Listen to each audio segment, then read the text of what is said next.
Electric.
Said I hate to see you go, but you're always back for more. Said I hate when things move slow, oh so far yet so close. Oh so far but so close. Oh so far but so close. Oh so far but so close.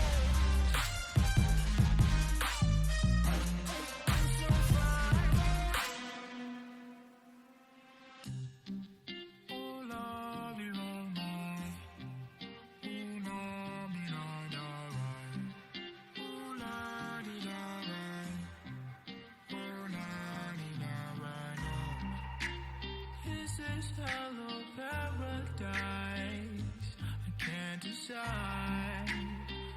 Show me the light, show me a sign. Said I hate to see you go, but you're always back for more. Said I hate when things move slow, oh so far yet so close. Oh so far.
Got me off the ground, and I was earthbound. When my mirror was invisible, 'cause I was waiting for a miracle. Hey, you got me off the ground when I was earthbound. Hey,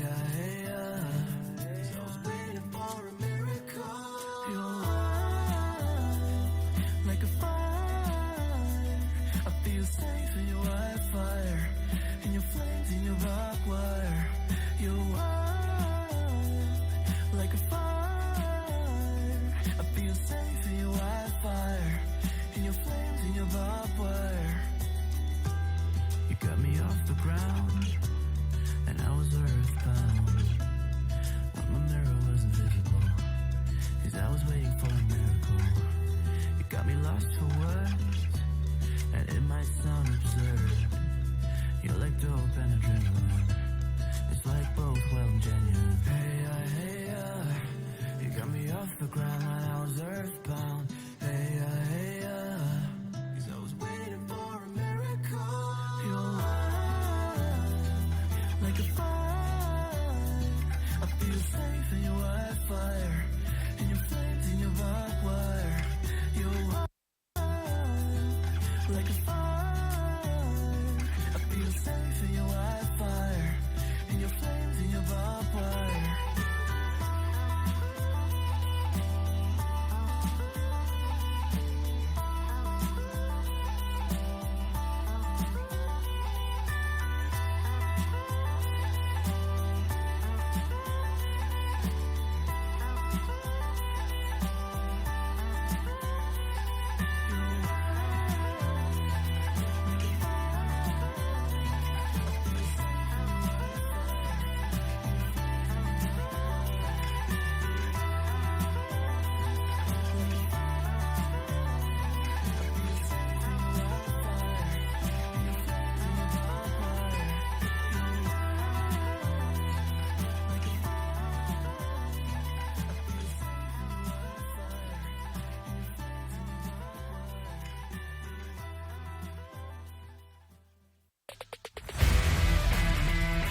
，Driver 回复量快顶不住了，虽然有反甲，但对面的回复能力还是非常的顶哦，已经快要回到满血，反正 Driver 这状态，这怎么打？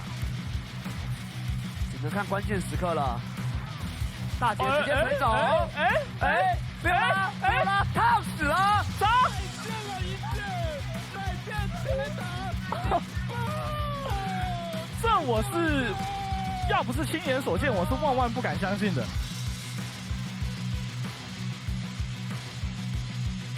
对面要做小面部打了起来，明子这一推，若雅利用了 Q 键来回回血加普攻，哇，是1/3的2/3血打满血哦，明子还躲掉了晕眩后选择进场，但对这个位置我看一下。他推的这个位置只有一只沙兵在戳，对他这其实往后推，就是往下推的话，那边有沙兵，他其实可以杀。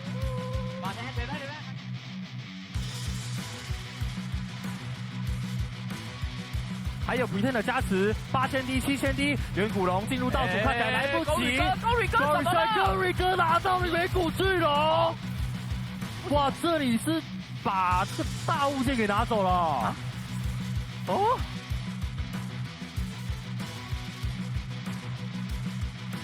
胜败完成了 solo kill， 所以下一步团战开启。胜败想要来支援，但前方融化速度已经太快。阿丁再次的倒地，同时卡兹玛虽然神罗巴被踢走了对手，但现在欧卡还是可以继续的操作，持续的斩杀。胜败赶到战场，他的一个陨星坠落是炸死对面的派克正在救援自家的队友。泰德利用加速撤退，但胜败继续的飞行，火焰的烧烤成功带走了泰德。守门位置665持续逃命，看起来是可以拉掉吗？随着飞进来的胜败，再次的一突拿下 triple kill， 曾经此时赶到，但他的输出空间并没有说太好，想要尝试正面兔子胜败，但是伤害并不足够，胜败拿下 quadra kill， 胜败燃点。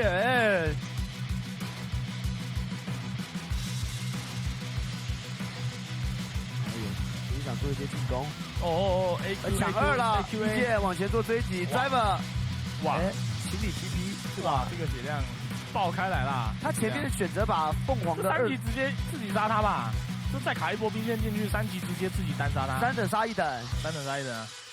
这换了也是赚哦。这个赵信来也来不及啊！或者说在闪现晕没闪的，driver 是鬼步的 A 再一刀，直接正面砍死，一剑完成了 solo kill。那旁边表示我来帮你，这边硬要搞，那我也来。不回来了 A 普攻 A 出来3等会玩的吗？雷文。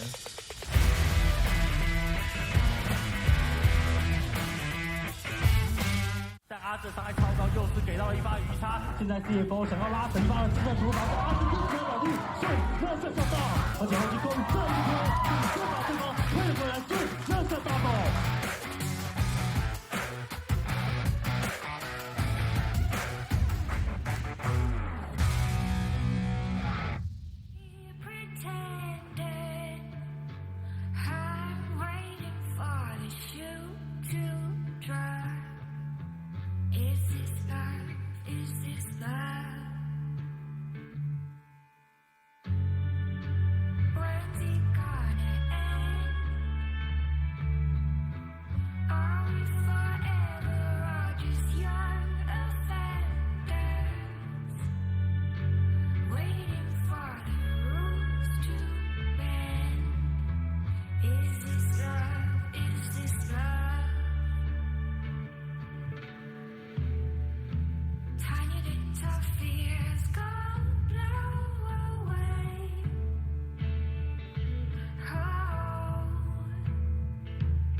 looking for somewhere to hide. The wolf is at your door.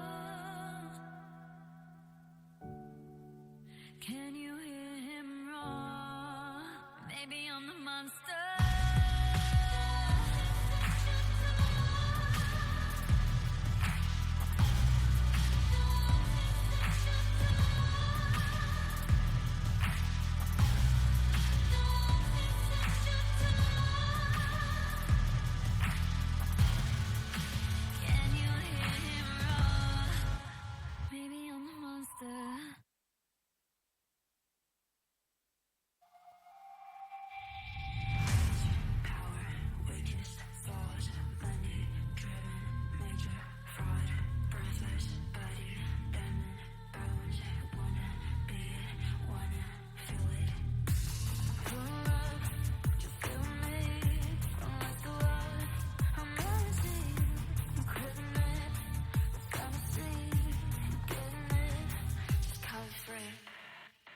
This night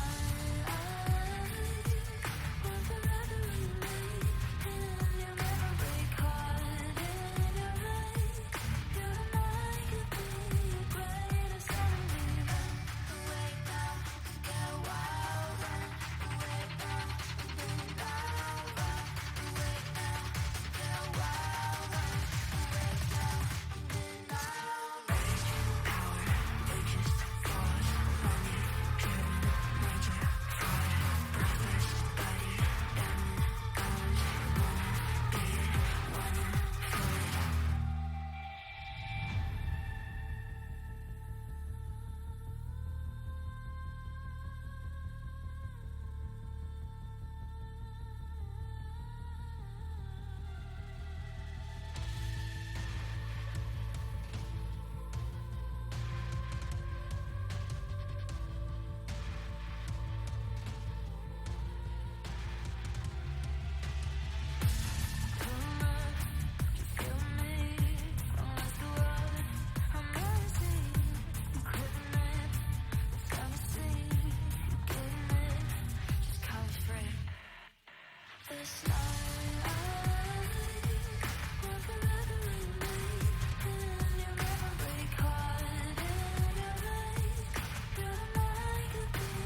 Driver 回复量快顶不住了，虽然有反甲，但对面的回复能力还是非常的顶哦，已经快要回到满血，反正 Driver 这状态这怎么打？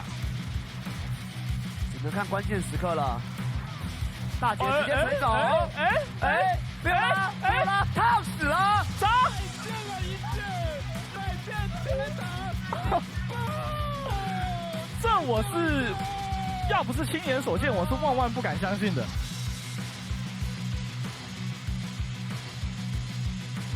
你要做小小人不打得起来，明子这一推，若雅利用了 Q 技能来回回血加普攻，哇是1/3的2/3血打满血哦，明子还躲掉了晕眩后选择进场，但对这个位置我看一下，他推的这个位置只有一只沙兵在戳，对他这其实往后推，就是往下推的话，那边有沙兵，他其实可以杀。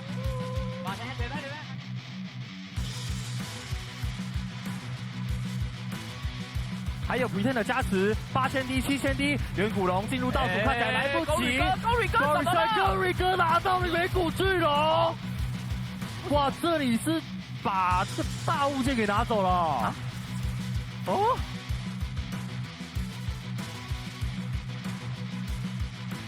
正败完成了 solo kill， 所以下一步团战开启，正败想要来支援，但前方融化速度已经太快。阿丁再次的倒地，同时卡兹玛虽然神龙8位踢走了对手，但现在欧卡还是可以继续的操作。持续的斩杀，胜败赶到战场，他的一个陨星坠落是 Josh 对面的派克正在救援自家的队友，泰德利用加速撤退，但胜败继续的飞行，火焰的烧烤成功带走了泰德，左边位置665持续逃命，看起来是可以拉掉吗？随着飞进来的胜败，再次的一度拿下 Triple Kill， 神经此时赶到，但他的输出空间并没有说太好，想要尝试正面兔子胜败，但是伤害并不足够，胜败拿下 Quadra Kill， 胜败难免。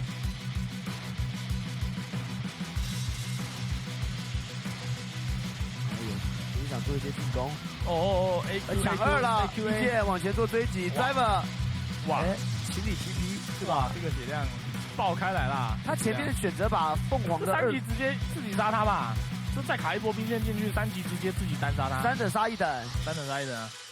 这换了也是赚哦。这个赵信来也来不及啊！或者说在闪现晕没闪的，Driver 是鬼步的 A 再一刀，直接正面砍死，一剑完成了 Solo Kill。那旁边表示我来帮你，这边硬要搞，那我也来。不回来了 A 普攻 A 出来3会玩的吗？雷文。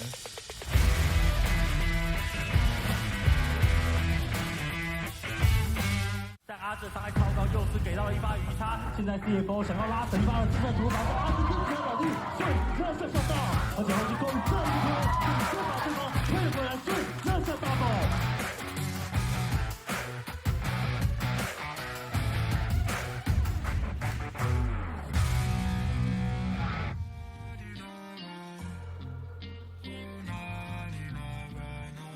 Said I hate to see you go, but you're always back for more. Said I hate when things move slow, oh so far yet so close. Oh so far but so close. Oh so far but so close.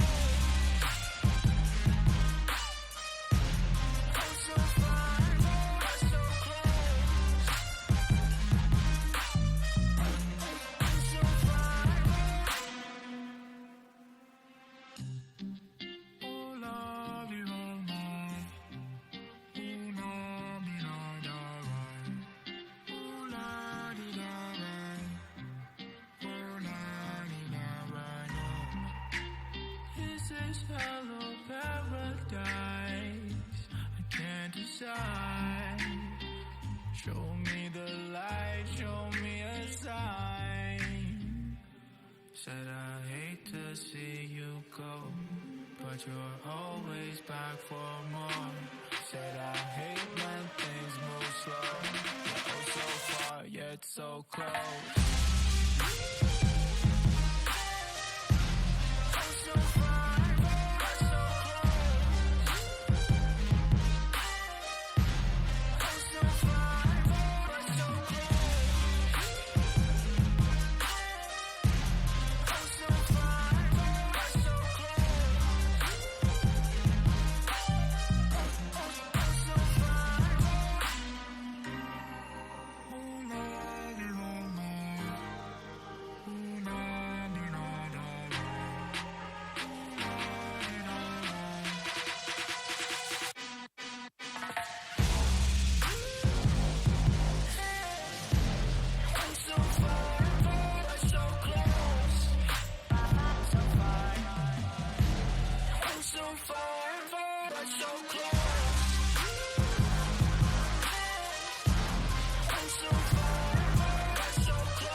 for you. It all comes soon enough. Let's go for it.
Hello everybody and welcome back here to our penultimate night of the play-in stage of our playoffs. Of course it will once again be brought to you by Riot Games, Carry International and the Grand Halai Taipei, who without them we would not be able to have such fantastic teams that we will see tonight like Ground Zero and DFM. So thank you very much to the Grand Halai. Fantastic hotel. If you are in Taiwan you certainly want to check it out.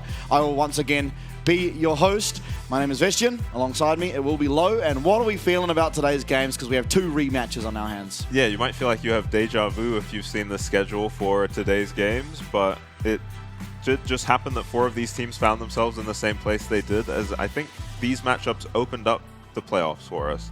So it's a repeat of day 1, maybe? No, day 1 and then day 2. They're on different sides of the bracket. Okay. But yeah, it is a rematch from the first series that each group had. And it is, of course, going to be Ground Zero versus DFM in our first game of the night, which is very cool because finally we've got the ability to have the LCO in the first slot for the night, which is a much more friendly time zone for those Oceanic viewers that I'm sure will be present rooting for Ground Zero, as they are on an upswing, honestly, based on sort of how they looked up against DCG the first time they met. versus how they looked against V3, an entirely different side. Yeah. And if they're able to perform the same, you got to feel somewhat confident. Yeah, I wouldn't expect any team to have stomped V3 the way that Ground Zero did in that second game, at least. To say Benvi and Lemus won their lane is a massive understatement. They were just pretty much diving them, and they get a chance now to rematch up against DCG. We'll see how they do, because I feel like 665 in the jungle definitely got the better of Schernfire in that first series. Very much so. And they look night and day depending on if Schernfire gets a lead in the early game or doesn't. Yeah, absolutely. On your screen, of course, it is the bracket. We did see earlier on in the week Frank promoting on up to the playoffs, the second stage, of course, and Beyond doing the same over in Group A. And now, of course, you see it there on your screens. It was our second match coming into playoffs alongside our fourth match, or maybe it was third match. Yeah, third match it was. DCG, I mean, they lost up against Beyond, but I don't know how much that really says, because Beyond did look really strong in that series, and you do expect Beyond to win the series just based on how regular season was going for both the teams. And so I don't know really how much I look into that series on maybe DCG's current form, because honestly, last time these two teams went up against each other, DCG just stomped Ground Zero. Yeah, it just wasn't particularly close. There were some very abysmal score lines from Ground Zero's side, and yeah, they've got some problems to solve if you're Ground Zero, especially getting the Ashe pick twice, I think, and not being able to do anything with it. Same with the Volibear pick that was so massive in their wins against V3. Also just did nothing against DCG, so I wonder if they will be willing to run it back with those champions again, more early game focused, or if they might be scared off those champions. I don't know, it worked against V3. Of course, and on your screen there it is, Deep Cross Gaming. Once again, you've seen them before. It's Taco, 665, Cascada, Tide, and Orca. And Orca playing a very pivotal role in this team of late. Yeah. He said he is now the carry, and he certainly has looked like that. And honestly, maybe something that was noteworthy in their Beyond series is they kind of didn't come out with the clever drafting we often see. They had a very standard comp, Orca just playing tanks, and honestly, team doesn't look as good when he's just playing the tanks. He looked better when he's on the Pike, when he's on the Hui, or possibly something akin to those champs. Bard even, I'd say, looked like a really good champion for him. And so, didn't he play Lulu? Yep, One he game played as well. I never want to see Orca on Lulu again. Yeah, he played again. Lulu and Nort, but yeah, I do want to see Orca on something with more agency, something he can take control of the game on. Yeah, and if you are a game DCG fan, that of course is really what you're looking for. Yeah, after a really close game one, it felt like they lost confidence for game two and just drafted a really standard draft that we would see out of any of our teams and just got run over. Yeah. On your screen now, Ground Zero, it is going to be Tien, Schernfire, Kize, Lemus, and Benvi. And in their last series, of course, up against V3. Some creative drafting out of them. We saw the Lee Sin up in top lane, which was pivotal in being able to find the pick there onto Benny in the mid lane on the Varus. And finding and getting Schernfire started. Yep. With a kill onto the enemy Sejuani. Yep, absolutely. And so it was a really good game out of Tien. Some clever drafting, I think, coming through as well.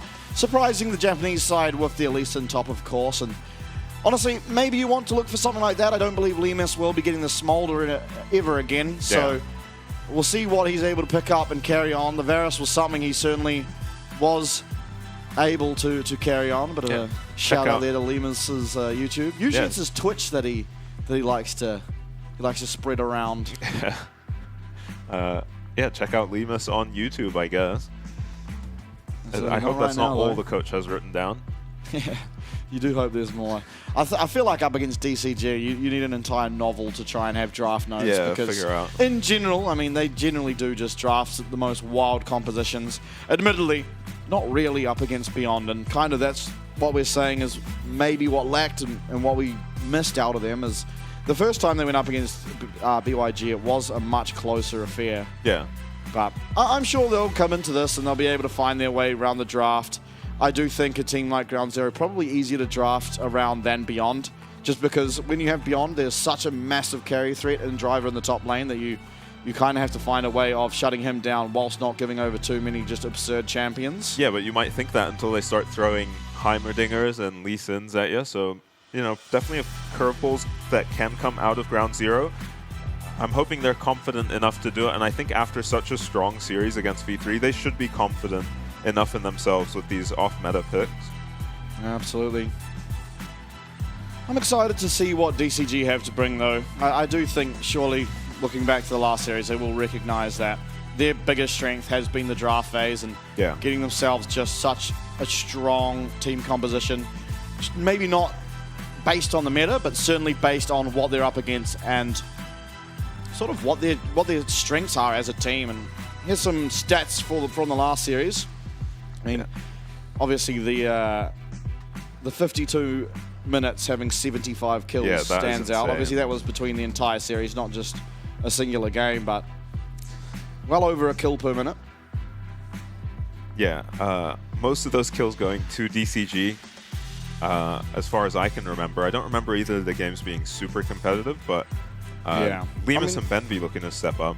Yeah, I mean, they honestly had an okay start to both of their prior series against DCG. Picking up the double kill did Benvy on the Ash, but unfortunately got immediately answered by Orca on the Pike. So we'll see if he can find a better way around it. Obviously, gold at 14 now for Lemus and Benvy is very, very high, but that is very inflated from game number 2 of their prior series up against V3. Same with the 11 duo kills. That is an obscene amount of duo kills, and that was pretty much all in the Heimerdinger Varus lane. Yeah. Up against Nautilus MF. They were just 2v2 tower diving. Schönfire came down for a couple dives. But on the other side, I think DCG's 4 duo kills were probably up against these guys. Yeah, I do believe it was. Orca playing Pike at least one of the games. I don't remember if he was on Pike both games. No, he played Bard the second game, but... Okay. Yeah, monster performance on the Pike at least. Yeah, for sure.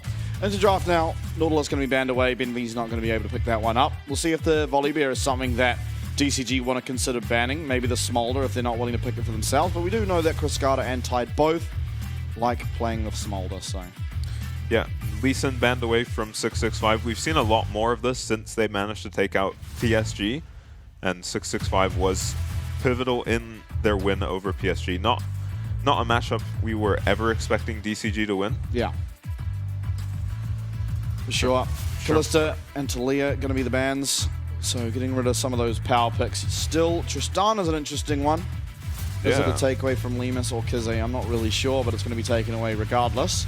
Maybe setting up for something of their own in the mid lane. Could be leaning towards the Smolder. Yeah, right. DCG are the team who like to put Cascada on the Smolder mid, I think. They banned Varus. I mean, this just seems like a Smolder pick first for me, but especially considering it is DCG, who we are aware of, love flexing it around. Yeah, they might prefer Senna, though. Yeah, maybe the Senna Hui. If they lock in the Hui, that's almost certainly what we're going to get, unless Ground Zero want to take that away from them. Yeah, I think they'll be taking the Smolder in a heartbeat. You set yourself up for probably a very difficult lane. DCG are going to find something ridiculous in the bot lane to throw at you on the Smolder, but it is definitely worth picking. And also, you're picking it away from DCG, who use it very well. Just a... Okay, Jace blind from Theon. Okay, and we get the Volibear once again for Schönfire. I believe this will now be his 4th game with Volibear. So definitely liking that champ. Could it just be the Smolder? We've seen them play Smolder Hui before. We've also seen them use Hui in the mid lane. We've seen them use Smolder in the mid lane. So double flex currently as things stand if the Smolder does get locked in here for DCG. Yeah, does Taco play Gragas? Because we've seen when the Jace is picked, Gragas is almost always banned in the second rotation. We haven't gotten to see the matchup yet, but you have to assume it's Gragas favored if teams are so quick to ban it. Yeah, perhaps. We've definitely seen Driver and Jiang playing the Gragas. Expecting DCG to go for jungle here and maintain their flex picks. Okay, Vi seemingly not going to be picked. It is going to be that Xin Zhao, something that's been quite dominant in the games that it's able to get a lead, but yeah, sometimes it does struggle to really find its place in the early game. Twisted Fate going to be locked in, almost certainly will be for Kizzy, but still as things stand again for the side of Ground Zero, it is actually just double flex. Jace can go to either the mid or the top lane, as can the Twisted Fate. Yeah, TF could go ADC as well. I'd still be surprised to see it with Senna up, but maybe they're not wanting Lemus on the Senna. It doesn't strike me as a Lemus champ. Lemus and Benvi really like to dominate their lane and play for that lane phase. Unless Senna-Heimer works. Taking the Aatrox away. Taco obviously playing a lot of the Aatrox so far in the spring split. Ash banned away from DCG. Probably still the strongest support available. We've taken away the Pyke. It's interesting. I don't really think Benvi was looking to pick that champ, and it seems like some more Orca's flavor, but maybe they're just worried about the pressure that Pyke can put out in the lane. Want something a little bit easier as the Smolder. Yeah, Pyke ban maybe gives me the vibe that it's going to be Senna Hui in the bot lane. Just that feels difficult to play against a Pyke. Okay, we've got Lucian. Which means it won't be Twisted Fate, at least as the AD carry. Yeah, and DCG are not going to want to deny the Nami or the Milio this late into the draft. Mostly because they do want to put the Hui in the bot lane, as we kind of expected. Looks like it might be that Gragas for Taco. Not really sure what else you'd go. Obviously Jiang and Zoranus, when they saw Jace, locked in Na anyway, or vice versa actually. The Na got locked in and blind and then just got answered by the Jace, but yeah. So it didn't seem very good for the Na, despite the fact that in one of the games Jiang picks up a double kill at level 3. And it's going to be the Nami to finalize this composition here for Ground Zero. So Lucian Nami, something we're beginning to see fairly often. Tien seemingly is going to be the one piloting the Twisted Fate up in the top lane. Meanwhile, Kize on the Jace in the middle lane. Karma, as things stand, seem to be the champion Chris Carter's going to be playing, while Orca will once again be playing that way as a support. Not farming, of course, as Smolder will have to be doing that. Yeah, Kriskada's looked a little less impactful on the Karma than some of his other champs. And I am really surprised 665 didn't go for the Vi. I guess you get a lot of value out of the Xin ulti this game. 3 ranged carries on the enemy side. So we'll see what he can get done with it. And maybe it's just handles the Volibear early game a little better than the Vi. Xin definitely stronger than Vi, levels 1 through 3. Absolutely. I mean, we saw Shunfire dominating the jungle in their series up against V3, up 50-ish CS early on in the game, before even getting recalls off in the jungle, so... Yeah. Is he going to have the same kind of priority this game? I don't think so. They're up against a Karma mid, who's almost certainly going to have priority, up against the Jace. Lucian Nami's a bit of a question mark, up against the Smolder Hui. Not a lane we see all that often. Oh, we come in. Game number 1. What better way to start it than with a pause? Obviously, the stakes for this game, as most of you will know, winner will advance on to tomorrow's best of 5 for that advancement through to our second round of the playoffs. Loser will be eliminated. Yep. And so it is really do or die. Ground Zero, they've been given a second opportunity now to take down DCG. And it's up to them to prove to us that this time in Taiwan has been valuable. They've been able to find their comfort, find their picks, find what works for them, and get this game across the line. They've gone pretty aggressive in the bot lane. It's the press the attack with Ignite here on Lemus's Lucian. Oftentimes we do just see the heal and the first strike, trying to scale a bit more, but definitely more aggressive. Makes sense up against the Smolder, of course. Yeah, that gives me the impression Surenfire does want to play around this spot lane, and that makes sense to me. Good trade already. Yeah, fantastic trade. I think Orca's going to have plenty of time to recall, though. So, pretty inconsequential. I don't think you have any support item stacks at this point in the game either. No. Halfway through the first minion wave, generally. So, oh, Mana Flow ban proc, actually, for Nami. And we do have Taco this game with the Arcane Comet in the top lane. So we've seen a lot of grass with the Undying. Arcane Comet this time up against the Twisted Fate. It does mean that he's going to have a little bit more pressure if he's able to land the barrel roll. Obviously the poke almost certainly will land from the Arcane Comet following up because of the slow the barrel roll does provide. Phase rush for Kize. You're not going to really get a whole lot of first strike procs in the laning phase. No, you're going to just be Conqueror, eating. you're not going to be stacking up, so. Yeah, you're going to be just eating mantra Qs from the Karma all game. Ignite coming out. Tide going to pop the cleanse to get rid of that Ignite, but early lane certainly looking good here for ground zero. Yeah, and the trade onto Tide especially is going to be very impactful just to stop him getting these stacks, and they'll be able to put more and more pressure onto him as they get level 2, level 3. Nami Lucian spikes on pretty much every level in the early game here. Constant relentless pursuits. Going to get that heal now out of Orca on the way. So very aggressive early lane for ground zero, and they're making it look pretty good. Yeah. Summoner's certainly in their favor. Heal still available for Benvi. Yeah, I like the E start for Lemus on the Lucian. I feel like we see more W start. Yeah, but that's with the first strike, because W just guarantees a proc. I also like the fact that it is 665 pathing down to his bot lane, because I mean ultimately they didn't really get any deep vision in the opposing jungle of ground zero. So yeah, it's a shame that Schönfire's not coming this way. He's going to find himself with nothing to do in the top lane unless they think they can dive this Gragas. Not the easiest champ in the world to dive, but you do have very good setup in these lanes. Sure. He is full HP. There's no way you're ever diving this Gragas without a massive misplay. Flash forward from Lemus and flash away for Tide. Yeah, and Ground zero, though, they have to be so careful. 665 is in the bottom lane.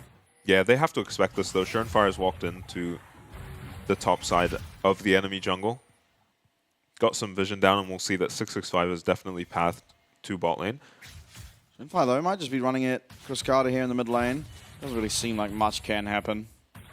Yeah, Karma is so difficult to kill. He's going to go back. Be content with farming up that Scuttle Crab, and quite early game out of the two teams, but I think skirmishes are going to be pretty interesting. Yeah, Both Kasei teams very CSing great. well. Yep. Both teams have really good skirmishing, really. Twisted Fate may be a little bit better than the Gragas, just by virtue of getting to those skirmishes a little bit quicker with the Destiny. Yeah, depends what you can do on the Gragas too, right? It's a very high ceiling on the champ in terms of impact. Ah, Nice timed Mantra Q to greet Kisei back into lane. Seems like he's under a lot of pressure in this lane, but he is farming really well, and yeah, as long as you're getting the farm, the pressure doesn't really amount to much. Meanwhile, bot lane farm is very much in the favor of ground zero, and Schönfire will maybe have an opportunity to make a play onto bot. He was finding a fantastic trade, and this wave is pushing out away from Tide, so he's down CS. He's got a smaller minion wave and less health available after a fantastic trade there by Lemus, and he's looking again. Not going to be the fair use. Actually, Orca trading back quite a substantial amount of damage as BNV continues on to find a little bit more damage. He does get very low, and he's actually going to pop the heal. Dodges out there off the QW. And he's got healing in his kit, of course, so we'll be able to get quite a lot of it back. 65 here in the mid lane. Kize does not have flash, but he is able to prop that phase rush. He's going to flash himself out there and is going to be okay. Cascada even taking a nice shock blast there on the way out. Schönfire even finding 665. That's going to be a lost flash as well for the Zinzao. So all things considered, not the worst trade there. It is jungle flash for mid lane flash after Schönfire is able to turn around and find some pressure back. Yeah, I think Kisei might have had his phase rush on cooldown there, so he ends up having the flash out of the Karma W. No, he procced it. He procced it on Zin, but Cascada was too really? close, yeah. So he had to flash anyway. Schönfire is down a level here, so he's getting off the dragon once 665 is looking, and this is actually a consequence of the pressure Kisei was facing in the early game. He had to TP back to lane, and Cascada saved his TP, so Schönfire is not able to do the dragon now. Oh, Ignite coming out. It's going to be answered by that cleanse once again, and a fantastic trade back here from Orca, who lands a fantastically placed EE, but Schönfire flashing on in. He's going to claim himself first blood. Ground Zero on the board, but 665 is behind the bot lane here of Ground Zero. Benvi should be going down, and he will be taken out. Nice relentless pursuit gets him out of dodge of the Xin Zhao, but it's going to be now Schönfire taken out, and Orca claims himself one as Cascada will put the icing on the cake. That's 3 kills found for DCG after Ground Zero strike for first blood. Yeah, it looked like a completely free kill for Schönfire, just a dream. Your bot lane's winning so hard, they've blown every summoner off of this Smolder, and you can just walk in and pick up a kill on him. But then 665 is just already behind him. I guess followed him down. Maybe Schönfire on vision. Or 665 just, yeah, was always flanking bot lane, I guess. And maybe against just 665 they were okay, but with Cascada making his way down here too. Yeah, Benvi just finds his Xin behind his turret. Dodges out of the wind, becomes lightning on the Xin, but really is just stuck between him and Orca. Decides to maybe try get some damage onto the Xin before he goes down. But well played by 665. Righty. Trades back on the mid lane. There's no flash for Schönfire, remember, and he is only level 5, but he's going to be able to find that stun. And Kize even going to claim the kill for himself. Perfect scenario as 665 is a little too late to the play to be able to trade one back. Yeah. It's just the kill given over. Yeah, I didn't think Volibear could gain that distance, but Ground Zero familiar with the champion. Kize holds on to his Q till Karma is stunned up by the Volibear. No opportunity for any disasters on that play. We're continuing to trade immaculately on the way. Yeah, Cascada had his flash too, so maybe he wasn't expecting Volibear to make that kind of ground either.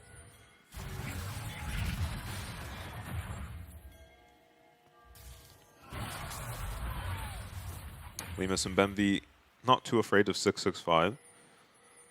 The Dragon, though, might be started up. Schönfire's in the area, and he will now have that Storm Caller available to himself, as he did hit level 6 off his camps, and he's actually going and just looking for 665. Culling coming through. Tide going to be flashing away. Lemus is flashing after him. He's under the tower now.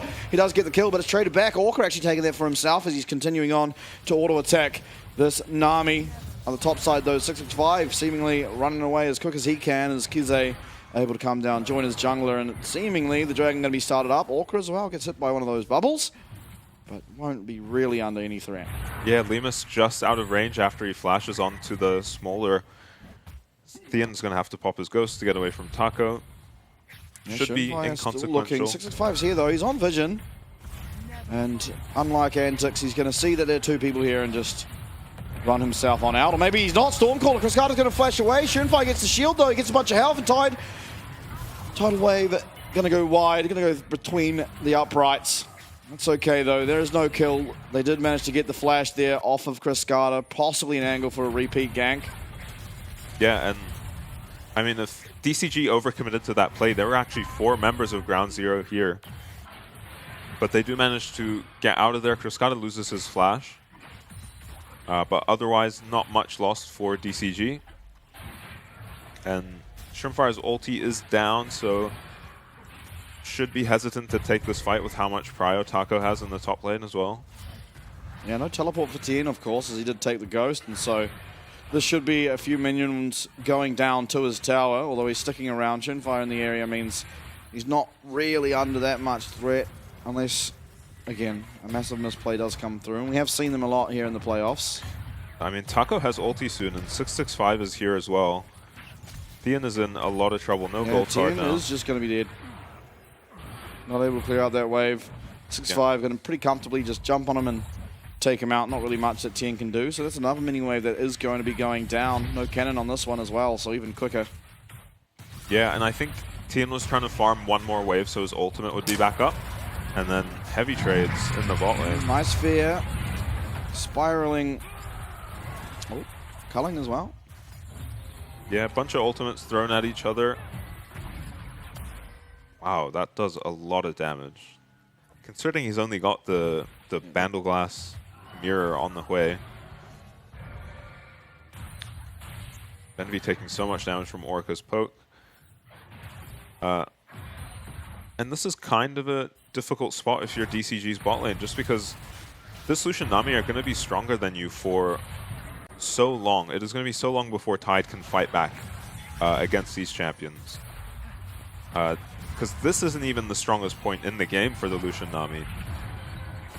It's once they make it to these skirmishes, one item each engage mid. Yeah, Stormcaller going to come out. Cruzcado losing his flash before, but it's a nice Mantra Q there. And 65 might be the target. No flash available. He finds a knock up and only just won't find the kill. Tidal Wave comes through. Lemus, he's getting so low. Heal comes out, but is it enough? No, it's not. He almost trades one back onto Orca, but not quite got enough in the tank. And it's a 1-for-1, all things said and done there. Lemus will be going down.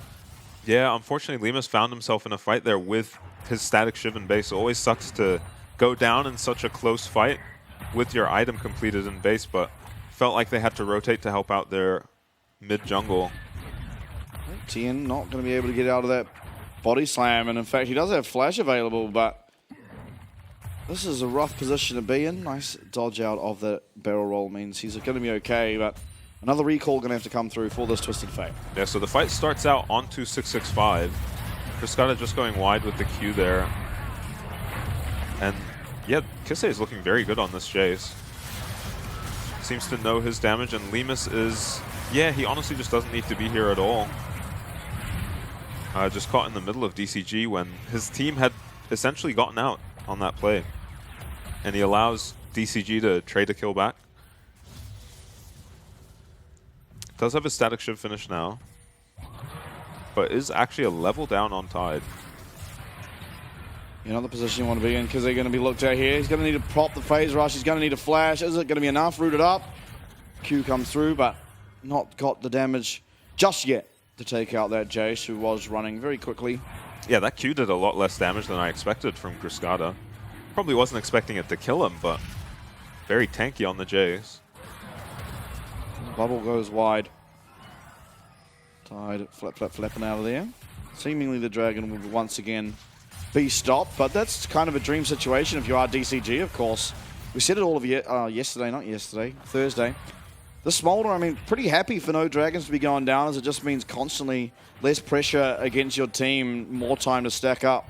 Yeah, they have at least an item, a lot of Tidal farm. Wave coming through. It's going to be answered by two ultimates from the side of DCG. Schönfire going to be forced to use his ult over the wall. Flash as well going to come out. And now all of a sudden your Volibear is ultless and flashless ahead of what could be the Dragon started up for DCG. But once again, it looks like no real attempts at starting that objective. I think it was PSG who we saw play around the Dragons like this a lot when they had the Smolder. He's already not the strongest early game champ. So in situations where you can go for maybe a risky Dragon, you just don't do it. Yeah. And then you force the enemy team to go for a reset. Ground Zero not interested in resetting. They are just starting the Dragon up. Taco TP very low on mana, and it's going to be the teleport here out of Taco on the Gragas. Schönfire is for sure dead. No real way out of this one. It does do a little bit of damage, but Taco, with that teleport advantage in the top side, comes down, claims himself a bounty. It's going to lead to DCG claiming that themselves this Dragon eventually. Yeah, TP advantage. No ultimate even for the Twisted Fate to get down to this fight. And Ground Zero may be rushing things on account of a Smolder on the enemy team. That was always going to be really difficult without your flash and ulti on Volibear. Twisted Fate takes the first tower, though. Yeah. Gets the entire tower. Plates were off, so he's not going to get as much gold as perhaps you'd like to, but ultimately going to be completely fine. He's going to be able to run out of there. Fleet footwork helping out a bunch. Not even going to have to use that Ghost. And so one tower in trade for that Dragon. Of course, Taco got himself a kill as well, but not the worst thing in the world if you are Ground Zero or a fan of. Teleport now coming through, though, from Kize. Orca trying to run away. He's made that watered path. Tidal Wave not going to connect. Tide's going to pop that ult, and 665 here. He is on the way. He is very much in position to try and turn this fight. Ground Zero, though, they are sprinting in the opposite direction. Constant speed ups here from BNV means that 665 will not have enough movement speed to catch up, but it's very, very near miss. Yeah, DCG managed to trade the bot tower for the top tower anyway, so, and they're going to grab the top tower too now. So everything going DCG's way. Theon eats it from the Karma. No flash here over on the Karma. Going to get slowed up, going to get stunned up. Is there any follow-up damage? Maybe Schönfire just doesn't need it as he just basically solo kills Cruzcado in the mid lane. And Schönfire once again on the volley bear, truly being a beacon of hope to not only his team, but all the fans of the region as well. Yeah, looking much better than last game he played Volibear up against DCG. And I really like the damage Volibear builds more than the Knight's Vow and the Sunfire Cape builds we've been seeing, you know, in the Frozen Hearts. He will go tanky now after his first damage item, but Sunfire Cape Volibear or like Balmy Cinder Frozen Heart Volibear is not getting a kill there. Absolutely not. In the meanwhile, I mean, not a whole lot on the map to be taken. There is the Rift Herald, but we saw both of these teams really avoiding these neutral objectives for the time being. Both teams kind of feel okay. You know, Tide likes to just be stacking up his Q, getting to that point of his final evolve, and TF just gets more gold for farm than any other champion in this game, so it's pretty okay just farming in the side lane up against Kragus. Eventually, though, there are the breakpoints. Yeah. Tide, he is going to become the strongest champion on the Rift. Now, you do have a bit of lockdown in the TF, but how many gold cards are you truly going to have the opportunity to land on the Smolder? Maybe one, which will get cleansed, so... Yeah, Ground Zero do have the type of comp that can close this game out in the middle game, though. Yeah, Lima is finding a massive trade onto Tide. He's going to flash away as the tidal wave comes through, lands on a 665, but Lemus is no longer with us. Gets taken out. Tide going to get credit for that one. And now maybe even the mid lane tower soon to fall thereafter. Yeah, it's kind of sad to see no help for Ground Zero's bot lane this game, just because it feels like every time they do get help, there are even more numbers. Wow. Cruscata just solos Kisse in the top lane. Yeah, just a solo bolo. Kaze was pretty strong, has that opportunity.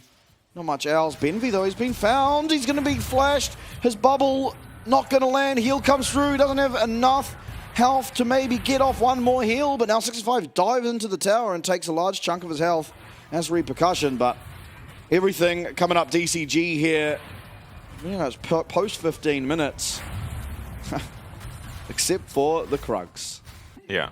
Shren will steal those back, and I mean, Schönfire in that situation would love to fight, but it feels like DCG just have numbers advantages everywhere on the map. Even when Ground Zero go to make a play in the bot lane, somehow DCG just have more members there as well, with Cruscata rotating down a couple times. And, I mean, they absolutely dominated bot lane in the early part of that phase, but somehow, in the early part of the laning phase, but somehow Lemus is 1-4. Yeah, lots of... I don't really know, honestly. It's just a lot of fights around the river. Yeah. Lemus being out of position a couple times. Yeah, definitely some mistakes from Lemus, but also not being played around, I think, in the bot lane as much as they should have this game. Sure. And when they were played around, they just couldn't bring the numbers. Yeah, it was always answered. Yeah. They somehow just had more numbers on the side of DCG. And this is a point in the game especially where Lemus is going to want to be dashing in. Oh, that kind of damage. He needs to get his rapid fire cannon, and he needs to get it very soon. He must be close. He's got all the components. It's only 850 gold after that, but I don't know when he last backed. He's going to go back now. Let's see if he has it. He does. Okay, that's a big spike. Is it enough for the Lucian in particular? Maybe not, but certainly gives him a little bit more safety when it comes to the mid wave. Kaze's going to have to trade back aggressively here onto Cruscata. He's going to dodge out there of that Mantra Q, and maybe it's Cruscata now going to get solo killed. 10 pops that Destiny, maybe coming up top. We'll find it. Gold card coming through. No, it's the red card. Red card. He's going to get that kill. They're going to lose the Dragon for it, but maybe looking for the Baron. It is 20 minutes. It spawned, and 665. Yeah. Taco, they were hitting this Dragon. They're going to get off, although Taco's staying around, does have the teleport. A lot of damage can come through from the side of Ground Zero, as they do have this Twisted Fate. They're not actually going to be on the Baron with that Twisted Fate, because they 10, they're waiting in the side, though. They're not interested in hitting this Baron. This is playing for a turn. Teleport coming through here from Taco. He's not going to finish up that Dragon. He's just going to have to come. Cleanse out a Tide. The gold card did connect. Benvi going to flash away. Lemus is trying to find the damage, but will he have enough? Schönfire is going to get that Spiraling Despair on him. Kizay with a really nice shock blast is going to be enough. They find the second Tide going down now. It's Kizay trying to run for his life. Phase Rush is procced and teleport now coming out of Cascada. Karma has respawned and joining the fray. Nice dodge out from Kizay. It's a 3v3. 10 with all the health and everyone else really left wondering. Kizay though, he's got the range. He's able to find at least one of those snipes with another accelerated shock blast. Gold card comes through. Fantastic fear out of Orca. And the two will go down. Cascada lives with a slither of health. It looked like Ground Zero had navigated that fight miraculously after how much damage they took from the early poke and the dragon. Thean a bit of a monster in that fight, dodging out of everything, landing a bunch of stun cards, but in the end just the karma damage was too much for him and Schönfire. So it looks like, I thought maybe Ground Zero were a bit uncoordinated here, because I couldn't tell if they wanted to turn or hit it. They took so much damage doing the dragon. Thean looks like he wants to turn here, but no one's really turning with him as he's got the gold card onto the Smolder here. And they take so much damage initially here that I think they're just, I thought they were just getting wiped. But Thean has an amazing team fight, so does Kissei. They're somehow getting out. Yeah. Yeah, Kissei kites this Xin for the entire fight, and then we're going to see a really nice flash coming out at the end in a sec. After stunning the Xin. He gets another kill. Dodges, flashes out of the Mantra Q, and then it looks like they're going to be able to clean this up, but Cascada lands back so much damage with this Karma.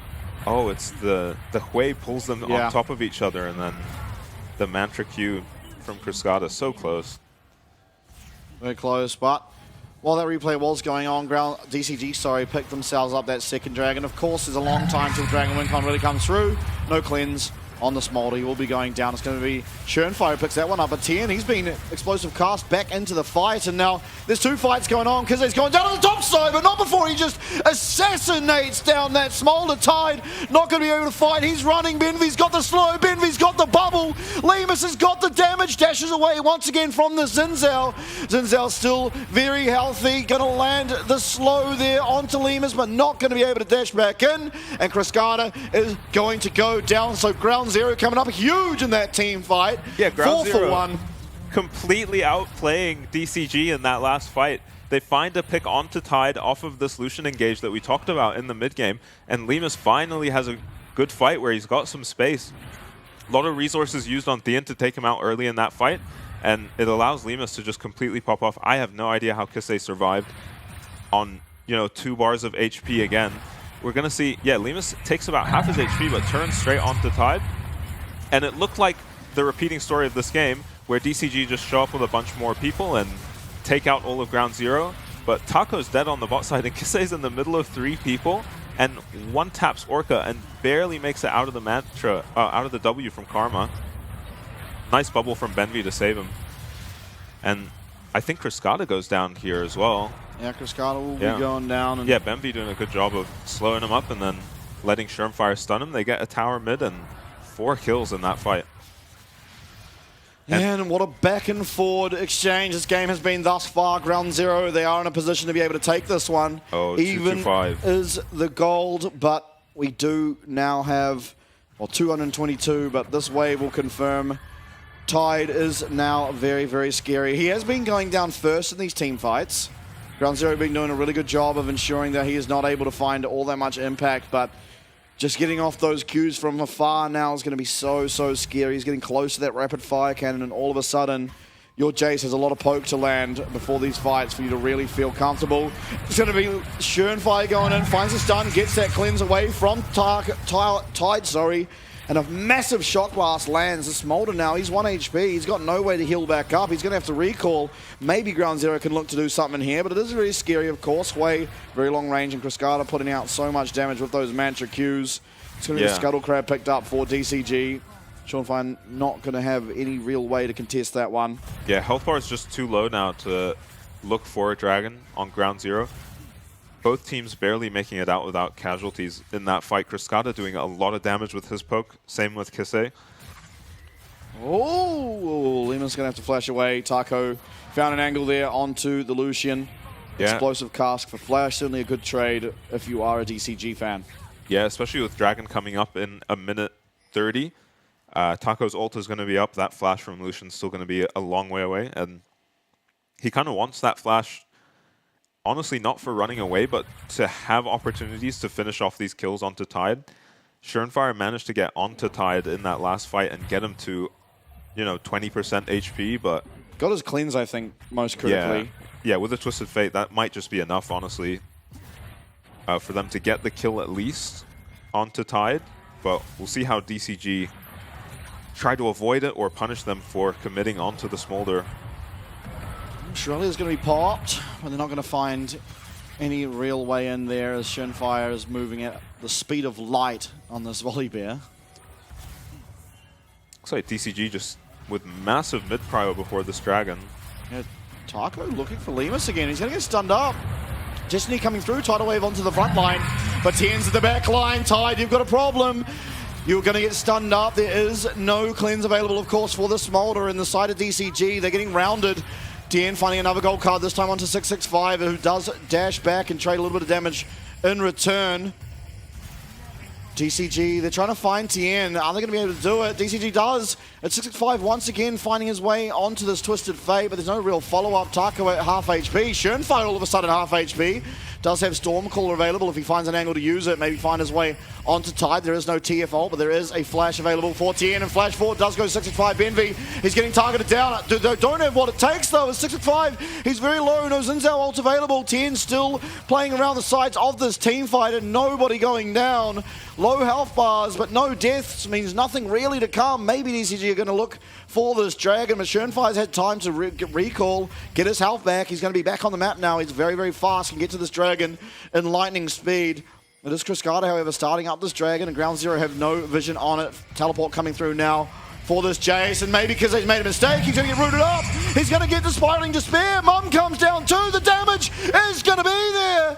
Orca finding himself a kill onto that teleport misplay out of Kize, and that's a 4v5. You're going to get the Dragon. What more can DCG take? And that is so unfortunate that Kisei goes down off of that TP, because Ground Zero were in a great position to win that Dragon fight now, because Surenfire had managed to sneak it back in, and 665 had just only healed up to about half HP off of the Raptors before starting that Dragon. So it was going to be a big advantage in terms of jungler HP at least, and a half HP Xin without his ulti was not going to have any impact in that Dragon fight. But well played by Orca to, the support Quay with a Shurelia's and one damage item pretty much solos the Jace from off screen. I think he ate a Smolder ulti as well. He did. Now Baron being started up for the side of DCG. Surenfire in the area though. He's going to be able to spot it out. Ground Zero going to be aware that this is going on. A stun coming through. That's onto this Gragas, who isn't the tankiest, has a lot of health, doesn't have a lot of resist. Lemus, sorry, fails the dash. He's going to be taken out. Smolder gets the execute. Tide now. Truly online. Stormcaller comes out. Surenfire running for his life. Seems like he'll be okay, but it's 4v5. You don't have your AD carry. You have a bit of poke on Kize. I don't think the Baron is a surefire thing just yet, especially not with Surenfire around. The side of Ground Zero, they're going to be walking now into this river. Heals coming through from BNV, poke coming through from Kize, but DCG have utmost control over this river. Baron now down to 5k HP, and somehow we found an explosive cast onto Kize on the Jace. Taco, he's trying to come and find the kill alongside Tide. Kize's running, dodging out of that barrel roll though. The Baron has been stopped, but what are Ground Zero going to lose? Their Nami seems like a surefire thing. Down he will go. Tien, Surenfire, they're running. The damage is not quite there for Orca as he does miss out on at least one skill shot. Surenfire landing that shield there. It's going to hit onto Criscata, a bit of damage. In the meanwhile, though, down on the bot side, Kize did manage to get away from Taco. He's going to recall. He does not have teleport available, as we saw him use it just before. And now Baron seemingly should be started and taken by DCG. Yeah, it looked like Ground Zero had maybe distracted DCG off of the Baron, but health bar's too low and no teleport up on Jace. Surenfire coming in, though. Oh. No ulti, no flash, means it's too hard for him to get into the pit, and he has no vision to know how low it is to go for the steal. Now, Random and Zoman now completed for 665 on the Zinzao. 627 is a scoreline, being a pivotal member of DCG, getting them to the point of the game where maybe it's still relatively even. They are pulling ahead, but they have the Baron now. We can see what they can get done. Yeah, they've got the Smolder as well.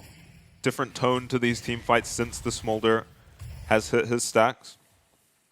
You can see around that 28-minute mark, it started going a lot more in DCG's favor. Sure.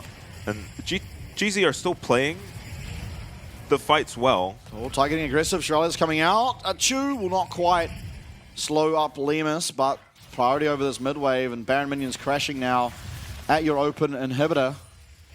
They're playing the fights well, but it is so hard to play against the Smolder at this point in the game. Now he's got a rapid fire cannon finish too.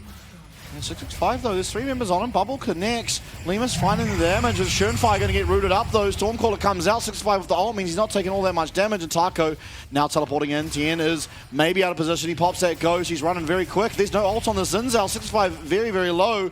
But Tide's able to find that damage in the meantime. Lemus all of a sudden losing half of his HP in a matter of seconds. Top lane inhibitor tower now once again going to be the objective of DCG's choice. 65 noticeably going to be missing from this play, and Lemus, Schoenfire, they've been able to get back, they've been able to get their health back, but Orca's doing his best to make sure that is not the truth, and Lemus just cops such a massive chunk. He comes out of base and he's immediately going to have to go back. Orca as well is not missing on the way. Yeah, first inhib going down now, and looks like they'll get at least 2 inhibs for this Baron, with this Baron. Yeah, inhib 1, inhib 2. Ground Zero, they're struggling to find a way here to stop this siege coming through from DCG. Lemus again losing all of his health. Flash forward, Kize now, he's in the middle of the team. Execution number 1, 4v5, and you've got a ramped up Smolder. That's a double kill now. What more can he find? Mum will come through. It's going to be a triple, maybe. Not quite the damage, but Nexus Tower number 1. Nexus Tower number 2. Lemus dashing forward. Lemus running back, and triple kill now unofficially for the Smolder. All that's left to do is put the final touches on this game. DCG will do it. Game number 1. DCG. Yeah, and I think just barely DCG, honestly, with how close those team fights were. And how close the early game was to just collapsing, especially in the bot lane for DCG. It's just a couple mistakes from Lemus, and mostly in the bot lane, that end up allowing DCG to be in the spot they're in that mid game, and to make the fights as close as they were.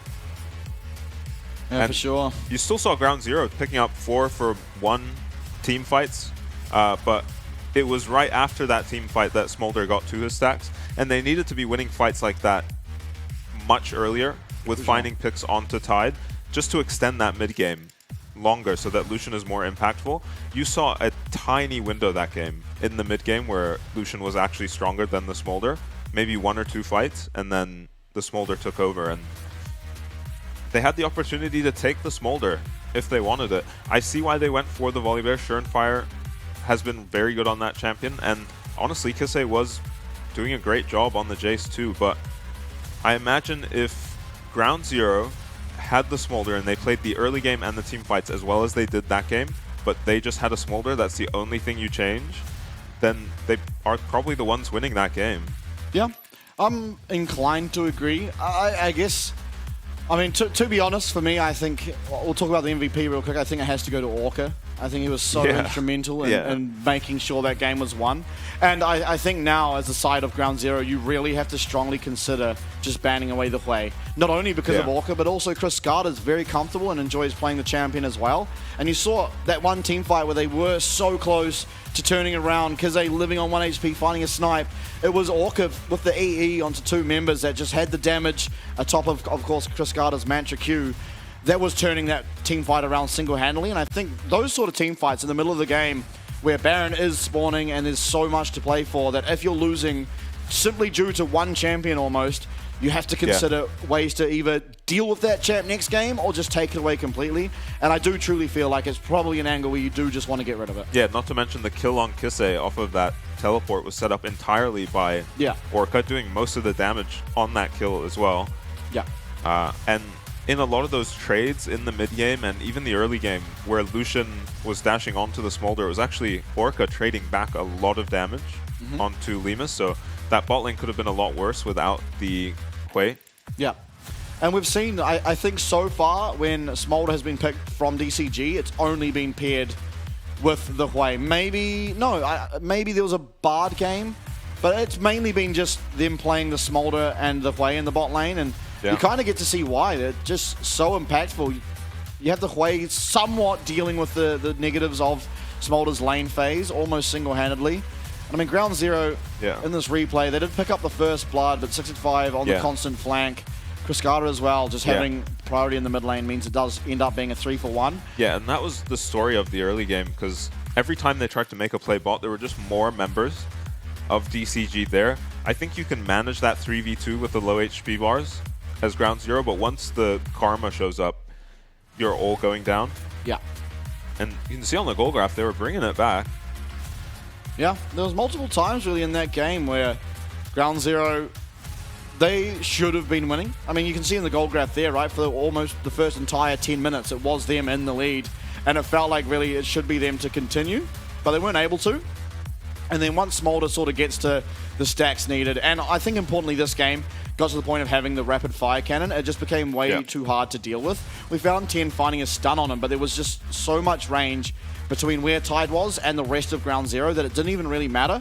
And it was just Tide coming out of that stun, flying away to even further, and really not much more was pressuring Tide on the Smolder. I mean, admittedly, not really doing the most damage this game, but it was just such an insurance policy that even if you spend time trying to take down Cascada, who was doing the damage, Tide will take over a team fight like that. So the game was just made so impossible. Largely because there was a Smolder, but I think most importantly because of Orca on the way, just outputting so much damage. Peel, setting up picks, and it is going to be Orca picking up the MVP. Yeah, no surprises there. Glad to see him get it. He had so much gold over Benvi on the Nami. I guess picking up a bunch of kills and the 17 KDA will help with that. For sure. I believe that kill he got onto Kize might have been a 700 gold shutdown as well. So wow, okay. Just ballooning his individual gold in that instance, for sure. Yeah. But really well played. I mean, this is the team fight that I was referencing before, I believe. Yeah, it is. So he actually starts out chunking Kise in the corner there, Orca does. And, I mean, this fight looked doomed for Ground Zero. Again, Orca just untouched, doing so much in this fight. Doesn't have the most damage even, because he is just a support. Way. He gets the flash away, and at this point, I wasn't too sure. Yeah. Because he does turn a kill back here, and all of a sudden it feels pretty good, but Tien unfortunately getting too close to Schönfire. Orca finding the perfect angle for this EE, even on top there. Yeah, and what could have been a turning point in the game for Ground Zero. Unfortunately, they just lose 2 members there, and it ends up being a losing fight. That's how close this fight really was, and it was super important for who got the Dragon and who got the Baron, because Dragon was up while that fight was happening. I don't think you're too discouraged if you're Ground Zero. Either. Yeah. I don't think they look particularly bad. It's just once you've got very short range carries on the side of Ground Zero, and once Smolder comes alive, he's still, if he's ever going to kill Smolder, he still kind of needs to get on top of him, right? Yeah, but you're not really relying on Jace to be the one to kill Smolder. I mean, he did twice. But if you're landing poke against the Smolder, that feels really good, because Smolder can barely build lifesteal, and even if Smolder does build lifesteal, it comes in extremely late, and it's a little bit less effective because of the fact he has the AoE. Yeah. So it's hard to get the lifesteal on the Smolder, and I think, honestly, the Jace was just doing it, and all he needed to do really was poke. Admittedly, there was not much time where there was a setup for the team fight where Kaze was able to look for poke, and maybe that's a different maker. Maybe that's something that Ground Zero can look towards in their next draft. But we are going to go to a break now, get everyone all set up for game number 2. We'll see you very shortly.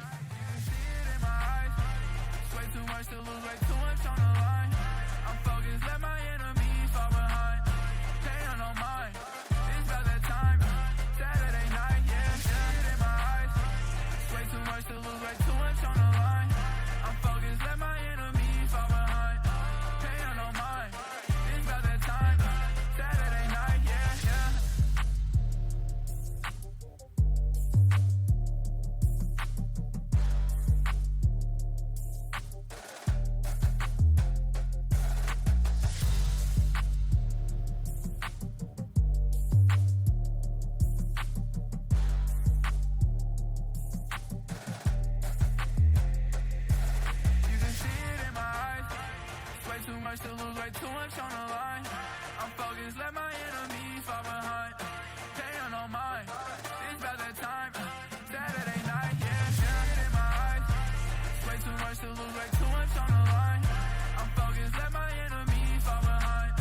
Paying on mine, it's about that time. Saturday night, yeah, yeah.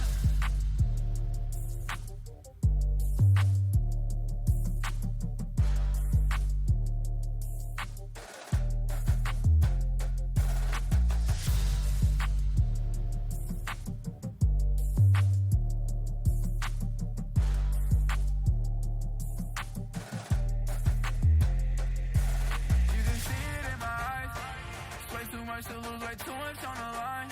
I'm focused, let my enemies fall behind. Paying on mine, it's about that time. Saturday night, yeah, yeah, in my eyes.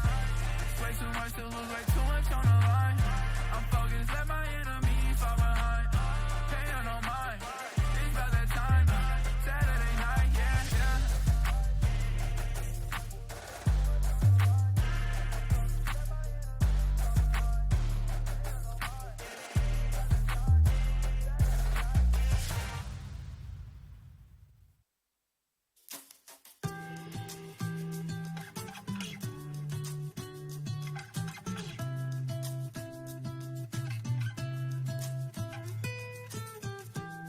You got me off the ground, and I was earthbound. When my mirror was invisible,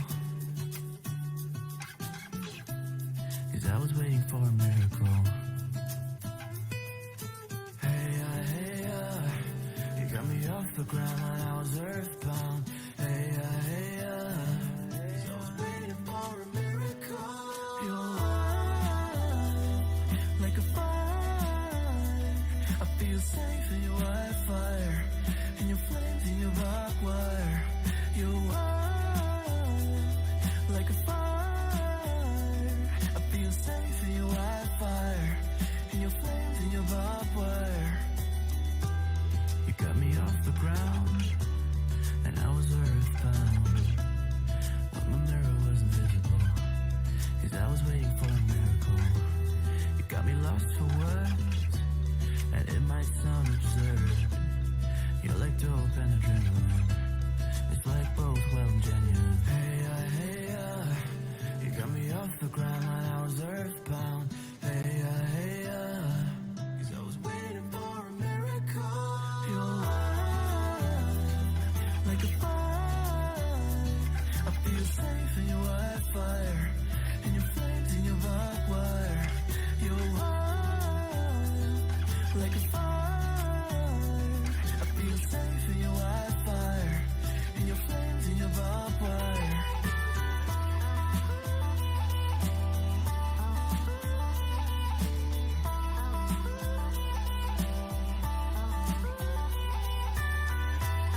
Welcome back, everybody. Game number 1 was won there by DCG, and now it's up to Ground Zero to keep fighting for their chances here in the playoffs and keep fighting for their opportunity to stay at the Grand Halai Taipei because, of course, it is just such a fantastic place to be. It's better than anywhere in Australia for sure.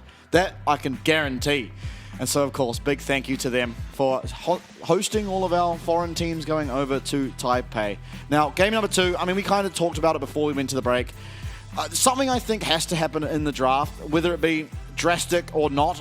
Honestly, it felt like their draft was kind of okay, but there was always just going to be the point where Smolder just felt like it was going to be safe enough and find the damage. And of course, the Hui was just so impactful. Orca landing so much skill shots, setting up kills, honestly denying plays from Ground Zero constantly. And so I think this really is a champion, especially against DCG, that you can't really afford to give over unless you have a specific answer to it.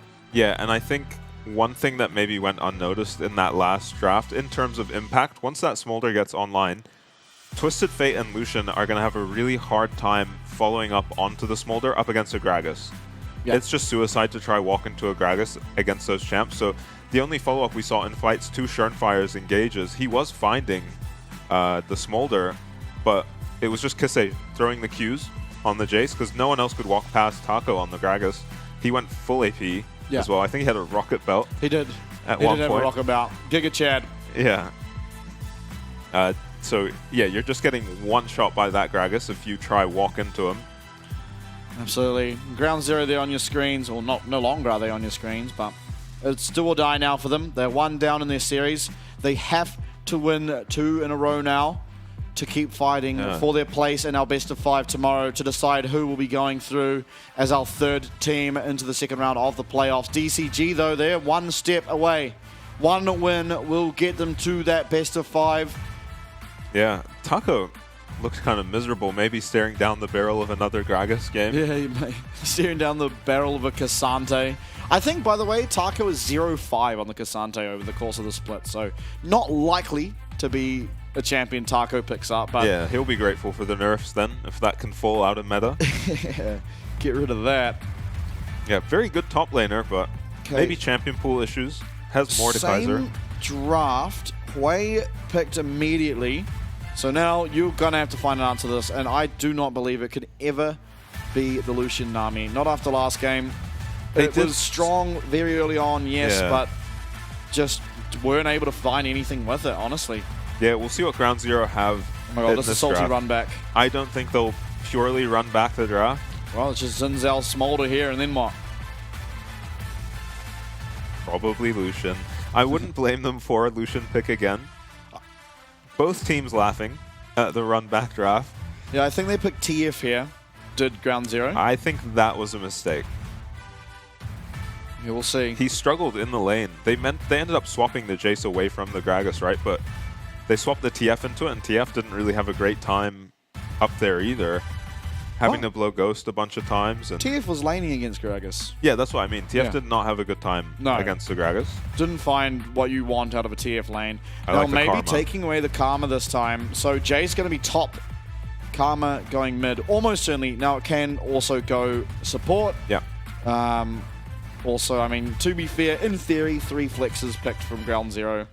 In theory, 2 flexes picked from DCG. But after last game, you do expect it to just be the Smolder Hui bot. And you do kind of expect, from what we're seeing, for this Jace to be top, Karma to be going to the mid lane. Already, I like the draft a lot more from Ground Zero. The Karma was so strong for DCG in those mid-game skirmishes, and honestly never really felt like Cruscata fell off on the Karma. Gragas ban is suggesting it is just going to be a Jace top. Karma mid feels a lot stronger than Karma support. I think we've only seen Orca play the Karma support. Halpigs played Karma Israel.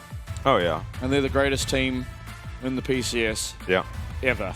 True. So, actually, I like the old iteration a little better. The God Tone with Taco tied. You never got to watch Adiogs rip out as a Aphelios mid. That was a joy. Yeah, a bit of happy drafting. Still plenty of happy drafting this split. Yeah, that has been. It was Halpigs as well.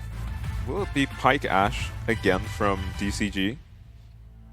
Because if you ban Pike Ash, I really think Lucian, okay. Well, I mean, surely we lock in Ashe against the Smolder.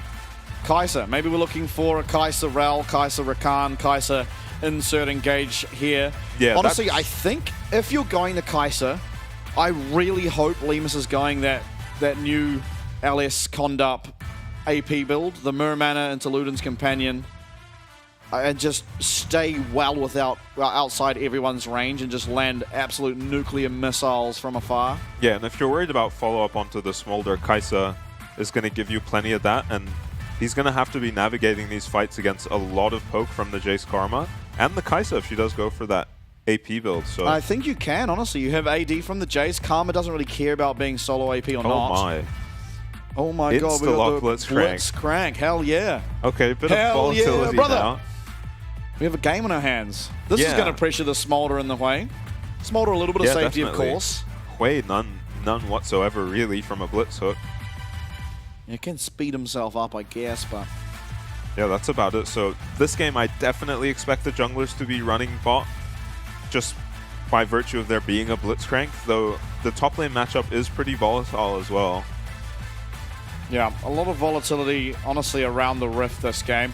See what Taco can do. Once again, last split, last year, Taco's best champion by far was the Renekton. Of course, it's a little bit different now. You don't have that Gore Drinker, so you can't go into the middle of 5 people, get taken down to 50 HP, press 1, go back to 100 HP, 100% HP, and feel good about yourself. Yeah, it is a much weaker version of Renekton, it feels like. Just hasn't found an item build.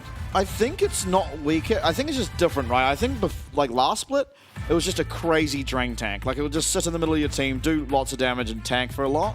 Now I think it just does a lot more single target damage than it used to do. With the likes of the Sundered Sky and the guaranteed crit, you also often get the armor pin earlier. You are just generally doing more damage to an isolated target, but you're not able to tank up an entire team fight for quite as long. So I think it's... Yeah.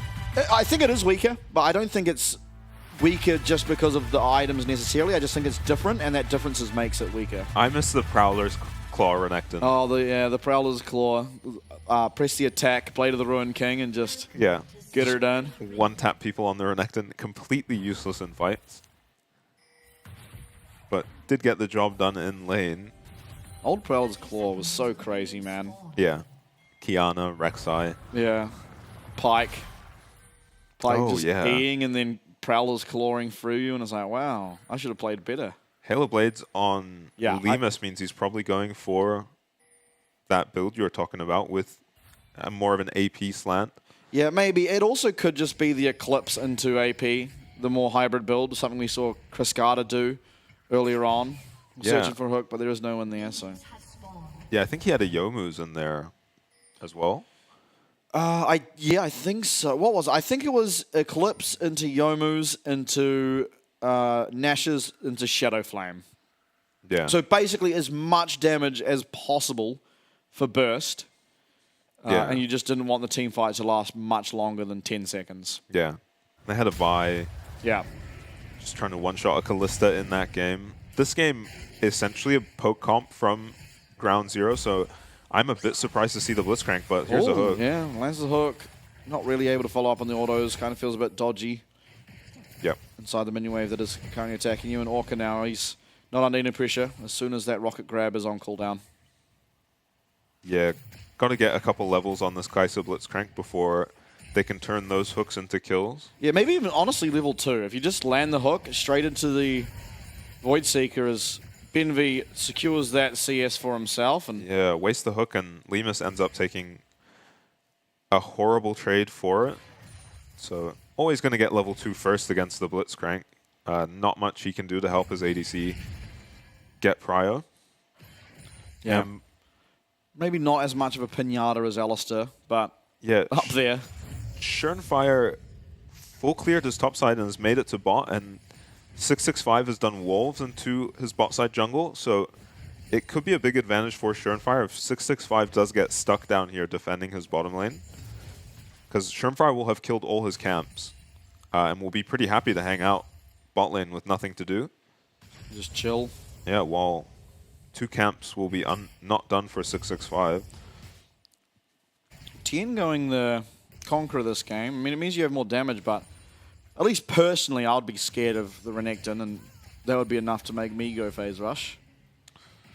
Yeah, I'm not super familiar with Chase. I kind of like the Conqueror. Oh, here's Shermfire, but look at this wave. Yeah, you're not fighting into this wave. It needs to be thinned out, but Tide might actually just walk into a volley bear here. He goes for the ward. He's got the flap. He's going to get away. No, he's not. He's going to get stunned up. Pressy attack immediately popped, and Tide, he's going to flash away from that Void Seeker just in the nick of time. Yeah. Loses all of his sums. Ghost, Flash now down, and Shermfire finding early advantages for himself yet again. Yeah, and more than anything, a big advantage to his bot lane. Ground Zero use nothing and get both of Smolder's summoners there in these kind of all-in lanes. That's a massive deal. Now you're not even reliant on Benvi landing a hook. He can just flash E the Smolder, and with Glacial, that's almost certainly a kill with Kai'Sa ghosting after him. So Tide going to have to be very careful, or Orca going to have to pull off some heroics to save him. So both bot lanes backed now. Tide did have to take it back earlier, so he's going to be back in the lane much sooner. And he shouldn't have any trouble getting this into the tower. Yeah, no. Lemus super delayed. Yeah, Cruscada is playing League of Legends against Karma in the mid lane. Yeah. We've seen Ari honestly do fine in these matchups. Yeah. The Karma matchup. And she is. Hold up, Benvi's looking mid. Gonna land that charm, knock up, first blood for Kisei on the Karma, but it is traded back. That ramped up tower certainly doing enough damage. You do favor this trade, of course, though, if you are Ground Zero. Yeah, it does suck to lose Benvi's flash now, as Taco could be in trouble here. Yeah, Flash, he's going to do a lot of damage back here onto Tien. Not enough, though. Cruscada now teleporting in. He's going to be losing a lot of minions, but maybe he's going to pick up some kills. Tien does have Flash available for himself, but he's trading first. He flashes off towards his Karma. Shermfire now running, gets shielded up. And see what Kisei can do. They're going to turn one. Shermfire going absolutely insane in this team fight. But all of a sudden, Kisei just dawdles on in to an enraged Renekton and a fiery Ari, and it's 3 kills for no apparent reason for DCG. Yeah, after Cruscada probably gets set behind by this gank from Benvi, they just go down 3 for 1, and it just came down to a Mantra Q missing in that team fight. All your spells going to be important against such strong early game champs, the likes of Renekton and Xin. One small misplay in these fights, and yeah, it's a disaster. Nice flash from Benvi. Cruscada reacts with the charm, but not enough to save him, and Benvi was very close to living there. He didn't take all that many tower shots, so to take what looked like 300 damage was pretty surprising. And it looked like Ground Zero were just going to get out here, taking Taco's flash. EQ not hitting anyone, unfortunately, for Thien is going to matter later in this fight. And then I'm amazed they managed to find an angle to turn around, and it looks like they're just going to win. But that Mantra Q, unfortunately, not hitting onto Taco means Kisei goes down as well, as Thien was probably going down, and it was a 2 for 2. I mean, Tien did have the opportunity to not walk back in. And Tien has 2 deaths. I don't remember the first one. I thought that was his first death there. I think he might have died after coming back. Yeah, I think so too. And Smolder up quite a bit of CS in this bot lane, which is kind of why, it was a bit sad to see Benvi go for that play in the mid lane. I don't think it was terrible to get a kill on the Ahri, but Karma's not going to snowball this game the same way you can in the bot lane. Cruscada has Spirit Rush, but he's just going to sidestep, and oh dear. Yeah, a couple of skill shots just going wide for Ground Zero. And Void Grub's picked up by 665. Oh, Shinfire, this is dangerous. Yeah, level 6 Ahri. Yeah, Spirit Rush coming through. Shinfire's, he's goner. It's another kill. Yeah, we'll see if he can bounce back from this, because 5 and 1. Yeah, out of nowhere. Kisei, though, maybe they're able to trade this back. 65 not really coming. It seems like just too many minions around. BNV couldn't really find an angle.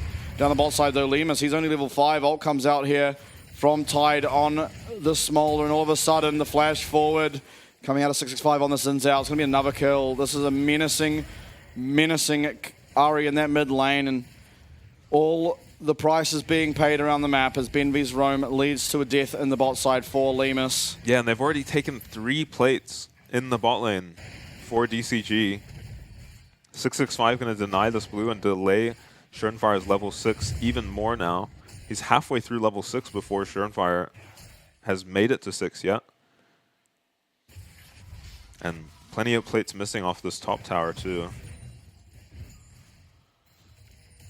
A disastrous start to the game for Ground Zero. We saw Antic last night honestly find themselves in a similar position to this and clawed their way back into the game, so we'll see if Ground Zero are able to do the same. Of course, they do have an entire team comp that doesn't actually have to interact all that much with DCGs as the game goes on. You've got the Karma, you've got the Chase, you've got the Kai'Sa, but are you ever going to be at the point where you are doing enough damage to really threaten from afar? Because right now, you are so far behind the strength that Cascada's found himself with on this Ahri. Yeah, it might get to the point, if you keep falling behind, where you can land all your poke and it doesn't matter, and Blitzcrank from behind can be a horrific champion to have on your team. 665. He's going to pop the Xin Zhao ult. Hook lands, but it lands onto Cascada. Spirit Rush popped, and all of a sudden everyone's low. Benvy's going to have to flash away. He gets slowed up, though, and the reset once again on that Spirit Rush means that another kill will be found. 6, 1, and 3 now. Charm connects. They're looking for another. Kizze's going to get rooted up, and Orca's looking for the damage. Not quite got it, but still so much pressure around the mid wave. So much pressure around the entire map. It's DCG just coming up trumps in every way possible. Cascada, he's going to find himself yet another kill. Orca tanking up that tower for his Ahri. Benvy does arrive now and immediately loses entire health bar. Spiraling Despair coming through. Orb Deception going to land the kill, and that's an 8th now. Cascada almost sitting at a kill a minute as Schönfire now arrives as well, and Tien's going to go down solo to the Croc in the top. It's another kill. 13-2 is the score. Yeah, it feels like it's non-stop action, and anywhere you pan the camera, it is a disaster for Ground Zero. DCG just responding to these plays from Ground Zero, as it's not really DCG that are turning up the pace, right? They're kind of responding to the plays from Ground Zero. They've got their members in the right place, and they have played the skirmishes better and been rewarded for it. All right, we're looking for Tide. Tide, no flash. Tide hooked up. We're going to find a kill back. We've autoed the wrong person. We've autoed the Xin Zhao, and Tide's going to get away. Oh, no. Nothing is going right. Lemus, as you said, accidentally autos 665 on the Xin there and ends up not getting this kill onto Tide. Oh, no. Oh, it's a disaster around the rift. Yeah, that looked like a free kill. And it was. Well, I think maybe one of them die afterwards, but... Oh no, oh no, Schönfire gets charmed as soon as he flashes, and Cascada, he doesn't get a kill this time, but he certainly turned around the damage. He might just get a kill now. He's going to have to Spirit Rush away. Charm keeps connecting though. Cascada, pinpoint accuracy on the Ahri. Yeah, for now, it's just a Malignance on each mid laner. So you're maybe not feeling the impact. Karma's so strong. Tien, he's found 665. 665 going to dash on forward. Taco's here. Teleport coming through. Now you can't fight. Orca's already here. He's landing the CC as we know he would. Benvy, he's on the flank though, but he's all by his lonesome as he's going to be taken out. 665 going to get himself another kill in this one, and there really isn't a whole lot to say. Tide in the meanwhile, that was a 4v5. Tide still just stacking down on the bot side. Yeah. I mean, what a blissful game for Tide on the Smolder. He's just been taking plates all game. He's up 30-something CS on the Kai'Sa, who he certainly outscales. Hook lands. Not sure you want it. 665 not really taking that much damage. And Orca's just going to land the CC. Get themselves yet another. 4-1-7 now is 665 on the Xin. You'd think he might be the strongest on the Rift. You'd be wrong. Tide, he's ghosting. Schönfire's not able to get him. The slow comes through. Now it's going to be turned around yet again. Lemus loses so much of his health bar. Lemus loses all of his health bar. And Schönfire is running as fast as he can. But as fast as he can is not enough. 10 as well. And the top side goes down. It's 21 kills to 2. And at least there's smiles on the faces of Ground Zero. But this one, I have to say it, is a wrap.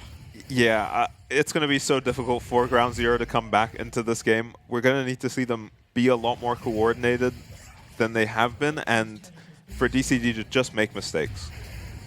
Mistake after mistake is what it takes The only mistake is Kize walking on forward. Yep. Karma's KDA taking an absolute hit in this game. That's what I mean in terms of coordination. You should be able to coordinate that kind of gank with a Karma, right? You can W your target. It's a point-and-click LeBlanc chain to set up your Blitzcrank there. He ends up connecting with the Karma W after the Blitzcrank shows up, and Cruscata just puts the moves. 10K is the gold lead. Yeah. 14 minutes 30 even. I mean, 20 kills up before 20 minutes is pretty impressive. Oh god, even Orca's... The support has more gold than anyone on the side of Ground Zero. This is an absolute disaster for Ground Zero. And look, I've heard it said that Blitzcrank is the best scaling champ in the game because you can land the late game hook and win your team a team fight. Won't be landing that hook though. Yeah, that's going to be BNV. Oh, he gets the shield. He is going to stay alive, and Schoenfire with the ult over. We're going to find out kill. That's going to be the third of the game. Schoenfire's going to take that one, but now everyone's arriving. 665, he's in the middle. He pops his in. Ult down will go. Schoenfire on the volley bear, and now Lemus has just hung out to dry as a double kill comes through. Maybe even more. Cruscata's got the damage. He's got one more use of that Spirit Rush. Benvy's going to go down. Benvy does go down. It's another kill for this Ari, and a triple kill found. It's an ace for only the life of Tide. And this is just a disaster. It was a 10-stack Magi's after that fight. It's damn well near 25. Yeah, it felt like Cruscata got to ult on the Ari about 10 times that fight. I think he had a hand in every single kill that happened. 24 stacks on the Magi's now. And right. You know the game's rough when he's got the Magi's and it doesn't even feel risky. Tide with a nice sidestep onto the flash hook here. Trades back a bunch of damage before he goes down. Ooh, they do get him. Tide might be going down again. Tide's going to live, but Schoenfire's probably dead now. He does have flash. Is he going to even choose to use it? He's certainly making a bit of damage. He does flash, but he flashes into a charm. That's dirty from Cruscata. Predicts the flash out of Schoenfire. What a performance out of Cruscata. It has to be said. Yeah, after he gets ganked, Benvy's flash committed to kill him in the mid lane. He just TPs back in and picks up a triple and then runs away with the game. In a lot of these situations, outplaying 1v2, 2v3. Absolutely. Tien coming to help his team. You have a poke comp, you can be pretty safe, but it doesn't seem like it. 28 kills in only 16 minutes is an absurd scoreline. Yeah, versus 3 on the side of Ground Zero, and for those kills, they paid dearly. The game started with a 1 for 3 in the topside river. Benvy, hook connects. They're going to get the Zen ult yet again. Is there really any follow-up? No. There's another reset for Cruscata and another kill. And much the same. Cruscata's going to get another. That's a double. Could he be on here? Another one. There's a reset. Malignance. Taku takes it. There's not going to be a penta. There's not even going to be a quadra as Lemus is able to just limp away on such a minute amount of health. And now 31 is the kills. An extra 3 picked up for DCG. Yeah, Orca picks up a Magi's in base for himself, seeing if he can catch up to Cruscata's stacks. What a terrible game to be this Smolder. Yeah. His whole team is just having fun while he's trying to get to the point where he becomes a champion. Well, he's the only killable target for the enemy team, so he's just getting run down by a volley bear every fight. Taco maybe getting run down himself, but 4 levels behind is Schoenfire. Yeah, I don't like their chances in the 1v3. Yeah. Not as much healing on Renekton as there used to be, though. 665 is just laning top. Yeah, Cruscata's found yet another victim. He Gonna got be his 16th of the game, as he does have one more charge left of the Spirit Rush. Gets knocked up, but Benvy's going to be feared away. And we've got ourselves yet another kill. Orca this time. This is the problem with Blitzcrank from behind, is your job is to land a hook, but at this point, landing hooks is just suicide. Yeah, maybe they find 665. Killer Instinct was available for Lemus.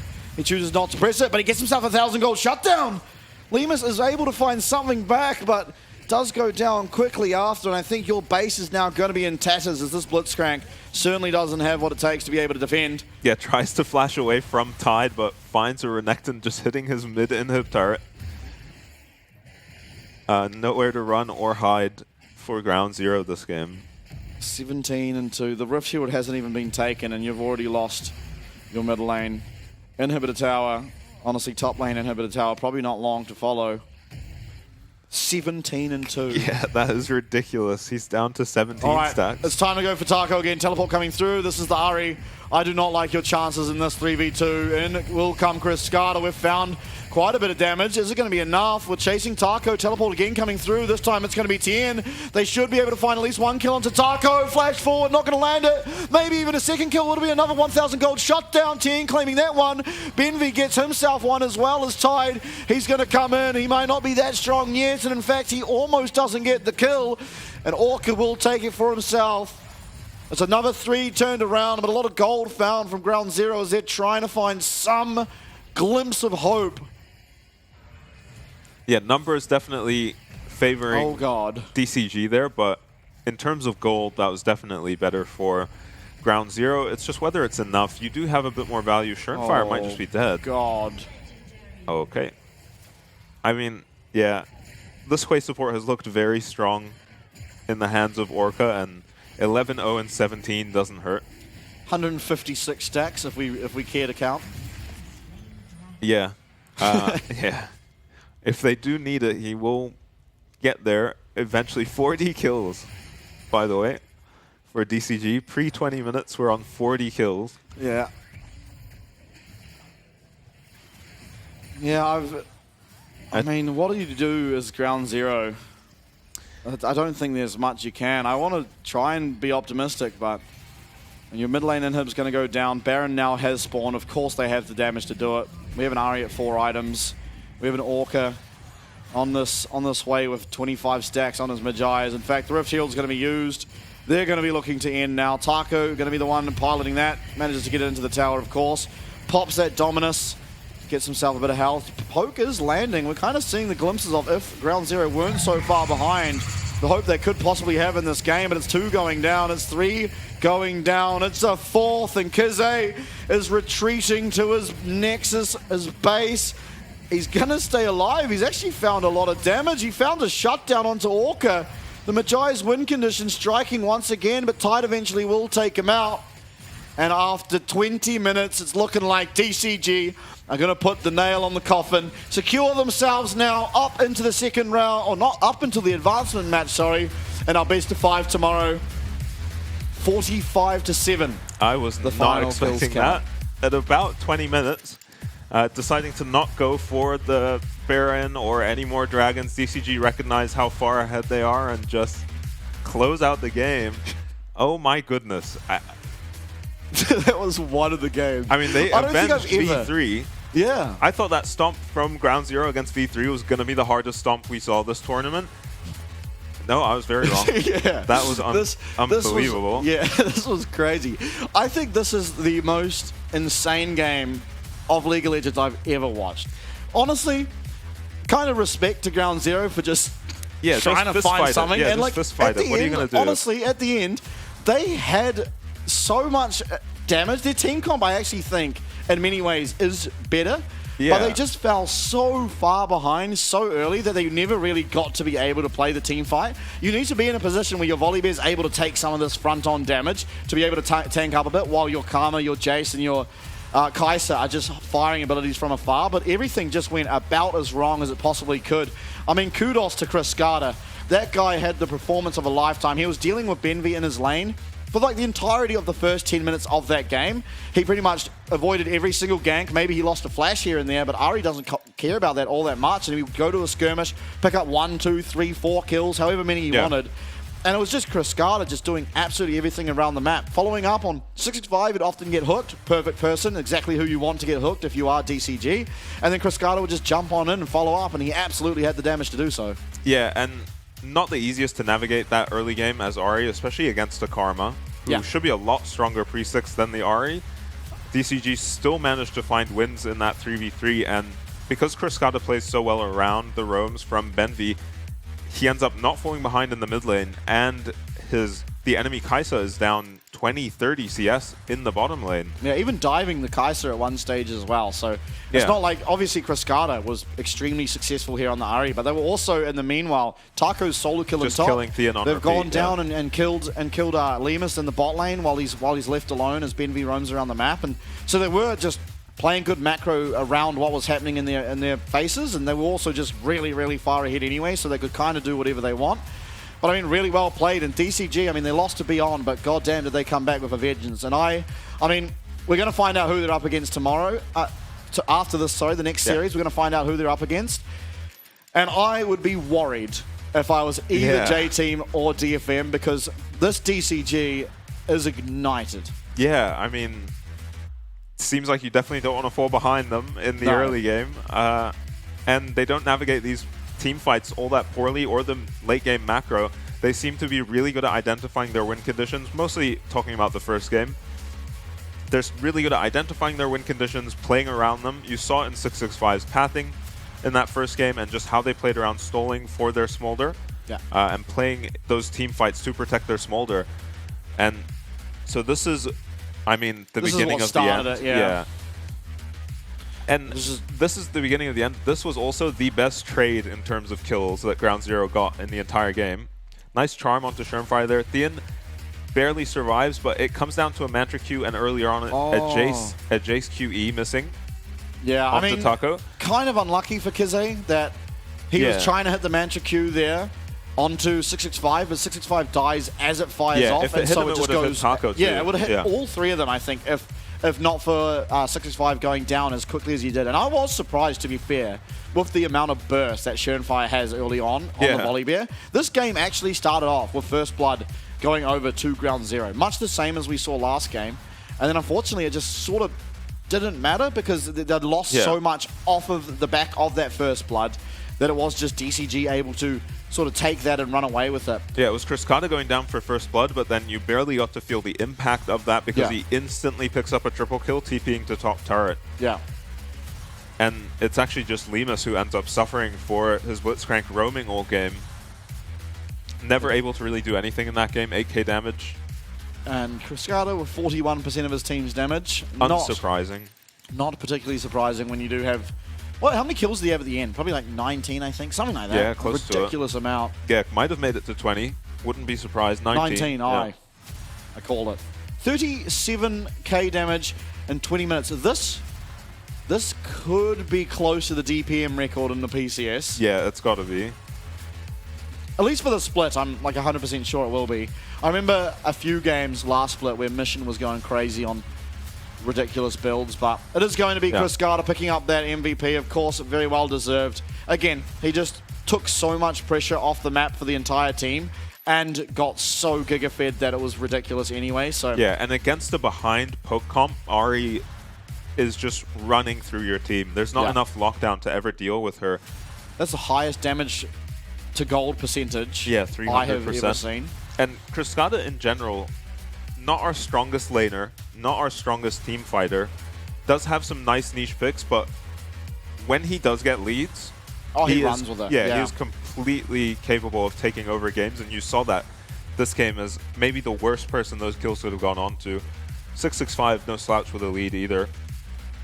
And here is one of the many fights he took over this game. Takes down Benvie with the help of 665. Just walks on out. I believe he even finds a charm here as well or something. Yeah, I'm guessing he's looking for more. Replay's sitting here for a while. Yeah, and he goes. Oh, he did find this kill, right? Oh, yeah, he flashes for it at the end, I think. No, that was on Benvie. That was on Benvie. Oh, it was, yeah. I didn't find the kill there, but...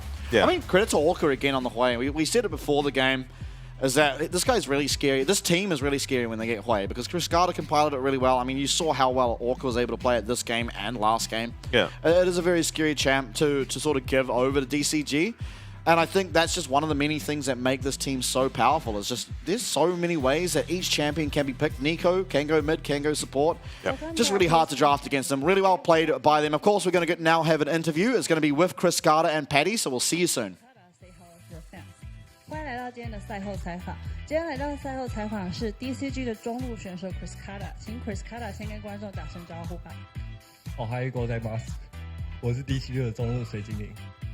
Congratulations for the win today. You now advance to tomorrow's advanced match. How do you feel now that you won the game? おめでとうございます。今日は GG 戦に勝利し、明日のステージ2進出戦に進出しました。現在の気持ちは教えてください。恭喜你们获得今天比赛的胜利，晋级到明天的败部晋级赛。你下来心情如何？非常开心。とても嬉しいと思います。I'm very happy about today's win. So a few days ago, you played Ari against BYG and performed as well. What changes did you make to play so well today? 数日前の BYG 戦では、あなたのアーリーのパフォーマンスがあまり目立ちませんでしたが、それ以後何か挑戦を行い、今日の素晴らしいパフォーマンスを実現するために何をしましたか？前几天对上 BYG， 你的阿里表现得比较没有那么出色，回去之后做了什么样的调整，今天才能打出这么漂亮的比赛呢？我团练多练了几把。アリをもっと練習しました。So I played some more games in scrims with Ari. So tomorrow's best of 5 match will be one of your most important matchup in spring. Who do you think will be your opponent? Do you have confidence in winning that? 明日の BO5 は今シーズン最も重要な戦いになると予想されます。対戦相手は誰だと思いますか？勝利できる自信はありますか？明天的 BO5 会是你们春季赛目前为止最重要的一战，你预期你的对手会是谁？有没有信心可以打败他们？我觉得 DFM 几率比较高。有没有信心吗？我觉得还好，普通。対戦相手は DFM と思います。自信は普通です。I feel like DFM will win, and for the confidence part, I just feel normally.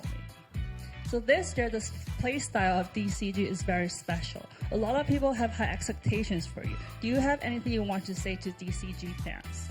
DCG は今年のプレイスタイルは以前よりだいぶ変わっているので、多くのファンが期待しています。いつも DCG に応援するファンには何か伝えたいことはありますか？今年 DCG 的比赛风格比较特别，让很多观众对你们的表现抱有很高的期待。你有什么话想对 DCG 的粉丝说的吗？谢谢支持，新年快乐！応援よろしくお願いします。明けましておめでとうございます。Thank you so much for supporting and Happy New Year. Thank you so much for the interview and congratulations for the win. 再次恭喜你们赢得今天的比赛，也感谢 Chris Kata 选手来到今天的赛后采访。我们把镜头转回主播台。Not a lot to say, straight to the point. Yeah. Happy New Year was even thrown in there. Yeah. Chinese New Year was kind of like recently. a month ago, I guess. Yeah, maybe. Kinda recently. Yeah, I guess Orca was the most recent interview we had, right? Yeah. No, 665. He was at the last game. Do you remember that interview? That was a good interview. No, barely, honestly. Oh, he was like expected... very angry. Remember, he was like real angry in his interview. Yeah. Anyway, DCG, of course, did pick up the win in our first series of the night. They will go on to play tomorrow in our best of 5 to see who gets that second place or third place going on into second stage. But unfortunately, with that loss, that does do us for the LCO here in the PCS playoffs. Ground Zero, they managed to pick up the first win an LCO team has ever gotten for themselves up against V3 in their prior series. They looked pretty strong in game number 1. I had a lot of hope for them, but unfortunately it wasn't quite enough. They do get fouled. They do go down for the second time to DCG. Very, very strong opponents. Respect to the LCO. And hopefully we'll see you stronger in summer. But we're going to go to a break now. We have another series to come up next. It's going to be DFM up against J-Team. We'll see you soon.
to lose like too much on the line.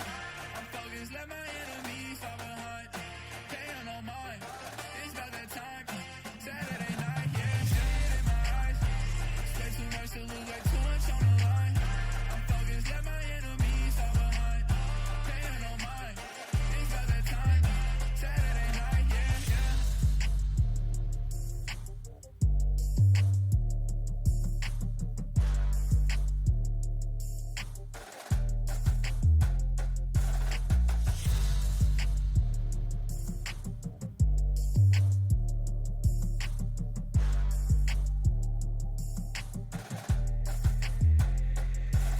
You can see it in my eyes. It's way too much to lose, like too much on the line. I'm focused, let my enemies fall behind. Pay on no mind, it's about that time. Saturday night, yeah, see it in my eyes. It's way too much to lose, like too much on the line.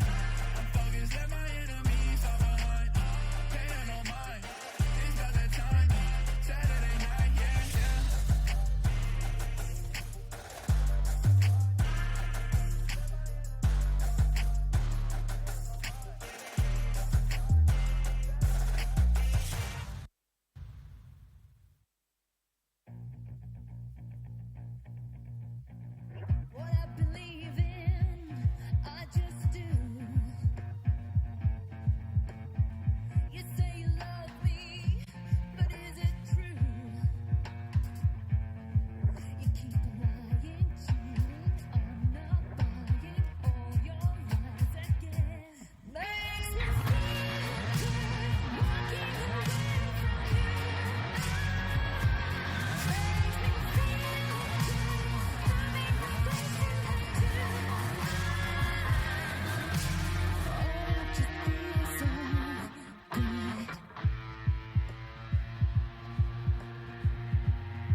Welcome back, everybody, from our extended break there, getting ahead of our second series of the night. Of course, once again, will be brought to you by Riot Games, Carry Live, and the Grand Halai Taipei, who without, we would not have DFM here. We would not have them about to take on J-Team for the second time. So thank you once again to the Grand Halai, because honestly, it's been an exciting playoffs. I mean, last game was an absolute thriller. I've never seen something like it.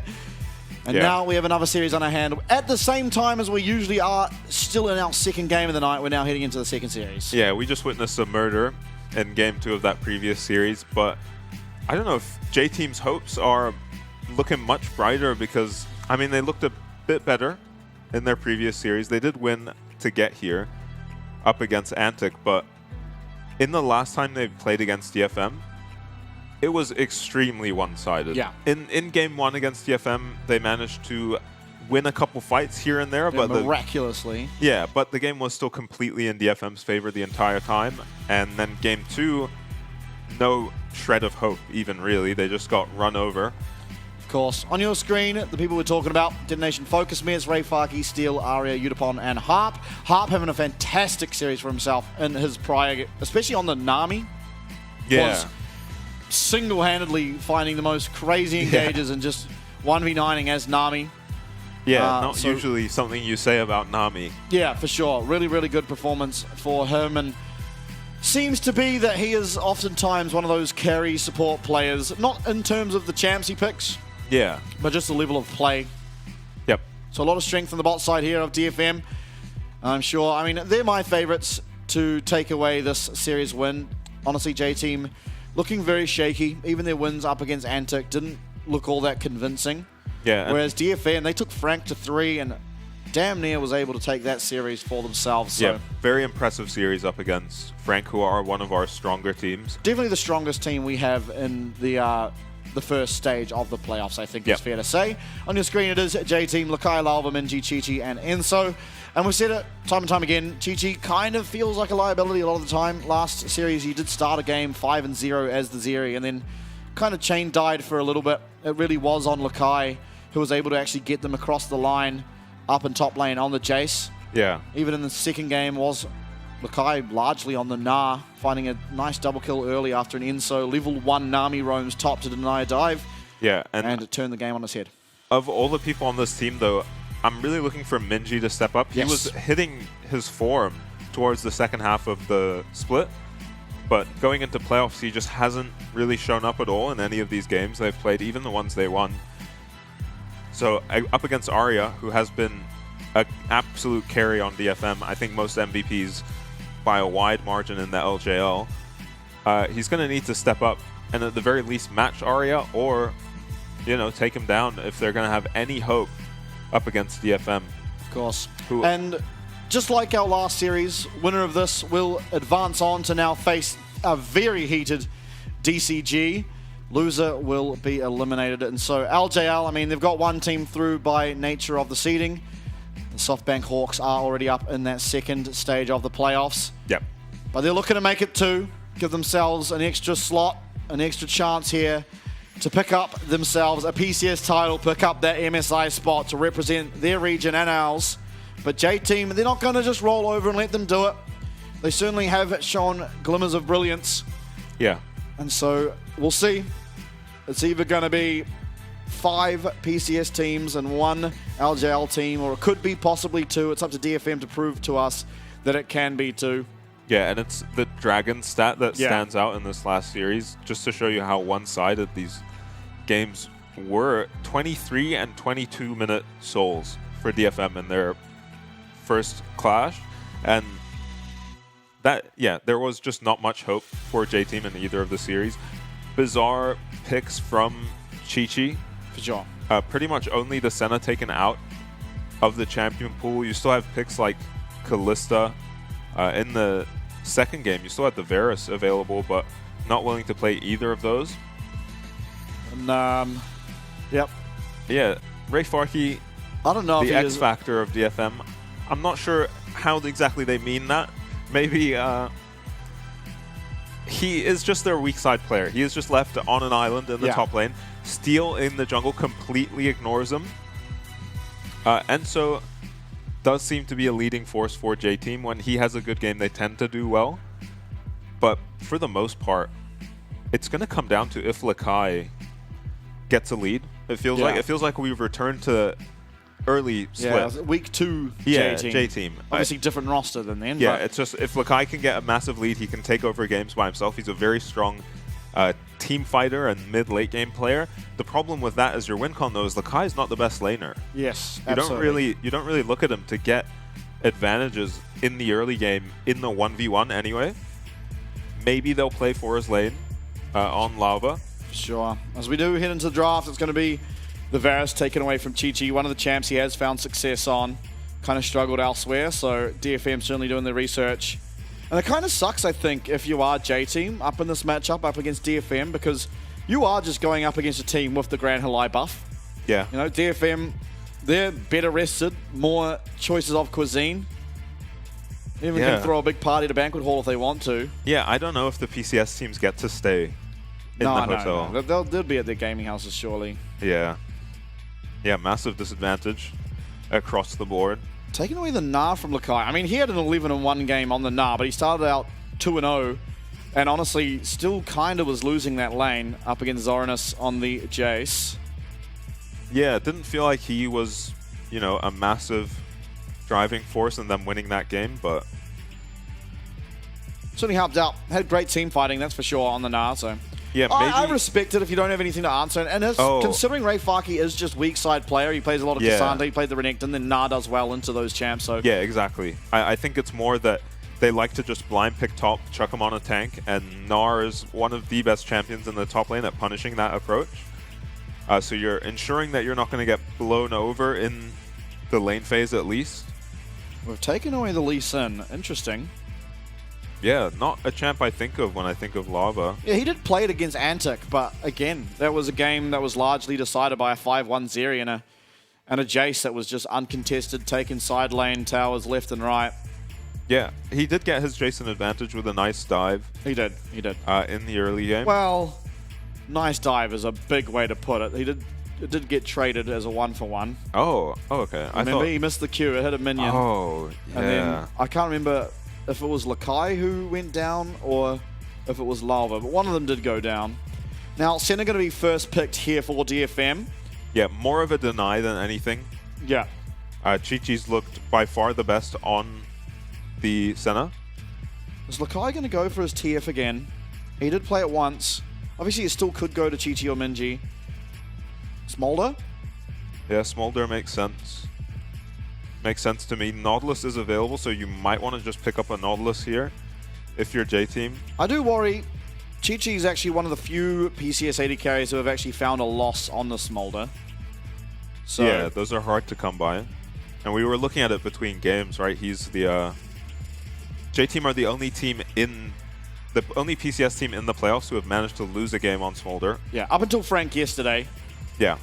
And that was against DFM. So we know DFM are a team that is capable of handling the Smolder even after it gets to the stacks. They are just a phenomenal team fighting team. Yeah. And so generally if you're just better at team fighting or you're more coordinated around team fights, then you can deal with champs like the Smolder. But the Smolder does make it as hard as possible to search for. The Nautilus will help, of course, just a point and click. You're going to get knocked up and you can't do anything about it. Yeah, and game one, DFM up against Frank, they went for Lissandra, Nautilus, and the Vi, which was a bit overkill in terms of CC. We'll see what they pair. Yeah, and too low damage. I think they've probably learned their lesson from that. Yeah, with the Senna ADC as well. They just had no damage to follow up. You know, now they do. This is the comp they went for in game number 2. Yeah, Arya was a monster on the Talia in both games. Yeah, in the game number 3, single-handedly keeping them in it, despite Frank just having absolutely everything they could ever possibly dream of having. Yeah, all the Barons, all the Dragons, 2 inhibs down, and he still was finding multiple man shoves to make picks and delay the game. They couldn't quite get it over the edge. Nice charm from Jimmy and landed onto him off of the Weaver's wall. So Tom Kench. Bit of safety for the Smolder. Makes sense. Liking what J-Team have put together thus far. Second set of bans. You're looking towards top laners perhaps. Maybe you just take away the Cassante, make sure that Ray Faki's not on something that can weak side all game and then still have impact in the fights. Yeah, we've only seen him on Cassante and Renekton, Yeah. so you could try just ban those two I champs. think Renekton probably should be the ban if you're going to ban a top laner. I think you can just deal with the Cassante. Yeah, the you have Renekton been- can win his lane despite being weak-sided sometimes. Yeah, you've been playing against the Cassante all split, and you know all the counters you had for it before are just slightly stronger now. Yeah. I With mean, the Lakai Cassante notably nerfs. playing against it a lot and having great games. The Fiora sticks out. Yes, he did get taken out solo at one stage, but he just had absolute reign over the map. Yep. He played a lot of Gwen into it and looked really good on that. Viban makes a lot of sense from DFM. It's not a champ they want to pick up and fall into the same trap they did game 1 against Frank, especially against this time Kench. So I like that ban for them, and it's Cassante banned away by J-Team. Maybe they have an answer for the Renekton. Well, they might even just pick the Renekton. They do Yeah. have first pick out of this phase. Maybe you're worried about your jungle pull, as it is Xin Zhao, Vi, Lee Sin, all banned. Rel exists. Merkai still does exist. Sejuani. Yeah, we're seeing a lot less Rel jungle. Seemingly for no reason. I don't think it received all that many nerfs. No, Volibear might be the port. Oh, I don't think it's going to be the call. Probably the volley. Something we've seen rise in priority a lot of late. Not from our PCS teams though, right? No, it was mainly HRK and of course Schönfire Yeah. being the big advocates for it. I believe, who was it? There was one team that played, I don't know if it was PCS, I can't remember, but they played a really nice comp where it was Volibear with the Orianna and the Karma. They did lose the game. I think it might have even been DFM, possibly. Maybe. Was that, and there was the Volibear Orianna combo that didn't quite connect. Yeah. Yeah, I don't remember who was playing it. Trying to think back. It's just Jack's blind Yeah. for Ray Farkey. We'll see what Lakai has into this. Yeah, I was going to say probably just the Aatrox, right? It seems like a fairly 50-50 matchup. Yeah. I mean, usually it's the other way around. We see the Aatrox blind into the Jacks. Yeah. And it probably will be the Aatrox, I do imagine. Will be. There you go. It's locked in. Now, we do have team comps, of course. Going into the game, I mean, I kind of like what both teams have put together. Question mark around Ray Farkey. If he is weak-sided, how well can he survive the pressure? Yeah. There is just an Aatrox with a Volibear that can absolutely dive him. And Ari as well, no slouch when it comes to roaming up and finding tower dives with the team. yeah, when we've seen this Volibear be most successful in the jungle, it has been against these tanks. You saw Schönfire take it up against a Rel, and all he needed was one winning lane really to completely exploit the tank jungler who can't fight the Volibear at all. When you've got something like a Xin like 665 had last game, those fights, you know, you can put up a lot more resistance to the Volibear, so we'll see if Lava can put some hurt onto Steel on the Sejuani. Yeah, absolutely. Series number 2, do or die for both of these teams. DFM, notably, a quick 2-0 last time these two teams faced up against each other, but J-Team a little bit more time to gather some cohesion, perhaps, find a way to perhaps take up a win, if not a series win, get themselves through to that advancement match up against DCG tomorrow, a team they've faced multiple times. Head-to-head in the regular season was one series win to one series win. Notably, when J-Team won, though, they did have Wako. Yeah. Maybe the win for J-Team just does a lot for their morale. They were pretty good wins. They played reasonably well, and those wins can be very good for your morale. Ground Zero looked a lot better in Game 1 today than they did in the previous series. This is true. Now, runes, nothing too surprising. Pretty much the same stuff we've seen all split long. So, not a whole lot to truly discuss in that regard. Yeah. See, early pressure, DFM finding themselves that nice ward there onto the Raptor pit, so they will know whether or not Lava starts there or elsewhere around his jungle. Yeah, and as the Sejuani gets some levels, and the Talia as well, they have so much kill pressure in their side lanes. Sejuani Nautilus, Sejuani Jax. If Arya and Steel can get priority in the mid lane and rotate to either of these side lanes, it's going to be a lot of pressure onto J-Team. They at least have the Tahm Kench in the bottom lane. But Aatrox might be in trouble, though I'd still be surprised to see them focusing on Ray Farkey's lane. They just almost never do it, from what I've seen anyway. This is not the usual champ we see him on, though. For sure. Bit of a fist fight down in bot, it seems. Should be favouring DFM. Level 1 Smolder. Not really all that pressuring.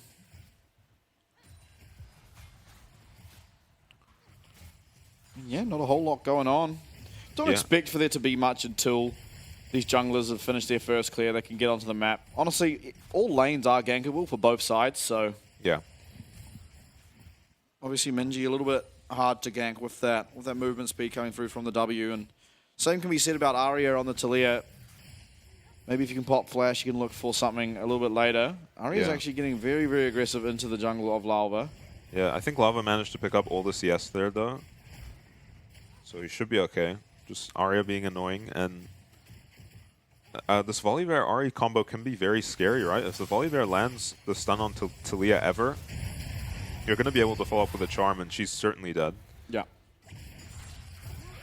Does Volibear's charge count as a mini dash? I think it actually does, because we saw Poppy into Volibear canceling his stun. Yeah, I think a lot of abilities like the Volibear Q, the Garen Q, they count as a dash. We might be seeing how that interacts with the Taliyah Shattered Earth.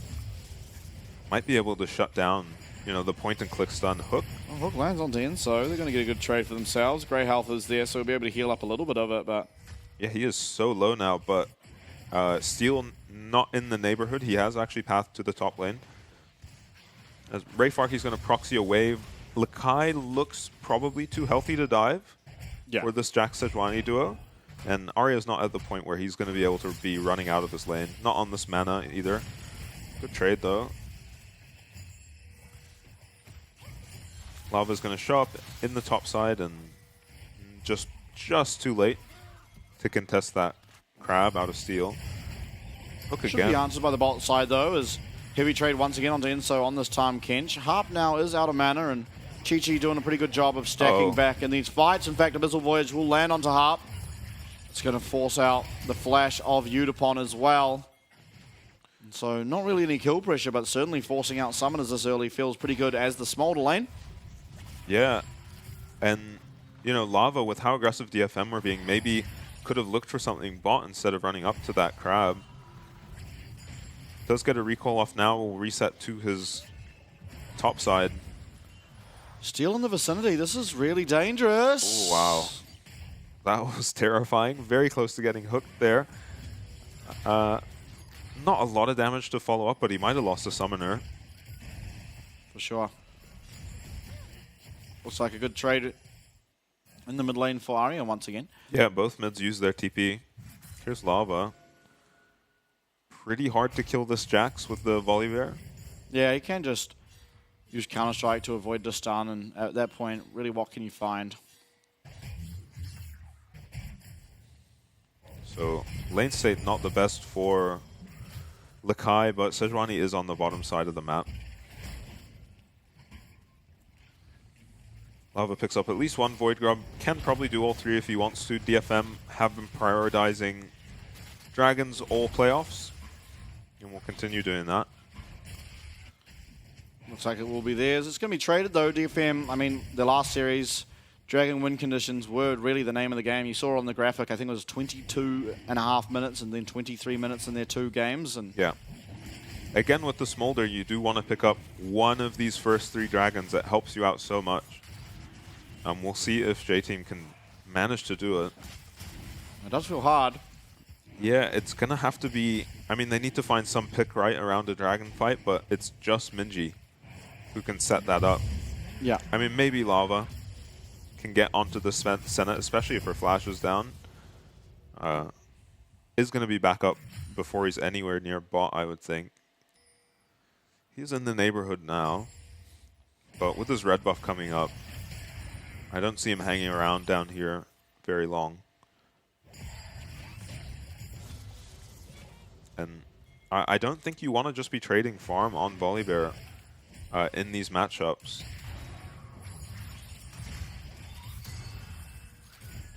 Now, maybe you could argue that lowering the volatility early is good for okay Smolder, because you have the Smolder. Yeah, valid. And if he's going to get level 6 first, he still has plenty of opportunity to impact early game. He's going to get stunned up. Has to pop that world ender to try and get himself out. But still, no flash available. It's going to be, no ult available, but will match flashes there. Lakai being aware of what was likely coming from that Arctic Assault. Yeah, that's going to help the Jax out. In the lane, Rayfarky actually drops a pink ward during that fight. Maybe hoping Lakai clicks on it. Possibly. So much trading. I think he was probably meaning to press his elixir. Oh, yeah, okay. I was thinking what he could have misclicked. But yeah, elixir makes a lot of sense. Actually stealing the red after seeing Sejuani on the top side. Nice from Lava. Can probably take the Krugs too if he wants to. Is level 6, but HP bars are pretty high on the side of DFM. And no ult on the Tahm Kench, which would make dives a lot easier. Yeah, DFM aren't aware. They should be aware when Steel figures out that his red buff is in coming there. too. Yeah, this is going to be 4v3. I'm not too sure who I favor. J-Team, they're looking for the dive. Steel does quickly turn around. He realizes what's coming. Tower's going to be disabled. Through comes Marmon. Udapon's dodging out of everything, but not enough. As Minji does get to the play first. Finds that first kill. Charm lands as well as Harp. Takes the hook he never wanted. And a double kill now. We've got another Ari getting on the board nice and early. Yeah, that is massive for Minji. He's going to help him out a lot in this mid game just to pick up 2 kills there. Arya ends up running down and getting nothing but a wave. Ambitious hook from Harp, but well played from J-Team to punish that Senna flash being down. It was off the back of good trades in the 2v2 from J-Team. Senna W's already down, so that makes this dive a lot less scary. And DFM kite it out as well as they can. The tower is disabled though, and it makes these dives so easy.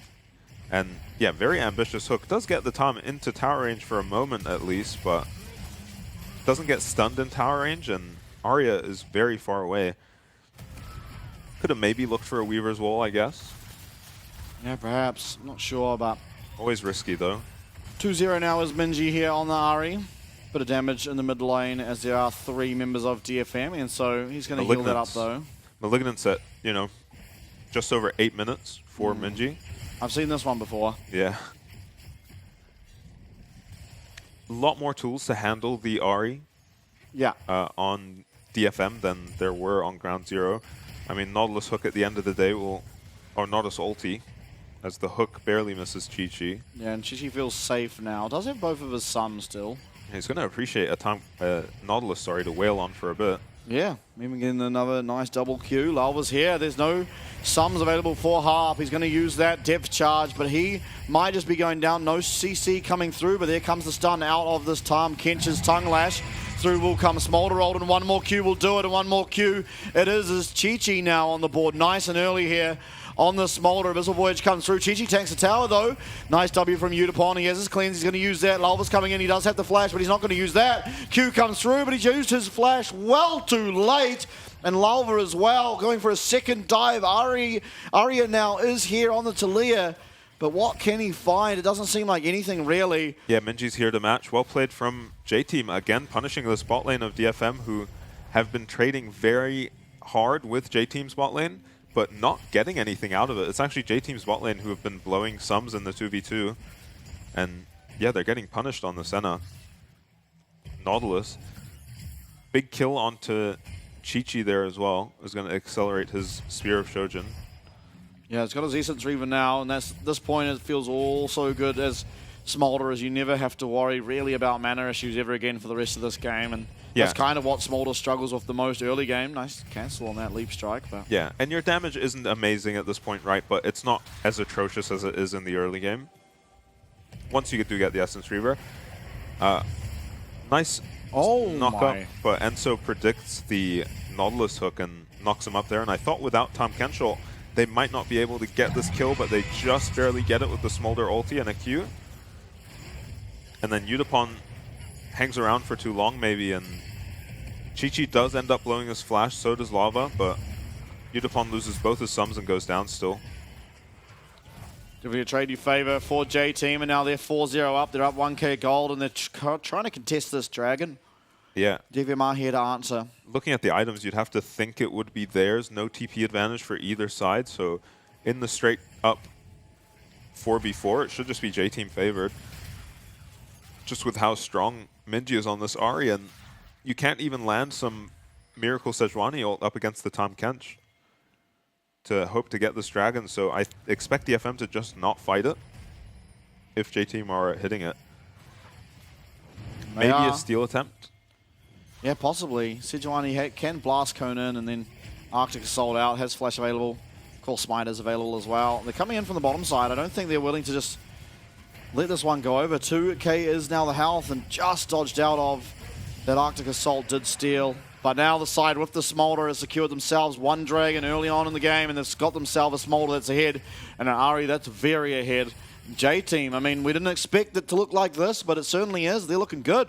Yeah, Chi-Chi especially has been looking mechanically very crisp on the Smolder. He's dodging out of a lot of Senna Qs and Nautilus hooks. So, you know, a player we criticized in their past series. Looking good. And on a champ, he's going to be able to carry the game. Oh, Mom, wake up. It's time to dive bot again. Yeah, Steel is actually just here with Arya. Yeah. Really good awareness from him, as I don't think Lava actually walked over any wards to get here. He just kind of had an idea that maybe his Talia would be in trouble. Meanwhile, Chi-Chi looking perfectly fine in the 2v1 mid. 104 stacks. And because he's gotten so much time just sitting here, he's level 8 on the Smolder. You know my pet peeve when I play Smolder? Yeah. My support last hitting the minions. Like, I know they have to. Yeah, they do for their... Like, I get my minion wave nice and peppered for a multi-Q. Yeah, and then they just gobble up one of the minions. Yeah, take the melee ones instead, just because it's more difficult to get them lined up. Yeah, for multiple. Depends what items you have. At Essence Reaver, it's fairly easy, but it takes a bit of time. Yeah, I missed the W max. Not max, 3 points. Oh, 3 point, yeah. Because once you got Essence Reaver in your second evolve, you could just one-shot the whole wave with WQ. Maybe you needed a little more than Essence Reaver. Yeah, you do just one-shot the back wave with the Spare Shojin as the build currently stands. Kai just takes Krugs. Yeah, he's finding something for himself. Ray Farki actually having a pretty good time up in the top lane. He's got himself 2 tower plates just solo. So look, I mean, we said it, he's a bit of a weaker laner. He definitely comes into his own in team fights though, and so the fact that he's only gone down the 2 plates, he is even in CS, he's still going to be pretty strong on this Aatrox. He's going for, however, the Sundered Sky build, which not as we strong haven't in team liked fights. as much. Yeah. It's going to be better in the 1v1, and I think we do usually see this up against the Jax. Yeah. So it's probably just a matchup thing. I think it's more about the Talia, because it's very hard to navigate the fights as Aatrox into a Talia, and if you get stunned up as the lethality Aatrox, you can just get taken out very, very quickly. Yeah, Sejuani Nautilus don't make it easy for you either. Yeah. So maybe just looking for a more traditional frontliner from the Aatrox, and kind of makes sense with a Smolder on your team. All you need is bodies in front of him, really. Especially once he gets his stacks, which he should be well on track to doing, as Udapon only has 50 stacks at 15 minutes on the Senna. Yeah. I'm not super familiar with Senna stack timings, but that doesn't feel like a lot. No, it's not a lot, but Steel getting aggressive. Getting dove through will come Mum. Lava's going to get stunned up. Still has that Stormcaller available to himself. Enso does tank up that hook coming out there of Enso, and J-Team are going to actually limp away. They don't have their Ahri, which is where most of their strength is, and it may be just that this Rift Herald is given over. Ray Farki on the bottom side, though, he's getting extremely low, and Minji didn't even have to pop that Spirit Rush. J-Team, if they want to commit this Ahri to being here, they certainly can. Teleport available. Spirit Rush actually was used by Minji. He doesn't have it in this fight, but it's going to be a 4v5 for now. Ray Farki did get the recall off. He got his health back, and all of a sudden, Lava's very, very low. Has to pop that Stormcaller. Enso as well, going to get hooked up, and he's not going to be able to devour that Volley Bear. And all of a sudden, DFM have come alive. They're in the team fights. We've praised their team fighting. Seismic Shove does go wide, and Ray Farki, though, he is full health in this front line. Minji still remains with a lot of health left. Chi-Chi just walks in to one of those Qs from Arya and will be taken out, and all of a sudden, it's a 3-for-0. DFM answering back. Yeah, it looked like such a good start to the fight from J-Team. Minji gets his TP off pretty early in that engage, and then Lava manages to burn both sums out of Udapon and a flash out of Steel, just running at them. DFM just turn it around. Yeah, I'm not even that sure what went wrong. Well, no ult on Minji certainly doesn't help, and Lava just gets eliminated after flashing in. Nice seismic shove, of course, does connect. And so it must have been a spectator bug, that Nautilus ult. It must have been a spectator bug, because Ahri ult is definitely down here, otherwise it would be used, and Ray Farkey just runs through this team fight by the time he gets here. Nice Weaver's Wall. Everyone does dodge out of the shove, but I think Chi-Chi probably recognizing he's just dead here anyway. Yeah, I mean, obviously the Smolder is stronger than perhaps Smolder should be at this point of the game, but you're still just weak, a weak champ. Yeah, and I mean, J-Team did opt into that fight, right, with the Smolder, who kind of wants a slower paced game. Yeah, absolutely. Team fights can be beneficial, but you definitely don't want to be losing them. Like, just long, extended 0-for-0 team fights feel really nice if you're Smolder. Yeah. But flashing in that hard, you have to play them slow. You want to be continuing to get those stacks and avoiding death, but unfortunately it was 3 found. DFM now, they do have a gold lead for themselves. Yeah, it is J-Team, however, starting up this Dragon. Minji will have ults this time. It is still 2-0 on this Ahri, very, very strong. Looking like he's going to go for the Leandri, that's his second item in this game. Actually gets hooked up, he's going to get rooted, he's going to get CC'd. Nice Deval coming out of Enzo, does save his mid laner, but will pay the price himself. It's going to be Minji though, getting 1 kill. Lava actually taking it for himself, and now all of a sudden, DFM won the last fight, but Minji's unleashed. Minji's found another one. Another Spirit Rush coming through. It's going to be Aria flashing away. Charm does go wide. But J-Team still, that's up 2-1 in the team fight, and now they're turning attention back towards this Dragon. With Ray Farkey and Steel dead, it's almost a done deal. Yeah, Enzo going down for his mid laner there, definitely worthwhile with how good of a fight Minji had, and Chi-Chi no slouch either, landing a lot of damage in that fight, does have his second evolve. Yeah, 187 stacks. Well ahead of schedule here. Yeah, this is a very accelerated Smolder. Pretty much whatever happens this game, he will be getting to his stacks. And it looks a bit scary here because Steel stuns up Enzo with his Sejuani ulti as Minji gets hooked. So it looked like they were able to gonna be able to knock him down, and if that Talia shove had come through, maybe, but Enzo barely gets out of the stun in time to gobble up the mid laner, and then Minji's able to run away with this fight. Yeah, Harp just in range there to land that dredge line onto the tower, get himself out, but I mean, and it's back and forward. Lakai is doubling back for more lethality items, maybe? What does this build into? The Brutalizer. Not Cyril. He wouldn't be going Cyril. Edge of Night? Yeah, Edge of Night, I guess. That's a Dirk, isn't it? Maybe it is. I think it's a Dirk item. Yeah, you might be right. We'll see. It should be interesting. Leandri's on the Ahri makes a lot of sense just looking at this comp from DFM. Getting Leandri's value on every champ but Senna. I guess it is just Shirelda's second. Can't think of what else it would be. Yeah, they are very tanky. I would have liked to see a Black Cleaver maybe, though. Can you imagine if he goes like Voltaic Cyclo Sword? That'd be funny. Yeah, that'd be fun. The Earth Aatrox build. Is it actually? Yeah. Oh, that's what my friends build in Earth anyway. Crit Aatrox. We don't win many games. DFM, you can tell that DFM realize they have to turn up the pace of this game, and they have to do it urgently because, I mean, it might already be too late. Yeah, 212 stacks. Chi-Chi, yeah, impressive with the stacks on Smolder this game. I think only Betty doing better. Maybe there was a game where Chris Carter did as well, but...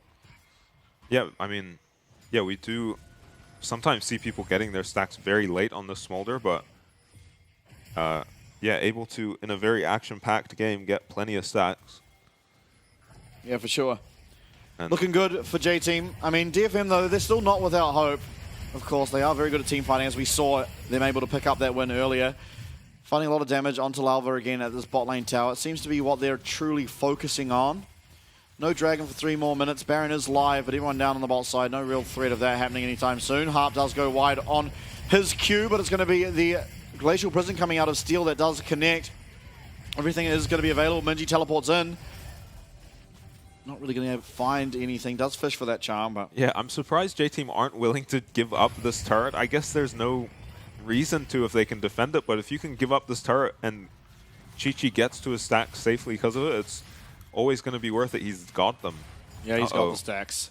Ray Farkey will tell his team the news, walking back, missing 30% of his HP. Oh, Lava, he's going to have to get devoured up here in the bot side. Arya. Lakai, he's doing a lot of damage. Minji's found his way onto this Talia. No Unraveled Earth available, and through will come this teleport from Ray Farkey. Mum does go wide, and Minji's not going to connect, but the Leandri burn is going to be enough. Chi-Chi's at the team fight now, has the stacks, but it's 3v4. Do J-Team have enough there to find an angle on this fight? At least the shutdown coming through. Minji picking that one up onto Arya. Yeah, pretty puzzling from J-Team to fight without your win condition there, but Arya absolutely put the moves on Lakai and Minji, that fight.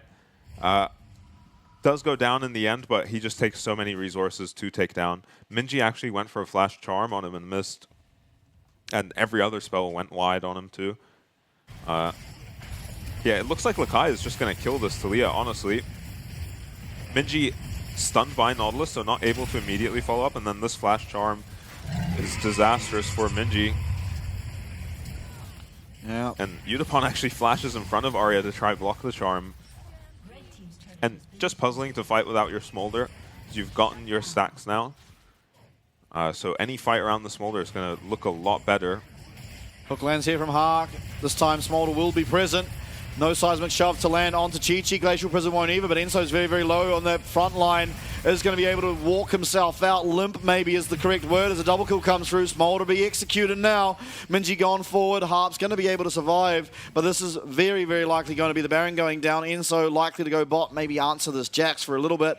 Ray Farkey is going to find himself an inner tower, which of course does feel good. It's a lot of gold, but Baron, what can J-Team get done with it? Yeah, and it's starting to look like this Tahm Kench pick is just an anathema to DFM, because they had so much trouble in their first game against Frank, against this Tahm Kench pick as well. It seems like the type of champs they like to draft suffer against this Tahm because they have to use all their engage onto the Tahm Kench, which when the enemy team has an Ahri and a Smolder, it's really difficult to navigate the fight after you've used Sejuani ult and Nautilus ult onto a Tahm. Oh, Profane Hydra, of course.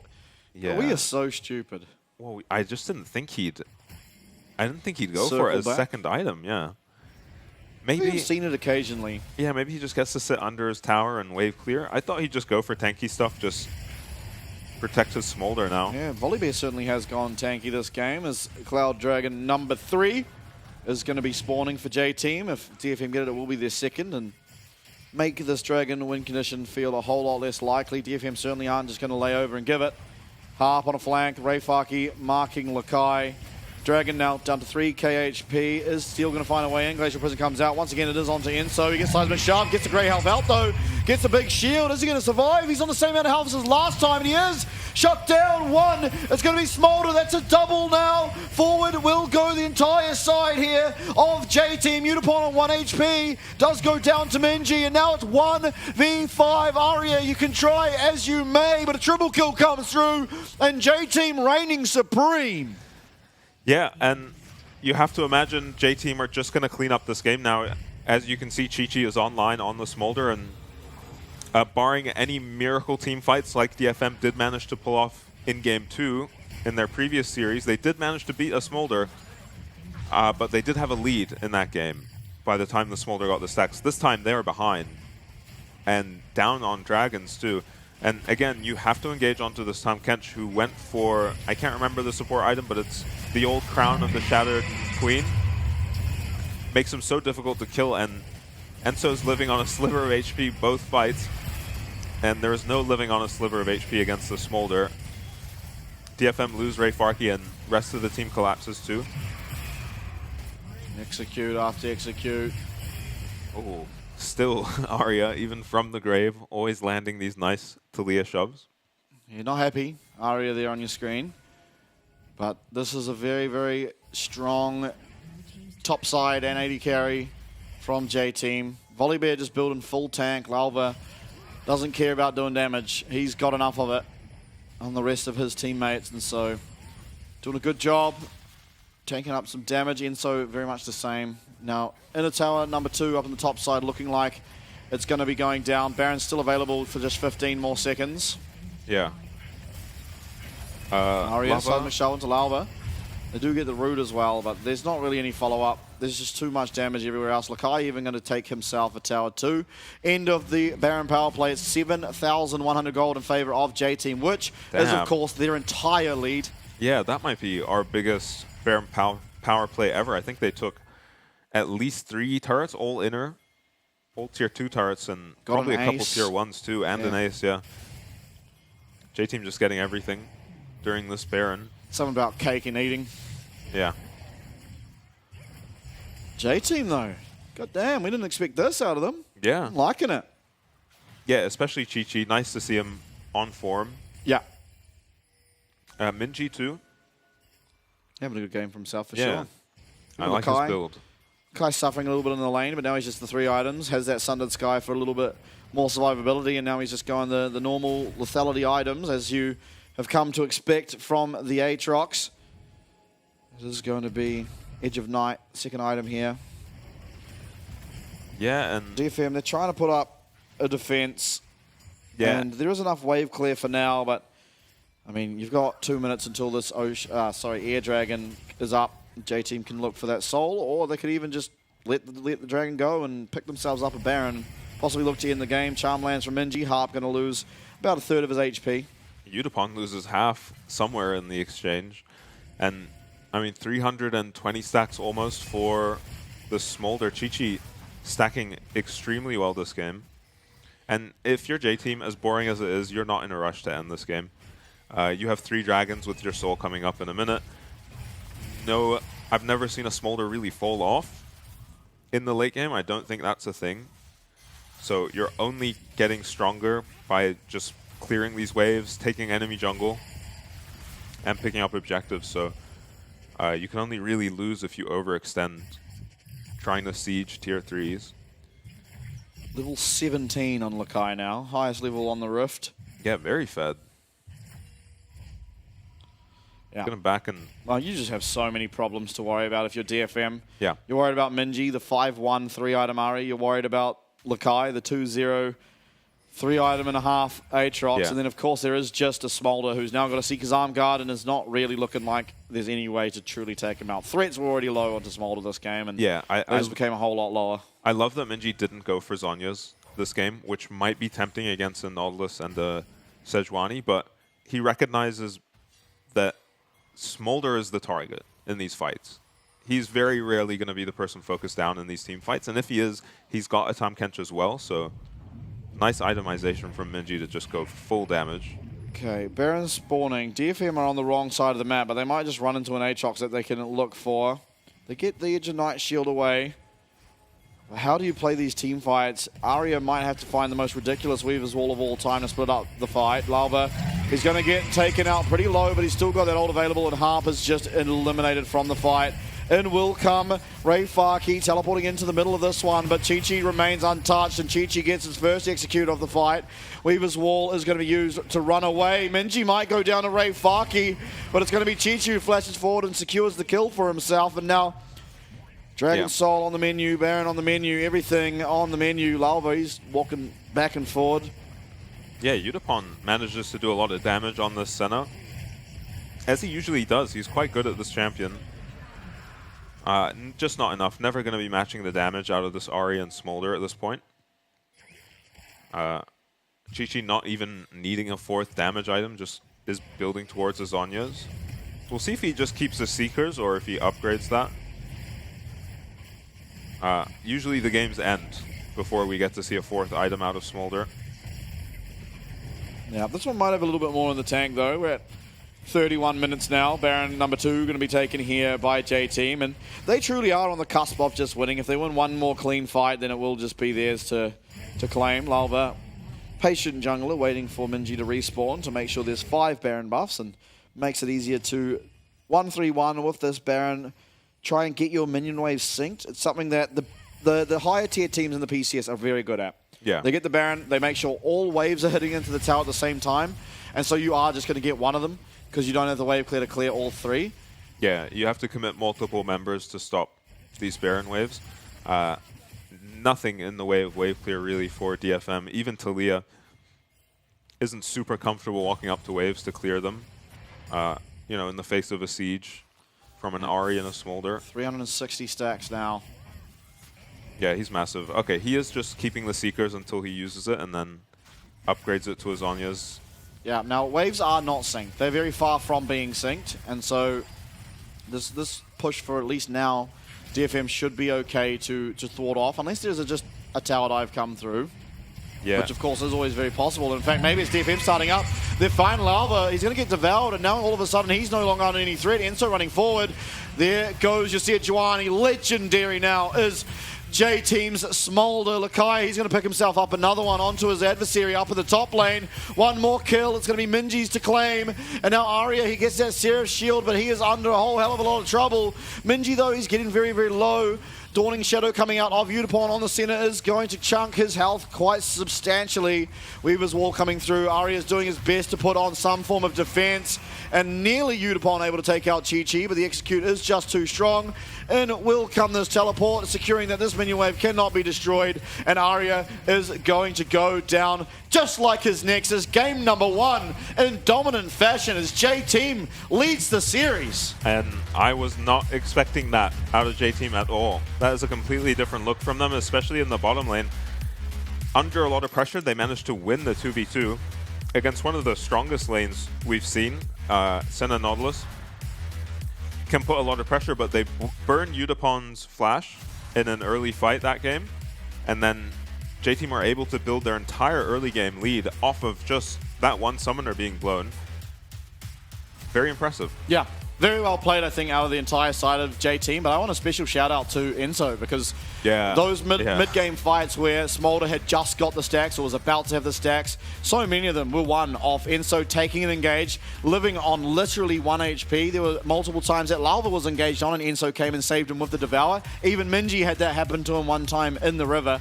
I think this Tahm Kench was such a pivotal champion in J-Team's success, and I almost wonder if any other support came through, would the game have even gone this way? I don't think so. I think this Enso, especially on the Tahm, put on such a performance here that was able to get J-Team across the line.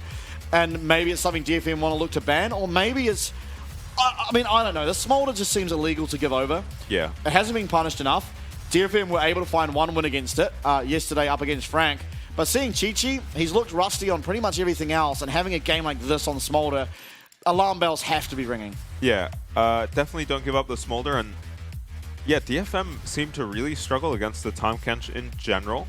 Once you see these games going a little more evenly, the types of comps they draft do not have the damage to deal with the Tahm Kench, essentially. They have to kind of use everything on the Tahm Kench, because if they use their CC-heavy comps onto any of his teammates, he's going to eat them and save them, and then you get re-engaged on with none of your CC, just a Senna for damage, for consistent damage in the backline.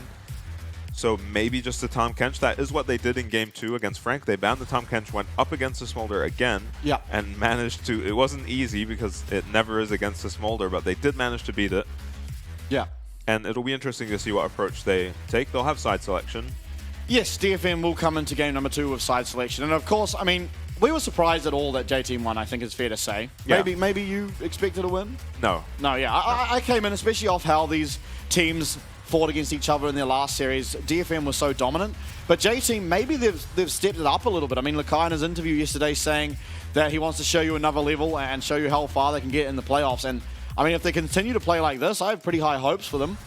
That they've honestly just turned a switch, and yes, it looked a little dicey at times, but they got ahead at the start of the game, faltered a little bit around one of the Dragon fights when Smolder was still very, very weak, but managed to pull it together and get it done. And I mean, once again, just look at Enso and how much he takes here. Yeah, he goes down to, I mean, single-digit HP, it looks like there.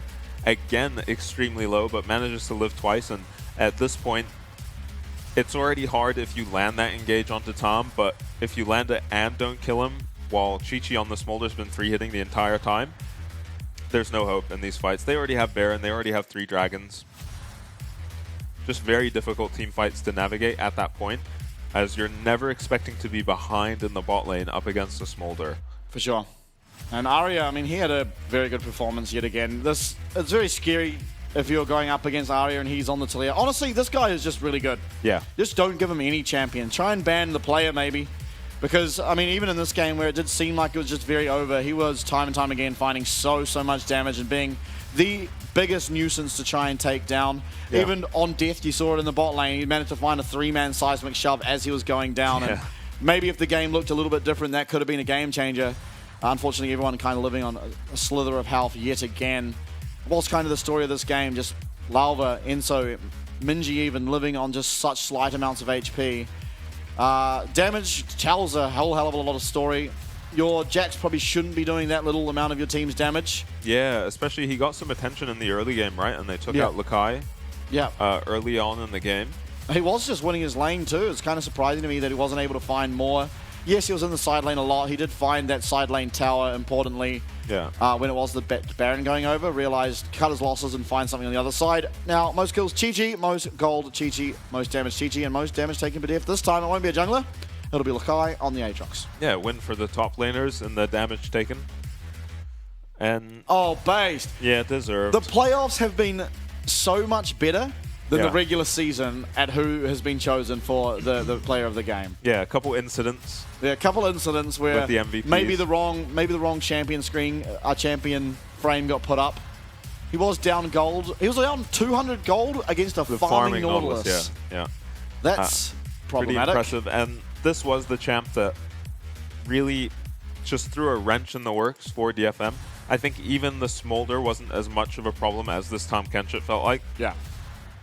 Every fight they were just engaging onto Enzo, and I mean this eat here just saves this team fight 100%. They try to chain stun him so that he can't help Minji, and I mean DFM are able to execute these plays. We saw them do it against Frank, just not quite working out that time. Yeah. Maybe a little extra tenacity on this Tahm Kench has a massive impact there.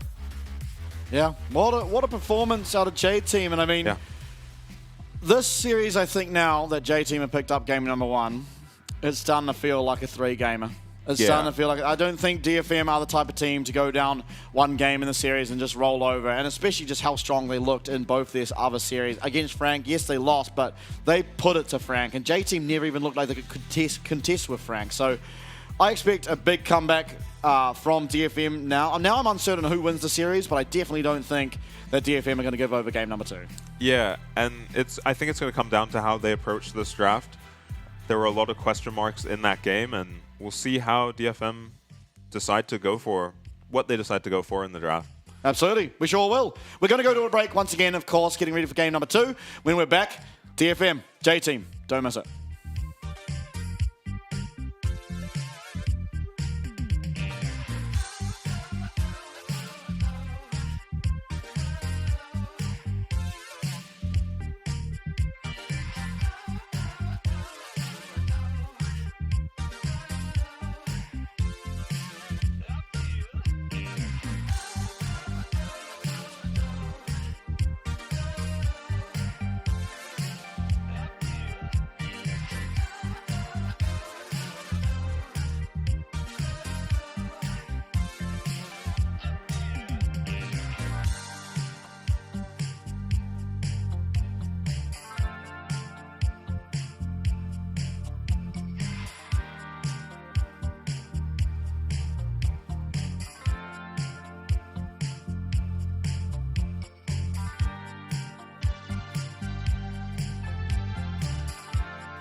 Said I hate to see you go, but you're always back for more.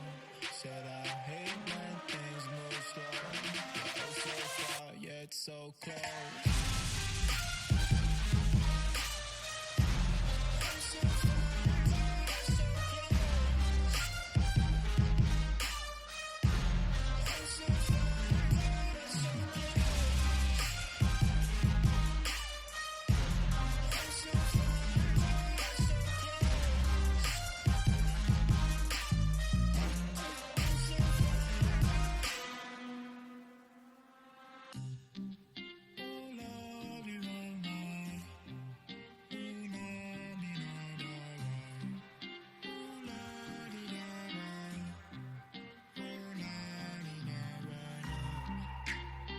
This is hello paradise. I can't decide. Show me the light, show me a sign. Said I hate to see you go, but you're always back for more. Said I hate when things move slow. Oh, so far yet so close.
Hello and welcome back, everybody. We've got game number 2 ready in our second series of the night, of course. Game number 1, kind of surprising. J-Team taking it out, playing really, really well the entire game, and ultimately getting it done. And of course, it's a big thanks once again to the Grand Hilaire Taipei, because without them, once more, we would not be able to have such fantastic games and such exciting sort of series on our hand here, where I believe both of us are of the opinion we are probably going to go to a third. But if J-Team can play how they did in game number 1, I mean, you can't hate their odds. Yeah, I mean, I don't think DFM are going to go down easily. Definitely not that kind of team.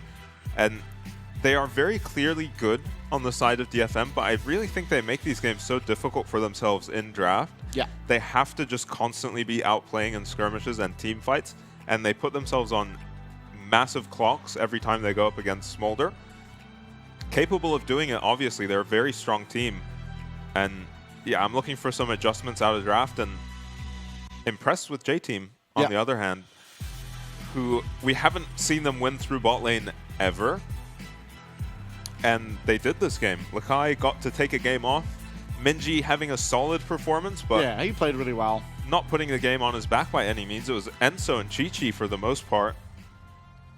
And we are going to have the exact same sides once again. DFM, once again, banning the Varus. We'll see if much changes. It tends to be here in the playoffs that not a lot changes between game 1 and 2. In terms of the bans, unless you do just want to take away the time or take away the Smolder. It's something that DFM did do last series up against Frank. They are going to ban the Volley Bear. So that is at least one change we're going to have coming through. Yep. Well, we're having a pretty decent game on the Volley Bear. Yeah, he made it very hard. First 5 minutes, but yeah, the dives were very strong, and he made it very hard for Yudapon to do much on this Senna, constantly ulting on top of her. And even with just the base damages, he went full tank with the base damage of this Volley Bear. He was, you know, pretty much one-shotting this Senna. yeah. So Nautilus banned away from DFM, and Vi from the side of J-Team. Surely one of these teams is picking Smolder. Ari, I mean, I don't hate it. Ari has just performed today. Yeah, and in the playoffs in general, Yeah, for sure. Ari seems to have performed very well. See what Minji has to answer the Ari pick, see if he's interested in playing a Talia. Doesn't need to pick it up here, of course. They've already seen the enemy mid, so they can take something like Smolder and maybe their choice of jungler here. Yeah. Let's see what they go for. All right, I don't hate it. In fact, I love it. Yeah, there's no reason to switch this up as J-Team. You're going to need DFM to show you that they can actually punish this champ before you stop picking it. They do have to Honestly, find a just different... pick the Tam. I don't see why not. Yeah. I mean, you do open yourself up to be punished very hard on the Tahm Kench. Tahm Kench into double ranged is tragic to play. Maybe Looks like just the Hui. Now, in theory, if this was if this was a different team, one we may have seen earlier on tonight, it's a flex. I don't believe it is. I believe this will just be Minji picking up the Hui. Lucian and Nami going to be the response. We saw that lane match up earlier if this Hui does go to the bottom lane. Yeah, and the Lucian Nami were able to get a pretty massive CS lead.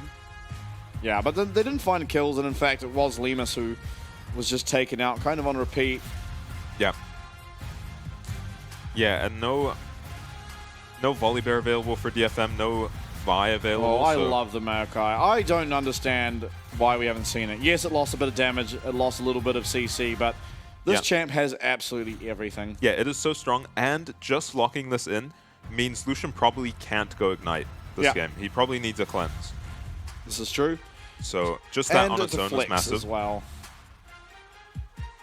Yeah, the 2v2 seems maybe hard, though, as Smolder Maokai into everything's Lucian hard Nami. as Smolder. Yeah. Insert champ here. I think we've seen in these aggressive lanes, Bard pair really well with a Smolder. This is true. Bard even starting with his heal and just setting up a bunch of heals for his Smolder. Trying to just navigate the early game and then get Bard out of that lane once Smolder can clear waves. Okay, so Na will once again be banned. J-Team did ban the Cassante in the second phase last time, and it seemingly did pretty well. Ray Farkey having a decent lane, but really not achieving much there on after. Yeah, this is a strength of DFM too, that they can just switch up their drafts, and Yutapon is a player they're willing to put all their resources on and have him carry a game. He's been able to do it. Unfortunately, not able to get them over the line against Frank, but had a very good game in that game 3. 2 jungle bans from J-Team make a lot of sense. Gonna make it difficult to shut down this Smolder. DFM are blue side, so you're incentivized to play around the bot lane. Yeah, maybe just a Cassante here from Lakai. DFM banning out a couple of the answers that we've seen into it. And it is just locked in, so most likely will be the Renekton for Ray Farkey, as we have seen in the past, but I think you're feeling pretty good about this for J-Team. Yeah. Kind of assembling all 5 pieces of Exodia from my eyes. Yeah, 2 of these champs nerfed since, you know, earlier in the split where this would just be an Exodia comp. You'd be wondering what even happened. Yeah. Maybe Azir over Hui, and you have true Exodia. Renekton in the top lane, no surprises there. Is a strong weak side champ. You can play around it if you want, but dives are going to be hard onto a Cassante. And Viego for steal. Yeah, a bit more ability to go look for whatever he wants on the Viego in comparison to the Sejuani. Has been pretty impactful here in the PCS playoffs, playing a lot of Wukong and finding a lot of success. We're not going to see it this game. Yeah. Of course, and Rakan is locked in, so it's something that I don't really understand all that much. Sure, it has a bit of lockdown. It's also very nimble, so it can sort of dart around team fights and match the ability of Lucian and Ahri, but I guess you're just following up on Amerikai most of the time. Yeah, maybe they just feel it'll help them get through this laning phase. And this is a completely different look from DFM than we are used to. They are usually just drafting purely for team fights. This is a more highly mobile skirmish pick comp that they've got.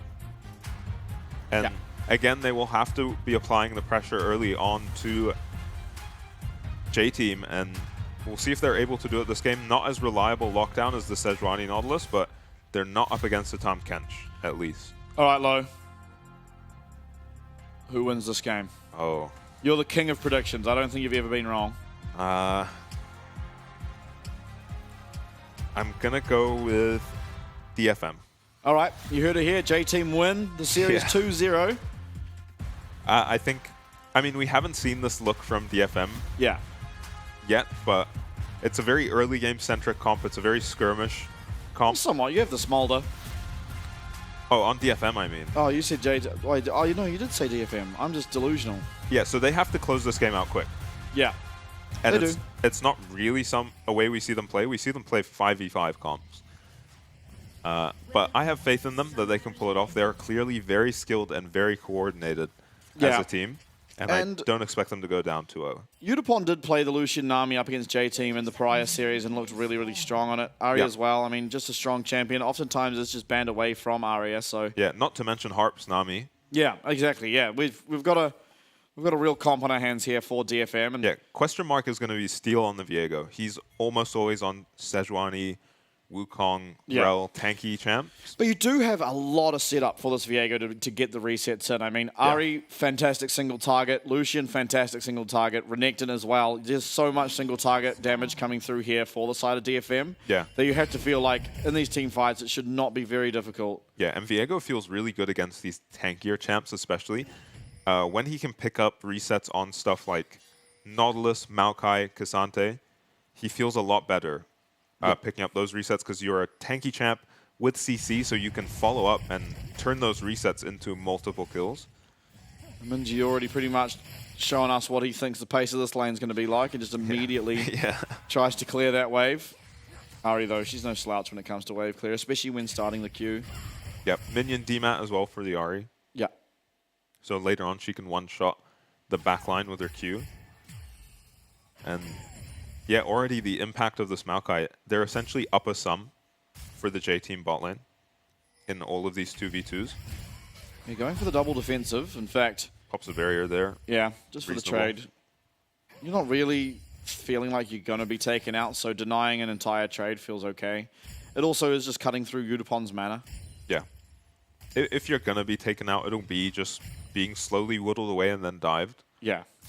So just keeping your health high and getting to the point where you've got some points in your abilities and you can actually clear these waves effectively on the Smolder. D shield from Chi-Chi. We'll see how that pans out.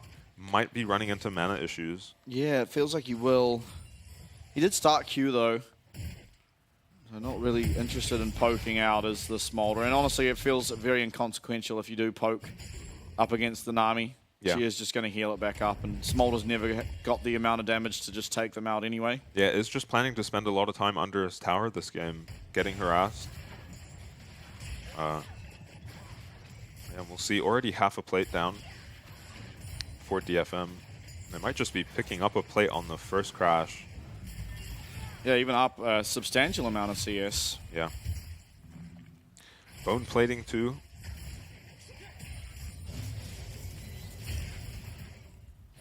I played Lucian yesterday into a Sivir who took Guardian. Damn. Yeah. So similar idea, 2-man bubble from Harp. Guardian on Sivir. Yeah, with a Soraka too. Man, that's one of the rune choices of all time. Did Soraka by chance have lethal tempo and they just forgot to swap? No, I don't remember what Soraka had. Probably Airy or something. But Guardian bone plating Sivir. And it didn't help her much, but Chi-Chi's probably much better than the Sivirs I run into in normals. Absolutely. So Still, he's going to be able to get himself both these Scuttle Crabs. yeah, up a lot of CS on the Maokai. No surprises with how quickly Viego can clear his camp. Yeah, And- just Maokai not really a skirmishing champ, especially if you take Aftershock. Yeah, this is going to be a difficult game for Lava with both the side lanes having massive prio for DFM. Only saving grace is prio should be even or slightly favored for J-Team. Yeah, Udapon not worried about getting knocked up by this Rakan at all. No, and this lane state is torturous. Yeah. Yeah, with the enemy jungler in the neighborhood too. So dangerous to walk up. Lava is going to back now and head towards his bot lane, hopefully, and help them out with breaking this freeze. He's probably not even going to look for a gank or a kill ever in this lane. J-Team seem not too worried about the enemy jungler anymore, willing to walk up. Yeah, Chi-Chi really going to need some assistance here. Yeah, his mana's very low too. Does not have biscuits. Yeah, and does not have Doran's ring. I mean, I'm perplexed by the Doran shield. You're Yeah. playing so safe anyway. You may as well just have the Doran's ring there to get yourself a little bit more mana. You're never going to be auto-attacking is the problem, so you're not really proccing Presence of Mind. Barrier. It is back off cooldown, so it does, once again, pretty much deny that trade, but... Yeah. Bone plating barrier, just putting in so much work in this lane. I don't know if you can really call it effective when he's already down 20 CS and a plate, though.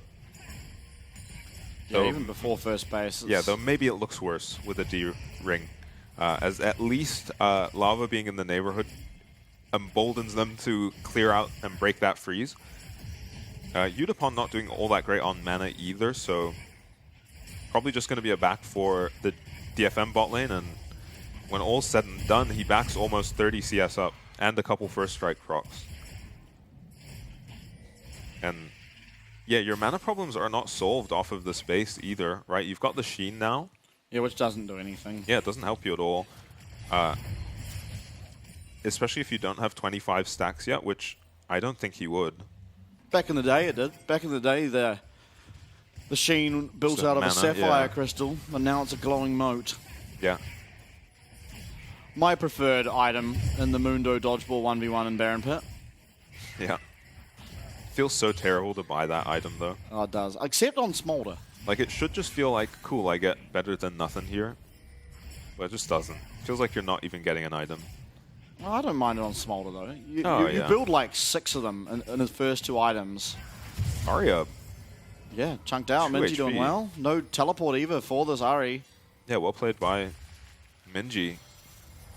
Getting advantage in mid lane, though. Steel is going to be doing the most annoying thing a jungler can do. You win a massive trade in your lane, and then, okay, I can deny this guy some CS, punish him for losing that trade, but Steel not having any of it. So gonna have to use that Grand Entrance to make sure he doesn't lose the entirety of his health bar to these Lucian trades. And Chi-Chi, he's certainly not doing as well as he was last game in the stack department. Yeah, so far maintaining the 20 CS deficit, and if he can maintain about 20 CS down, then okay, you're behind Smolder and you have to weather the storm mid-game. But it's not too bad. It's DFM have the mid-game comp of all time. That is a problem, yeah. Oh, Lava winning the smite, very nice. Hits with the alpaca thumbs up. So that's going to be very good. He would have had his level 6 delayed had he not gotten that blue buff, but gets level 6 off it. And is going to keep DFM in check. Risky for them to start the dragon now. As if Steel got that blue buff and Lava was stuck on level 5, they almost instantly would have been hitting this dragon, knowing DFM. Yeah. And a much quieter start to the game than last game. Yeah, much less trading in the bot lane. Last game, DFM's bot lane were getting even more aggressive than they are this game. Well, we could have a 3v3 on our hands, and I'll take DFM every single day of the week with that. Yeah, Smolder not providing a whole lot of damage. And so he's going to use that quickness, Grand Entrance, everything is connecting here. It is a very, very low Nami, and a very, very low, in fact, dead Nami now, as Lalva does claim himself the kill. Relentless Pursuit, though, Udapon with the culling. Nice flash. Heartbreaker as well from Steel, but it's a fantastic flash from Lalva that eventually dodges him out of pretty much everything. And just a 1-for-0. Massive play by Enzo. The moment he hits 6, he finds that engage Arya Minji gets hit by the charm there. Oh, okay. Spiraling Despair actually connects. Arya will be able to dodge out. Yeah, Arya QW. Just holding the 3rd charge of his ult, letting Minji flash away. Minji does have to flash either way there. So, yeah, trade back from Arya, gets Minji's flash now. Very volatile mid lane, kind of unexpected. Thought these guys would just be wave clearing and farming in the mid lane. It was a very bold Boots of Lucidity game from Minji, but I guess probably feeling like as the game extends, he shouldn't really be in range of any CC to hit him. Oh, Malignance. Yeah. On Arya now. So Minji's in trouble as soon as this Arya ult comes back up, especially because Steel has his flash too. So Steel's ult's going to come back up, Ari's ult going to come back up, and going to be difficult to survive that. J-Team, though, they've really weathered the storm of this early game quite well. Now, yes, your Smolder is quite far behind. You did pick up a kill in that bot lane, but you've also just denied dragons thus far, and I think that is really the important thing. Yeah. We were talking about this last series, though. It gets worse before it gets better. Yeah. For the Smolder, though. Yeah. Static Shiv now finished on the Lucian, and as Nami gets more and more points into her E, and the Imperial Mandate finish, they've still got a lot of power spikes coming for this 2v2. So, you know, there's still plenty of Storm to weather. But so far, yeah, perfectly fine for J-Team, even picking up a kill in the bot lane. Might be losing 6 Void Grubs, though, and that can be a problem, of course. I believe they lost 6 or 5 last game as well and didn't really end up mattering. Yeah, Dragons seem to just have so much more impact than these Void Grubs in general. But never hurts, especially when you're this kind of mid-game pressure comp. Oh, Minji, nice dodge, but is going to see most of his health just deplete there. Yeah, Harp is so far from 6. Enzo is already level 6 when they made that play in the bot lane, and Harp is still stuck on level 5. Not sure what happened to all his XP.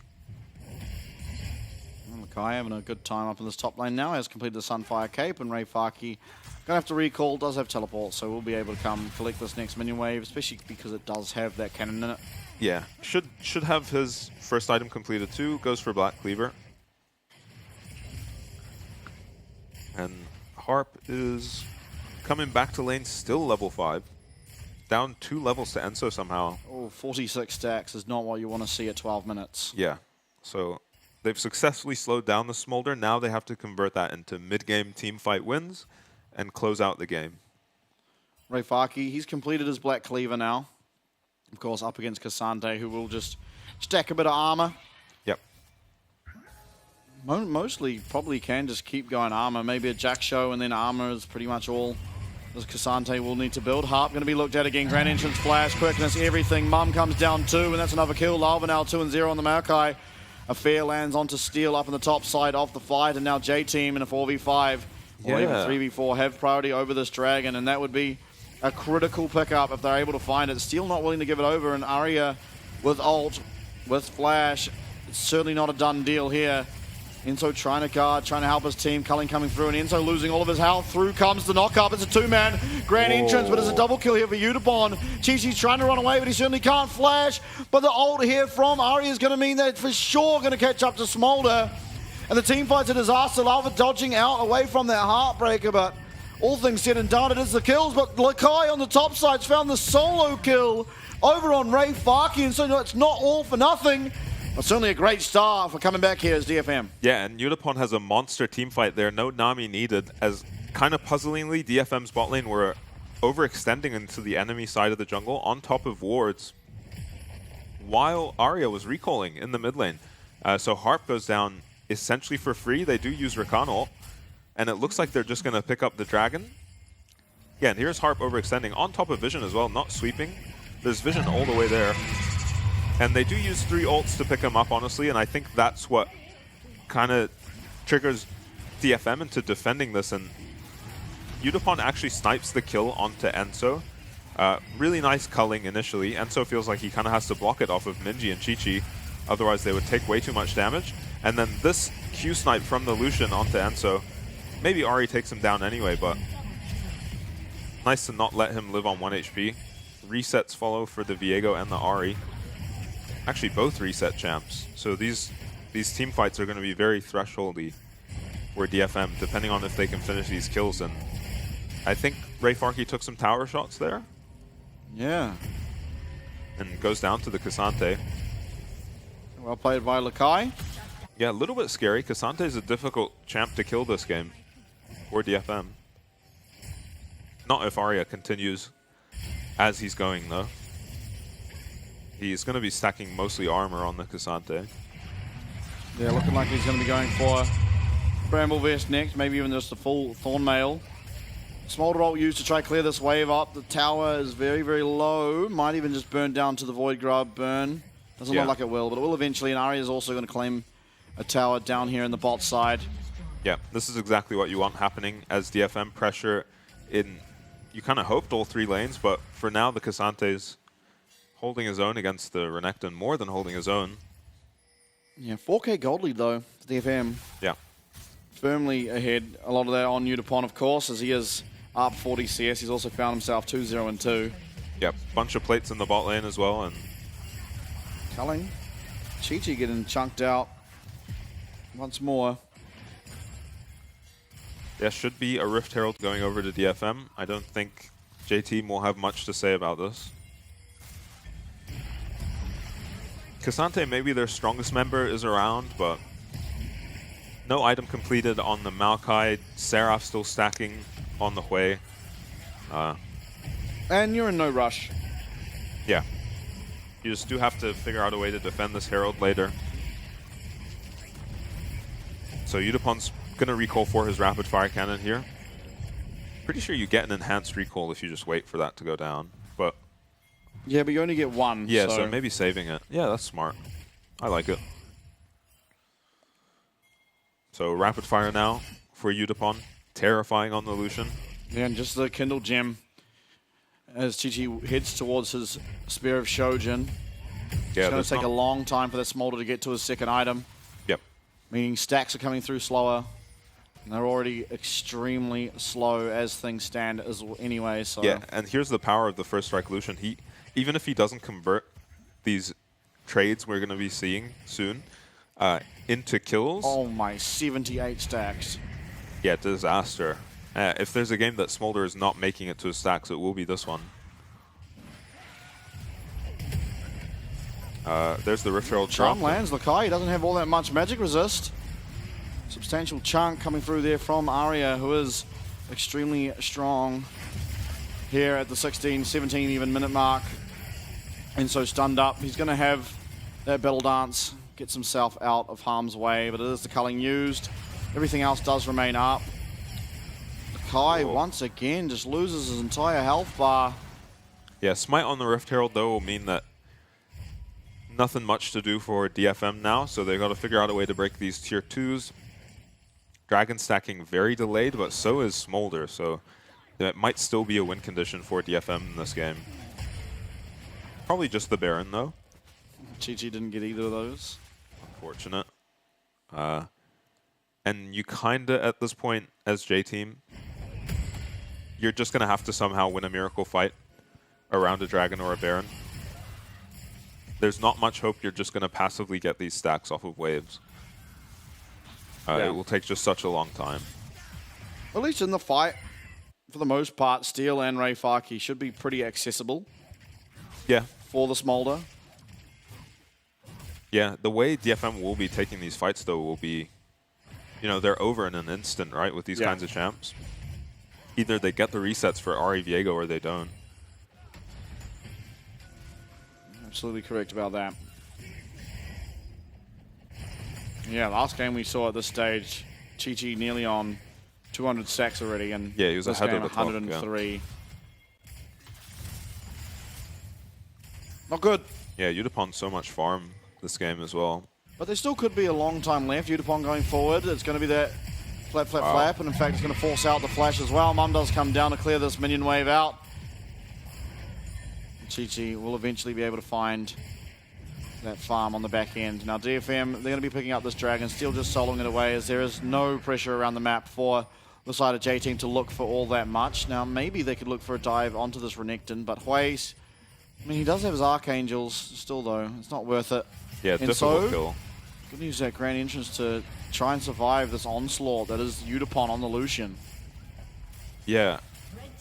Does Chi-Chi have his second of all? No. Wow, so that's why that tower goes down. Otherwise, Smolder doesn't have too much trouble wave clearing.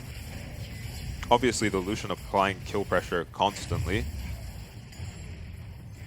Pick up a blue buff for himself now, too.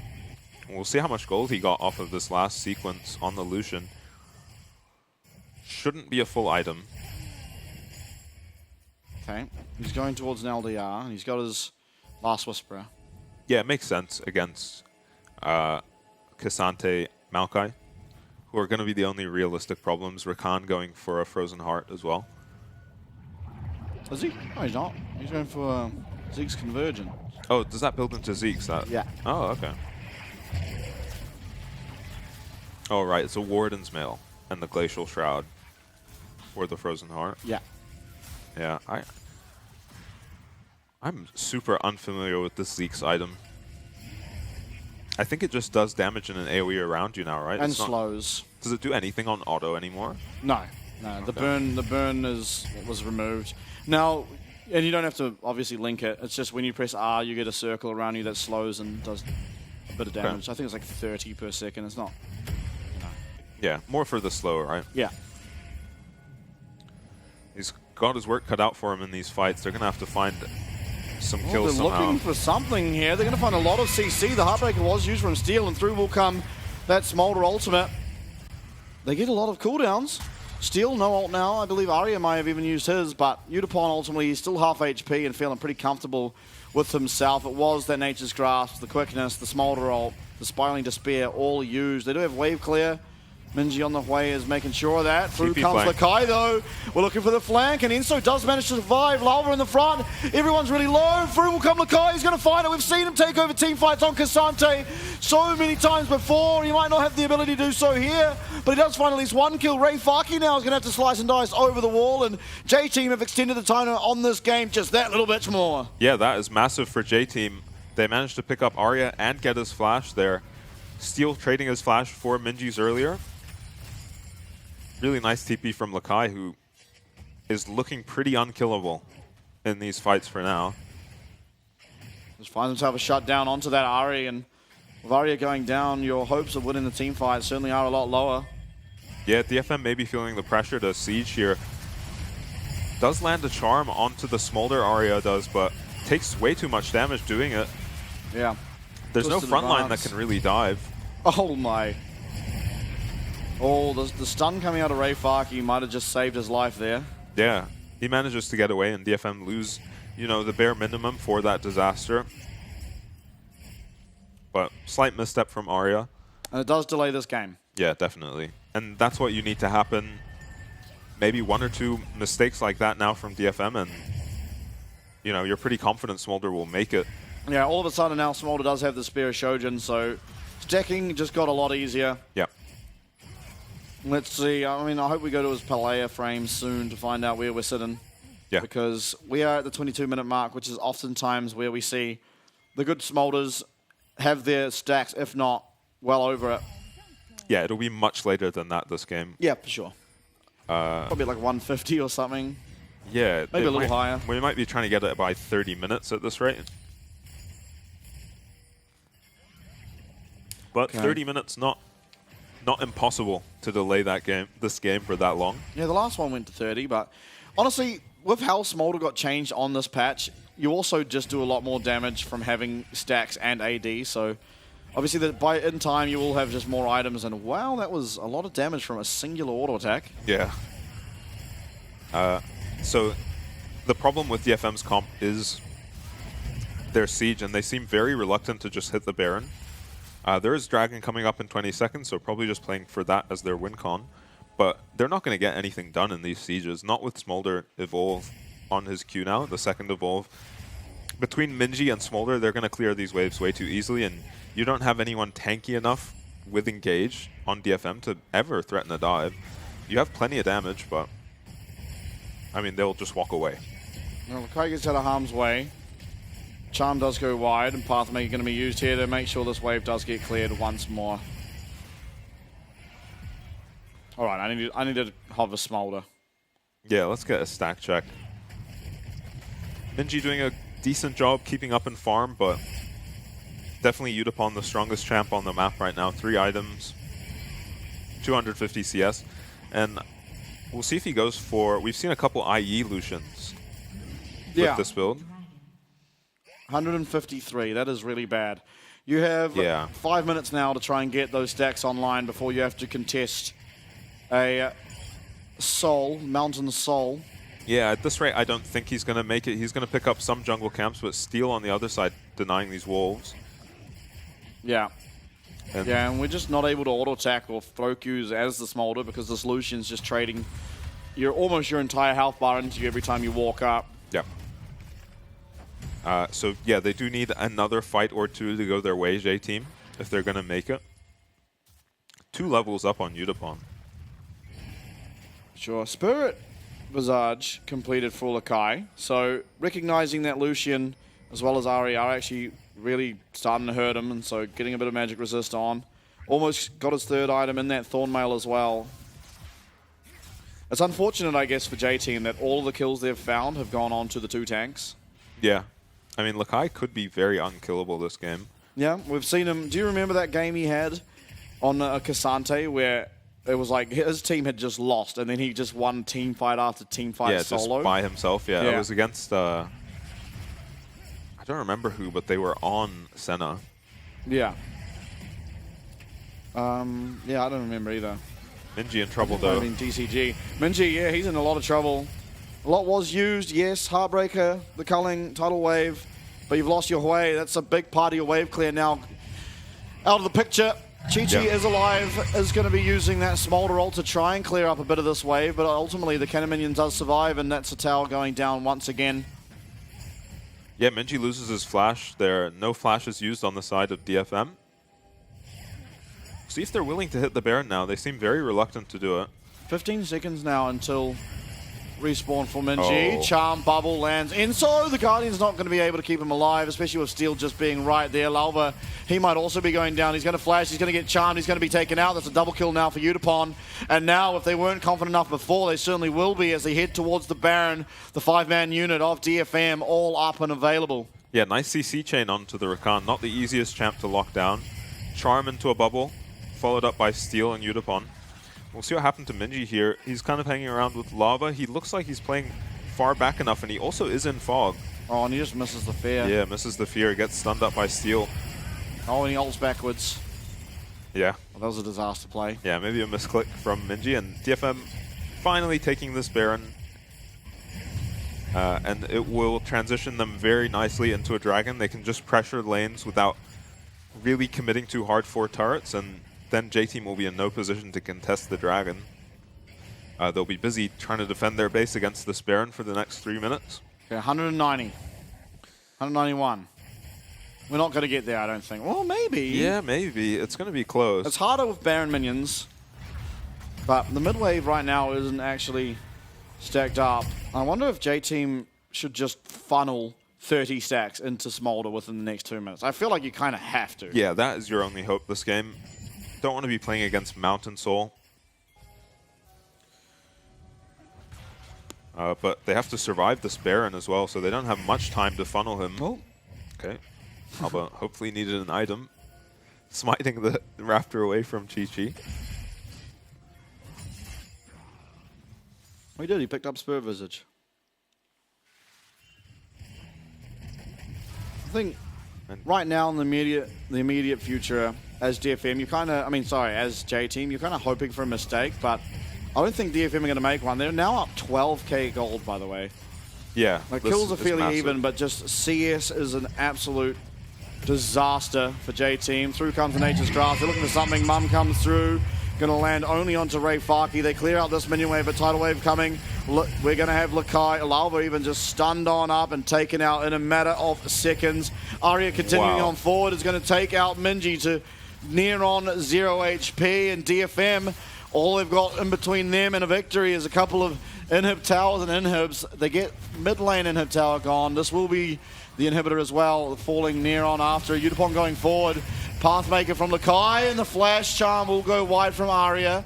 So very importantly, Lakai is still staying alive. Bubble does connect there from Harp on this Nami though. Inhib number 2 goes down. This Baron's still available for another minute. There's teleport being used to buff up this top wave, and they're looking for Inhib number 3. No defense can really come through. Lalva now respawning. Ghost used from Lakai. He's trying to find an angle. Enso's trying to find an angle. It's onto Ray Farki though. Spiraling Despair is going to come through, and that's going to be the Inhib going down.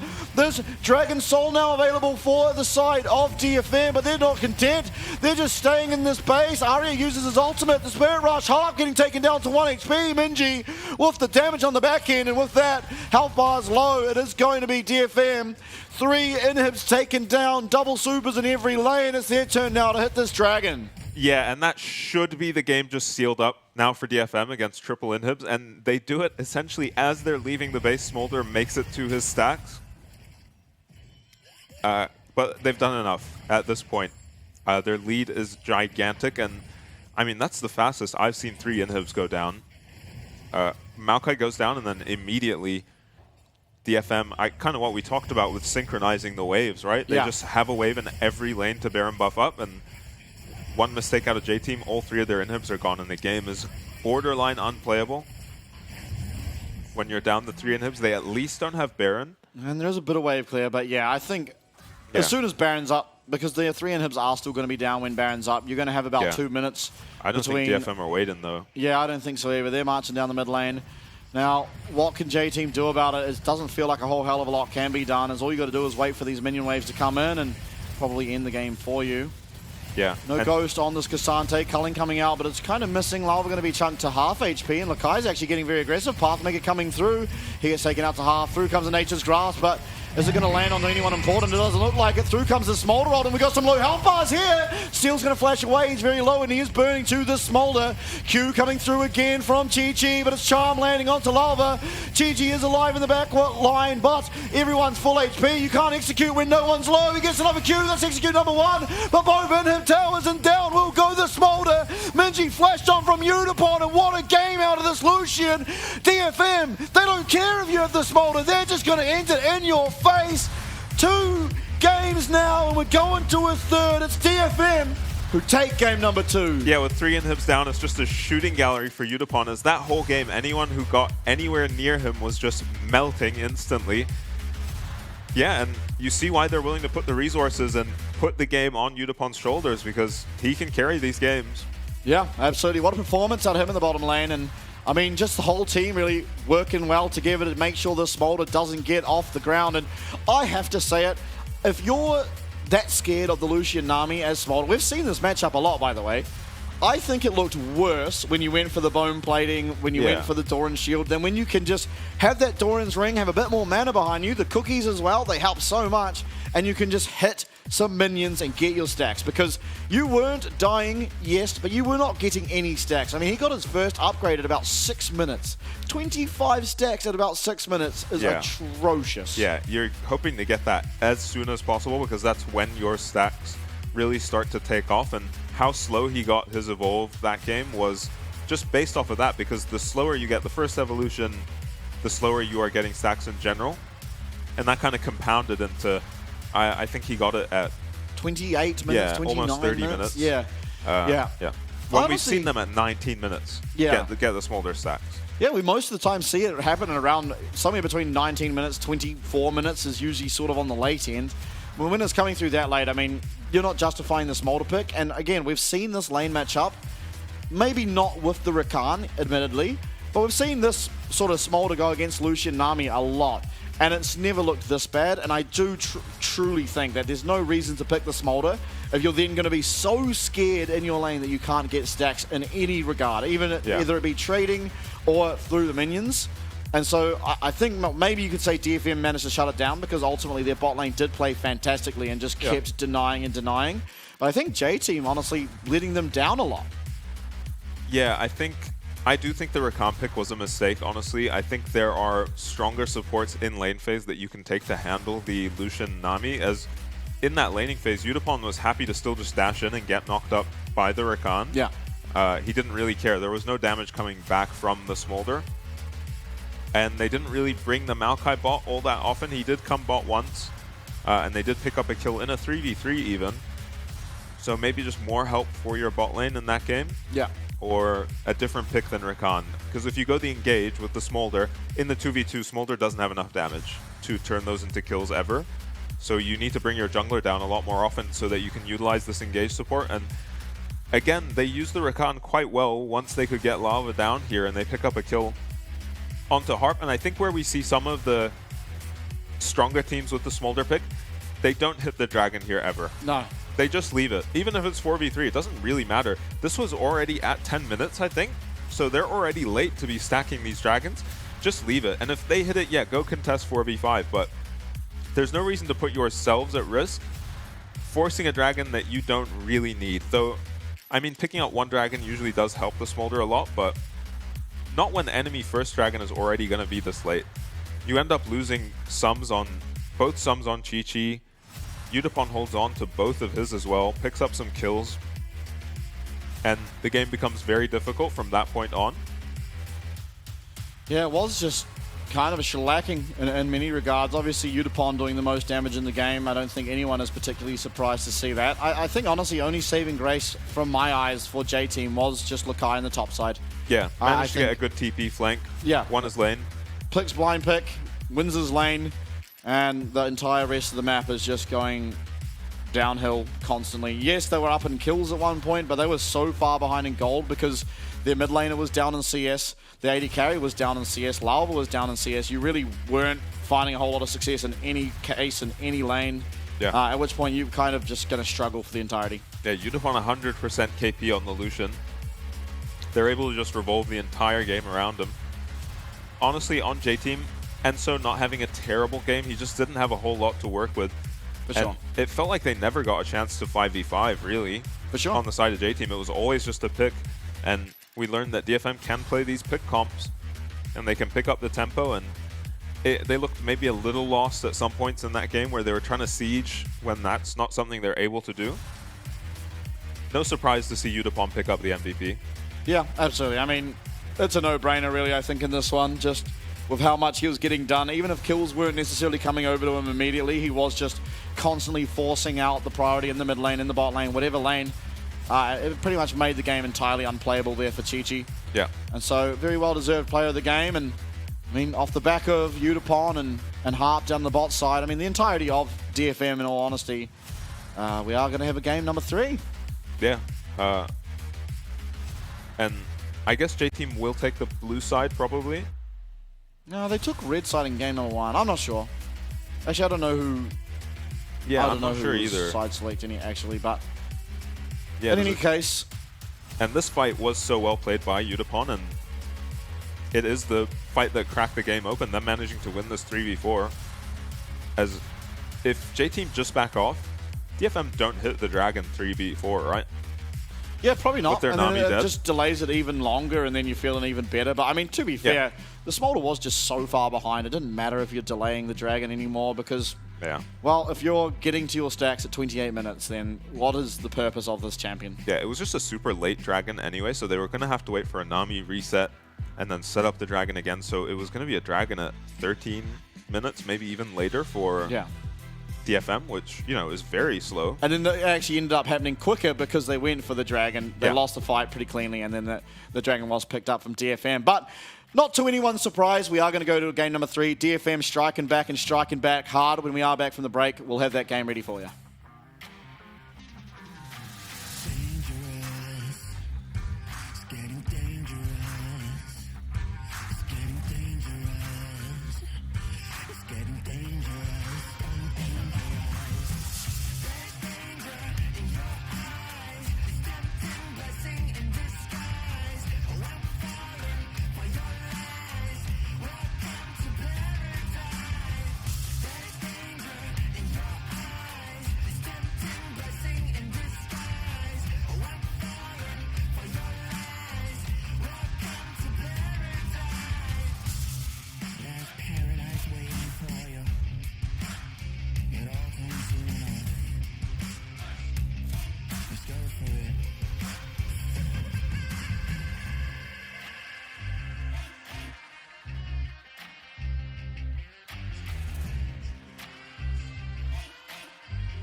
This is where the story ends.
Well, if it isn't DFM giving us our second best of 3 to 3 games, and of course, it was all thanks to the Grand Halai Taipei, who have sponsored them and given them a place to sleep and a place to practice and a place to prepare for what is going to be the last chance for both of these teams to carry on to the advancement match, the best of 5 tomorrow up against DCG. Now, game number 1, obviously, J-Team took it pretty convincingly. Game number 2, very convincing for the side of DFM, and so we've kind of seen similar things in the draft for J-Team in both games. I think this game really, I mean, I don't hate the smolder pick, but you need some mana in your build so you can ever get stacks early. Yeah, it seemed like he was holding on in terms of HP fine in the lane. Didn't feel like he was ever going to die between barrier and bone plating and the D shield, but if you're hanging in that extended lane phase and you don't have the mana to stack up, then it's kind of all for nothing. Yeah, you almost rather have 4 deaths but have the correct amount of stacks. Yeah. Yeah, the Lucian ended up being super accelerated anyway, and you took forever to get to your stacks. They had lost 3 inhibs by the time he got that 225 threshold. And, I mean, that is very demoralizing playing a champ like Smolder, you know, for 30 minutes and just pretty much being 4v5 all game. Yeah, for sure.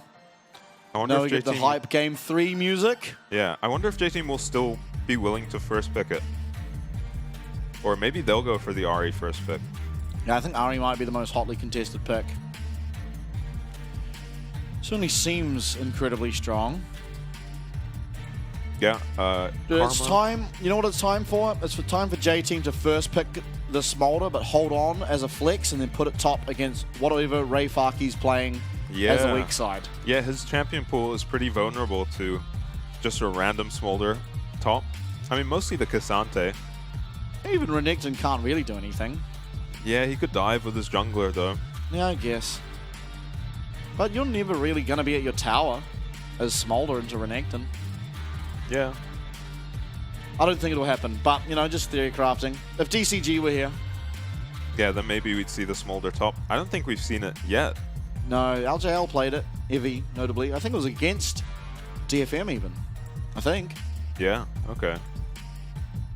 Anyway, draft remaining pretty much the same, except this time sort of a trade in bans. It's going to be DFM banning the Orianna instead of J-Team, who it was in the past, and it's going to be J-Team banning the Nautilus instead of DFM in the past. So things pretty much staying the same. Yeah, so the Ahri pick worked out very well for DFM. Oh, wow. But maybe the Lucian. Maybe they felt like they handled the Ahri Varus is reasonably well. open. Varus wasn't banned for the first time. Yeah, so you don't even have to go for the Smolder as DFM, and I don't think they will. Yeah, I think they probably just picked the Varus here, no? Yeah. And with the Varus lane, you can turn the tables on the Lucian Nami, right? Suddenly, if you're Varus Ashe, Lucian Nami are in trouble. Yeah, oh, they're going to get Ahri and Varus. Yeah. Oh, God. I mean, Arya definitely didn't feel as impactful on the Ahri as he has on the Talia. Yeah, but that's just because Udapon was taking over. Yeah, But true. you can't punish the Ahri. It's very, very difficult to do. Yeah, he did burn Minji's flash in the 1v1 as well. Yeah. Well, this is Ahri locked in. What's the second pick here? Is it just going to be the Varus? Maybe look for a support? You're not in a rush to pick up the Varus, No. because you have seen the enemy AD, but maybe it was nice to lock up your bot lane. Because you know it's always going to be Lucian Nami, right? Lucian with anything but Nami or Milio is barely a champion. Yeah. Back in the old days, it was Braum. Oh, yeah. Back in the good old days. Lucian Braum. Minji going to be on the Talia this time. Definitely seems like it does better into the Ahri than the Hui was doing. Yeah, Hui felt like he was under a lot of pressure against the Ahri, especially once she got 6. Now, third pick for DFM. Do they go for the Cassante in top? It didn't look like Ray Farki was having a very good time on the Renekton. Kallista's going to be the AD carry of choice, so not the Varus that we suspected. Okay, same story though. You can put a lot of pressure on this Lucian Nami lane. Yeah, but I think this should just be an immediate Renata ban from J-Team. Yep. Nautilus already banned. Usually the other go-to. But you could even Fiona. play Callista Ashe. Yeah. Okay. Jungler's taken away from Lava here. I think you want to ban Rel if you're DFM, if you're not first picking it out of this second ban phase. It is so annoying to play Callista into Rel. Ashe ban, so yeah, J-Team expecting some very degenerate bot lane and on the side of DFM, and should be Renata banned next for J-Team. You'll see. First, we're going to see what the next jungler will be banned. Lee Sin, they banned in game number 1. Do they expect it to be picked here from Lava? No, it's going to be the Nocturne. Yeah, reasonable ban. It doesn't feel like Nocturne has a lot of follow-up in this game. Maybe just to read that that's a champion Lava is comfortable on. Okay, Renata's open. Yeah. Yeah, strange to ban the Ashe, but not the Renata. No surprises if we see that locked in, and then Ray Farkey's going to have his choice of matchup in the top lane. Yeah. There is Poppy available, so I'm surprised to see 2 jungle bans and no Poppy ban from DFM when they have Ari, Viego, Kalista. See what J-Team decide on. I mean, this last pick is going to have to be something new if Renekton comes out from Makai here. Ray Farkey has played a game of Jax. Yeah, could also just go for Aatrox. Seems like it would be fine into Renekton. Okay. Renekton Sejuani, very, very strong top side.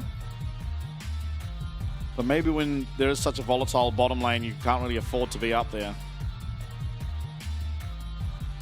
Yeah, Renata Kalista look to trade constantly, often getting very low HP doing it. And I'm excited to see what Yutapon goes for on the Kalista.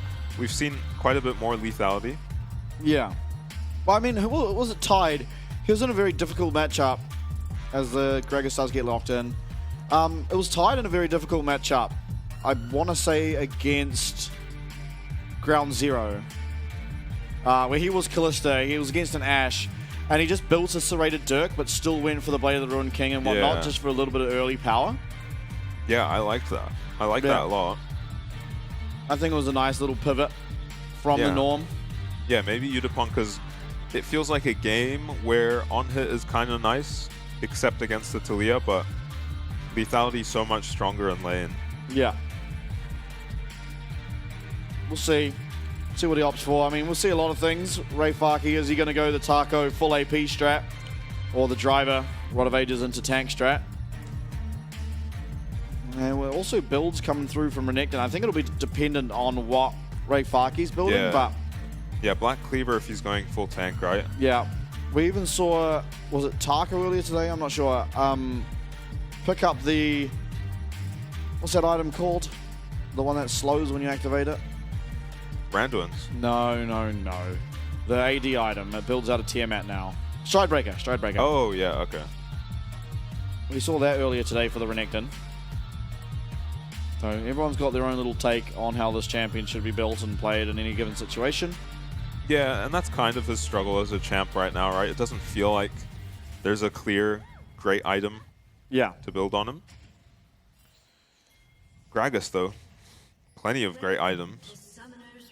And we were expecting to see a lot more blind pick Gragas, right? Yeah, for the most part. I mean... We saw someone pick it blind. Was it Driver? Zorinus? Oh, yeah, maybe it was Zorinus.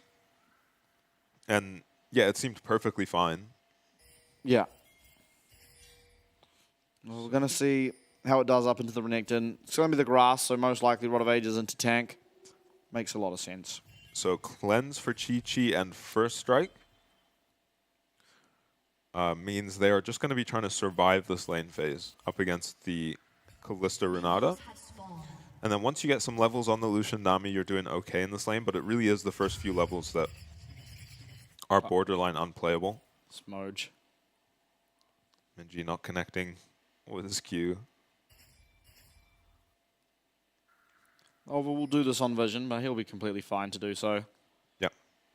And Steel knows where the action's going to be this game. He's going to be heading to bot side. Now, I mean, what do you... His Halo Blade's on Kalista, so almost definitely lethality. At least this game, Lava's going to have 2 lanes of prio.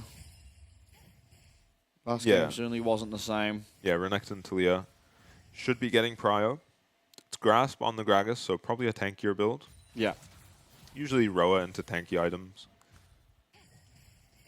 Yeah, and that Grasp auto plus E from Gragas just is so ridiculous. And I think, was it Ray Farkey we saw go down to Jiang on the Gragas. Yeah, Jiang just From, like, solo killing him. Yeah, from like an obscene amount of HP. He was like 500 HP, and I was like, okay, well, he's going to trade more damage, just killed him. Yeah, EW just took him out from, 30%.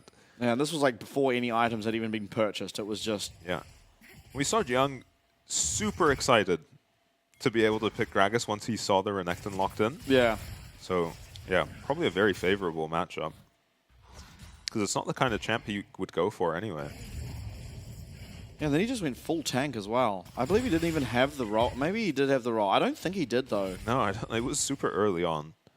No, I mean, like, he didn't build roller. Oh, I'm not sure. I'm pretty sure he didn't, but anyway, not much to be surprised about here in the bot side. It is just going to be this Kalista champion alongside this Renata champion having priority in lane. Yeah. At least we're not losing a plate on the first wave crash. So already better. Yeah, already doing better though.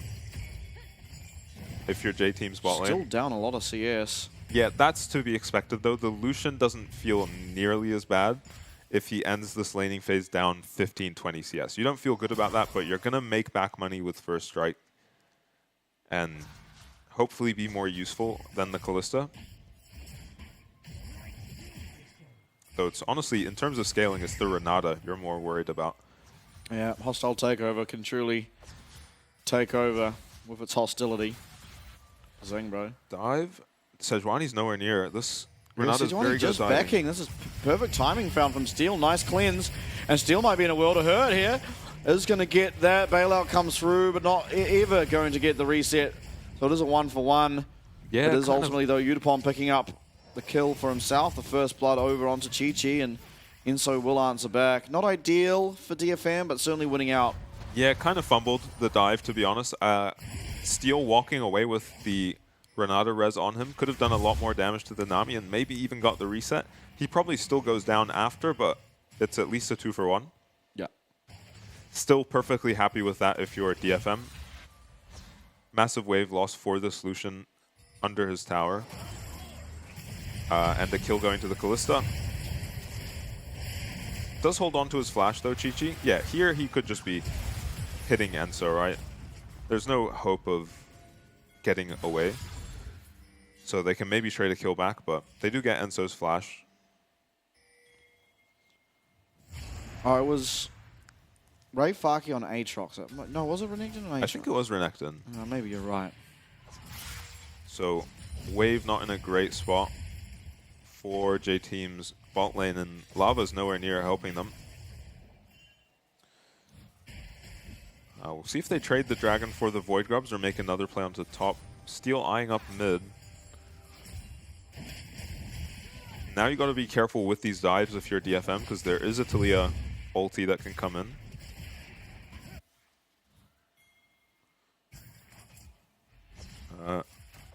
Less worried about Dragon stacking this game, honestly. You don't have the timer that you end up against when you're facing the Smolder. I don't know who I really favor in terms of scaling. I'm not entirely sure either, but it does feel like Kalista's got a pretty hard job ahead of herself in terms of dealing with Renekton, Sejuani, Taliyah, and Steel as being an absolute menace. Yeah, honestly, most of the time, out of laning phase, it feels like Kalista just becomes the support for Renata. Yeah. Steel shouldn't be in too much trouble.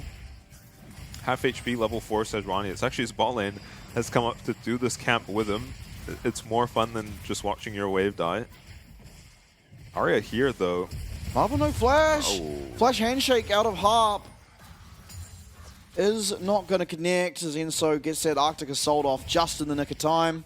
But the dive still might be happening here as we're very low health on the Sejuani. Minji still not moving. Does have Weaver's Wall, but very, very late to the play. Lava's going to have to stick around. Enso doesn't have heal. There is flash available for the Sejuani, but an immediate kill found. Enso goes down. Weaver's Wall comes out, but it's possibly just too little too late as Arya is still taking out that tower, able to get out of there with that Spirit Rush. Down will go one. Udapon very, very low, but he's just going to be able to walk on out of here. And DFM, sizable lead now as they take to the dive, and Minji is the only one remaining. Yeah, perfectly juggled on the tower aggro there by DFM, and they know Taliyah's coming, so that play has to be very clean, and it was. Another kill to Kalista, 2 kills onto Arya. And Minji gets nothing for rotating down. Lakai not able to make all that much headway in this lane. Oh. Yeah, Goldgraph already looking grim. There's a 1.4k gold lead for Udapon over the Lucian. Yeah, has a Dirk. Yeah, Bam Dirk Scepter. into Blade of the Ruin King looks like. Kai doing fine for himself up here, but once again, the rest of the map kind of falling apart. Lolva and Minji, they're now invading, maybe even looking for a dive. Rayfaki is pretty low up in this top lane. Yeah, maybe no Weaver's waited. Wall, also not level 6 yet on the Sejuani. Yeah, waited too long to use his TP, maybe. Seismic Shove, going to land, stunned up.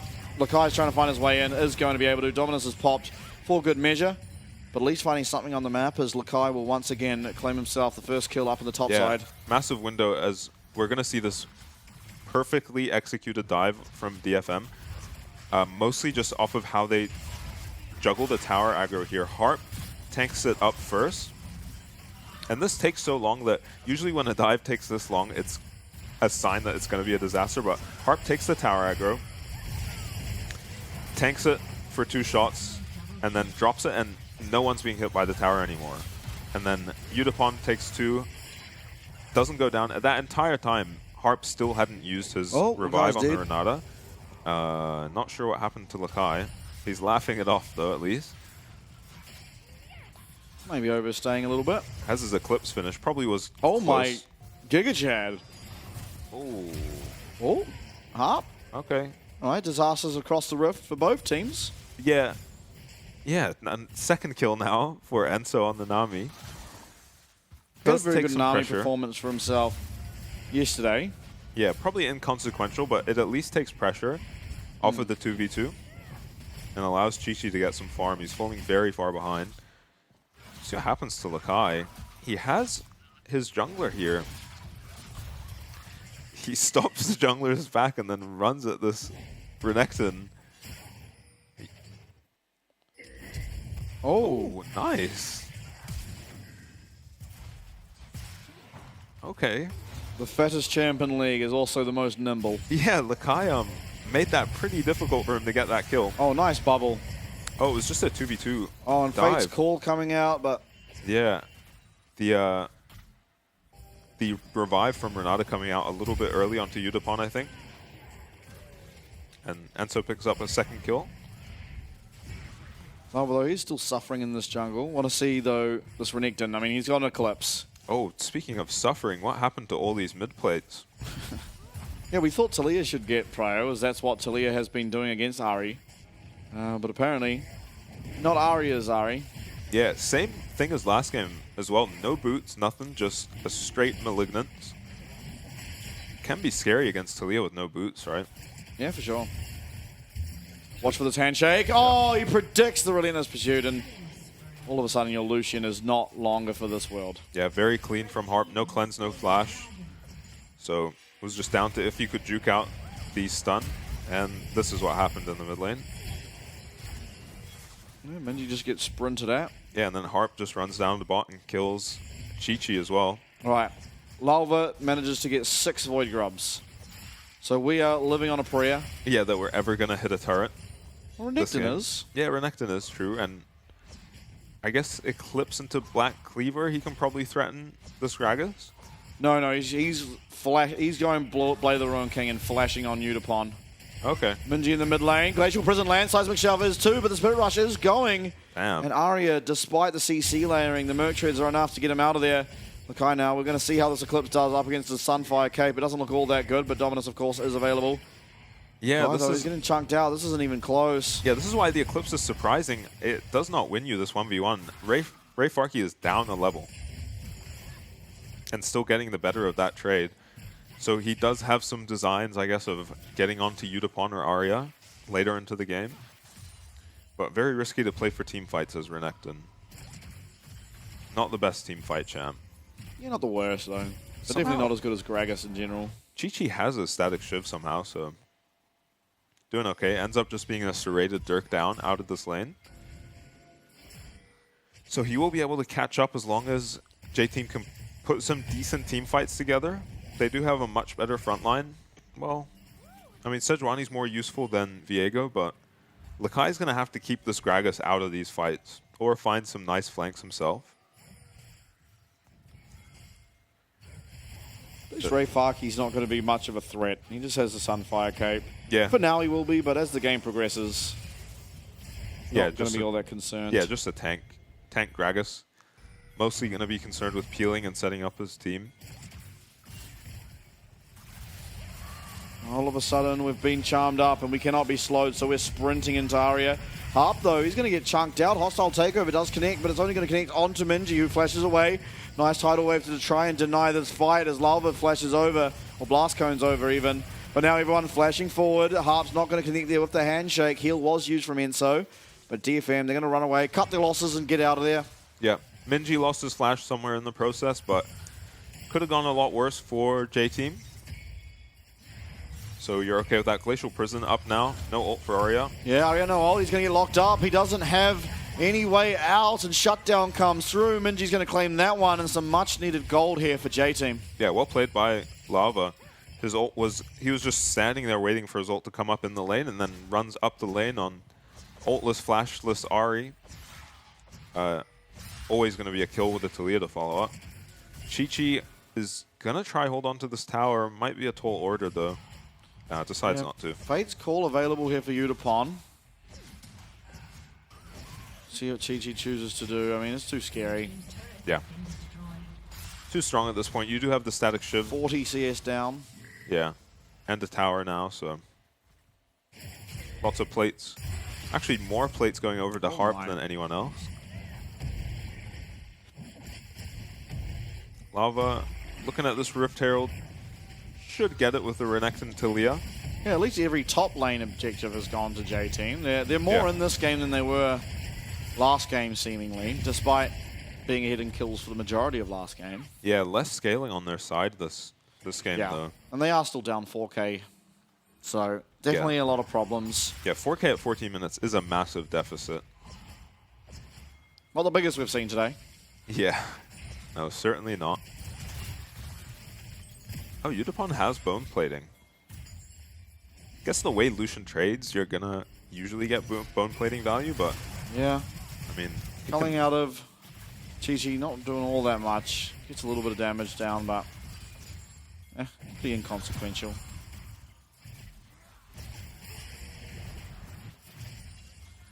And the unfortunate nature of this game is that J-Team are just faced with the fact they have a Lucian who is quite far behind. Yeah. I mean, he does have his static shiv, but Minji's also just very far behind. They're going to get top tower. Yeah. So Minji's still finding bits of gold here and there for himself. Yeah, the saving grace for J-Team is that there's not all that much engaged for DFM again. Oh, God. Chi-Chi, Enso, I mean, nice tidal wave, but now Chi-Chi does not have a tower any longer. Body Slam does go wide, and maybe with that, somehow we've made it out. Flash forward. That's going to be answered by Ray Farke. Hostile takeover still very much available. Through comes everything. Lakai's in the middle, though. He's found the stun onto Udapon, who's going to have to flash away. And there's going to be a kill, though, as that Ren comes through. Chi-Chi's going to go down. Steel with reset number 2. He's going to find it. He turns into Lucian. Does use that Heartbreaker to get away from that seismic shove. And as all things said and done, 2 for 0. Lakai, though, doing a lot of damage on the back end. Almost turned it around. Gets out the both sums from Udapon on the Callista, but still DFM coming out ahead. Yeah, and I honestly thought J-Team would be happy to get away from that fight. It was kind of a miracle they got their bot lane out of the position they were in the first place. But they opted for the fight, and it almost goes a lot better than it did for them. Really nice shove from Minji, just one-taps Heart before Udapon can ult him. Maybe he didn't have ult up on the Callista. So, yeah, look at Chi-Chi and Enso stuck between DFM and Agragas. But, yeah, they managed to get out Ray Farke, missing on Enso there. And I guess they felt like enough ults had been used, and this shove was so nice by Minji. Lakai almost gets it done onto both the carries on DFM, but Steel picks up the Renekton once he goes down and manages to kill Chi-Chi as well. Yeah, very close. Rapid fire cannon almost completed for Chi-Chi. So it'll be a little easier for him to do damage at that point, but still not going to be easy at all. The Andres as well, nearly done for Minji on the Talia. So some important item thresholds are coming through. The problem is just DFM are so far ahead. Yeah, and it's honestly, it doesn't even feel like it's the Lucian. Like, it's the Lucian that's behind and everyone else being behind is what's making this difficult. He's doing okay on items, but generally on Lucian, you want to be applying pressure at this point in the game, right? You want to have your rapid fire now and be chunking out this Callista, Renata. But instead, he's kind of just stuck hiding under his tower. Minji, he's going to get stunned up here. Does have Seismic Shove still available, is going to connect on it, but there is no Uneven Earth. Oh, but the Unstoppable, nice heart stealer there from Steel. Is going to trade ultimates with the Sejuani, but still a little bit of time now that Steel's going to have to spend away from any pressure. Very much important time for J-Team. Yeah, nice buffer gets Steel out of maybe a sticky situation in the mid lane, and DFM, again, their comp can't really siege at all, so they have to just play off dragons and barons. Yeah. Boundary's completed. And it looks like Sundered Sky going to be the item for Lakai here, second, so even more single target damage. With a little bit of mixed in. A little bit of mixed in survivability, but not all that much. Lakai, is he going to look for something on Arya? It does feel like there's no way that ever works. Yeah, with no one on his team anywhere near him, just risky to look for it. As you know, there's bound to be someone from DFM just hanging about. And it's an Ahri anyway, so kind of have to kill her in one hit. Yeah, and she has Merc Treads. Now, here come all the boys. Charm. We've used mid. Lakai gonna have to slice and dice out of there. Nice bubble connects, and it's Udapon who's very, very low. Lava coming around the back. Doesn't have Glacial Prison just yet, but maybe he can tank up. Look for a Permafrost. In comes everyone though. 5 members of both teams now up in this top side. Lakai, he gets the teleport back. There's no real teleport ward for him to look for a flank, but Glacial Prison very close to coming out. Udapon has Cleanse though. Yeah, J-Team just a little slow to that play. Enso lands a Tidal Wave into a bubble onto Udapon. There, but there's just no one from J-Team to follow up. GG trying to clear out these minions and will just be able to do so. Yeah, Static Shiv. Very nice on the Lucian. Oh, Rayfuck, he's got a bit of a garage sale of items. Yeah, I don't think that builds into anything, right? No, it doesn't. He's just got the Warden's Mail for the denied damage, and I believe he'll be going for the Spirit Visage or the Abyssal Mask now. Yeah, both pretty good items on Gragas, actually. Yeah. Definitely not having the same struggles Renekton is. And DFM just hitting this Baron. Yeah, they have a Callista, and it seems like it is going to be forced off due to the blue trinket. Probably from Chi-Chi, I imagine. Yeah, looks like it. You can always be pressuring the Baron with a Callista on your team. Just means your threshold for burning the Baron rather than turning is so much higher. And, I mean, Viego doesn't have the highest... You know, if it was like a Kraken Slayer Viego, they'd have a lot more pressure onto the Baron. Ahri not that great at killing Baron either. So probably not going to be their win condition this game, just keeping the pressure on J-Team. Yeah, one singular fight around Dragon, and they could just near on end the game. Yeah. And they are in the position to be able to maybe pull it off. Terminus going to be finished now as well for Udapon, as he's looking to put game number 2, or game number 3 even on his back after a fantastic game number 2. And I wonder if he's going for a QSS or a Wit's End with his Null Magic. In theory, it also could be a, what do you call it? More. Just for the Talia, but I don't know that you'd want it just for Talia. Maybe. Minji is pretty strong. So J-Team just group in mid. Chi-Chi takes a chunk. Yeah, Chi-Chi just walks into an Orb of Deception for fun. Minji definitely finding little bits of poke here on the side, but... Yeah, and you can get away with this because DFM's comp has 0 engage. So DFM need to make sure they're on top of the objective first, and having J-Team walk into them, or these objectives can get very awkward for them. They will do that though. And Arya is going to look for a TP back. They're going to teleport into that mid lane. J-Team have to be aware and have to be careful. Ari not always wanting to be on a flank, but certainly can operate from one. Lakai, though, he's come down the bottom side. He's going to find his way onto Udapon almost certainly here. Dragon's going to be taken out. Domina's popped. Udapon's going back to the team fight. Hostile takeover. It's fucking huge. Lalva's getting so low, but he's going to be able to survive. Lakai now to focus. Is it going to survive? It is Lalva again, and a nice scattered earth, but they're not going to be able to find the kills. It's all going to be Udapon. 2 kills, the Dragon. They're one away from the Soul, and now attention should be all for them around the Baron as DFM look to convert the reverse sweep. Yeah, it looks like Minji had almost turned that fight around, but DFM just give them nothing in that fight. Get the Dragon as well. The flank from Lakai amounts to not all that much against the Kalista. Yeah, Minji doing so much damage in that fight. Lakai not getting onto anyone on the Renekton. It is risky playing for team fights on this champion. Yeah, I mean, if he had a more tanky build, perhaps, but he got Eclipse, he's got a Steeraxe. Not even the Sundered Sky that I had thought. Very unique build. Yeah. Yeah, and I mean, it's so hard. Ahri, Kalista, like here he's just staring at the Kalista, and there's not all that much to do. Nice charm from Arya, blows Lucian's Cleanse here.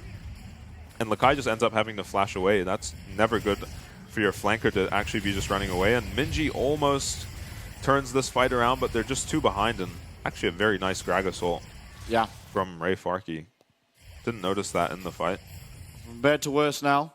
6-0, it is the wit's end. Completed now for Udapon. Yeah. Lakai no flash, not really any hope on getting onto this Kalista, at least reliably. And honestly, Ray Farkey just impossible to kill. Yeah, looking completely unkillable this game. Rookern as well. Yeah, it was the Rookern. We'll see if DFM siege here. They don't have the greatest siege again. Minji teleporting in. Might be time that J-Team just send it.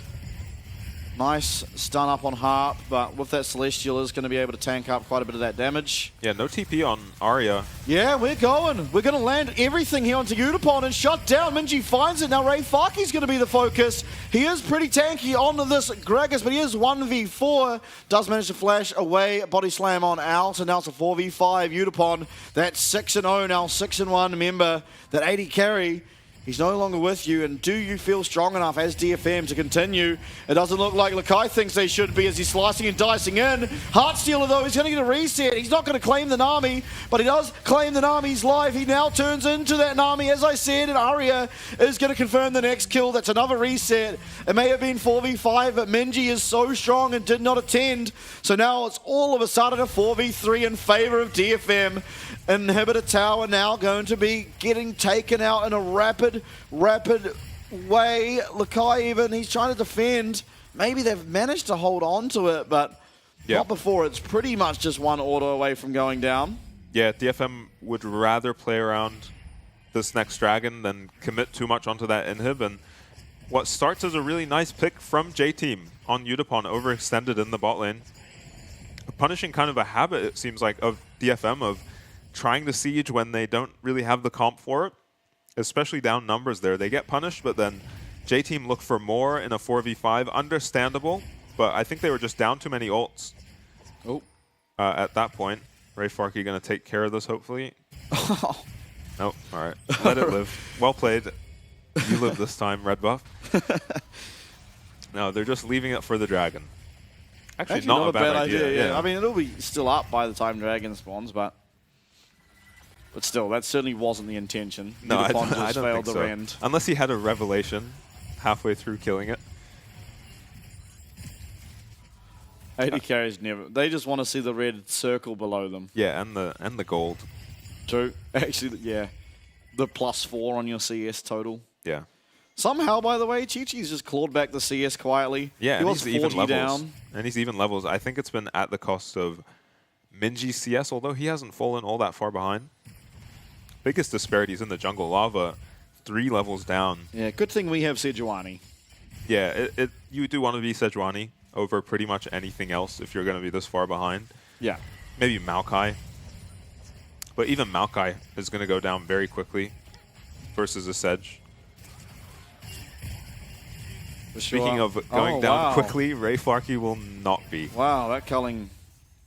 First strike. You get some first strike gold there. I think we needed to go LDR here, TG.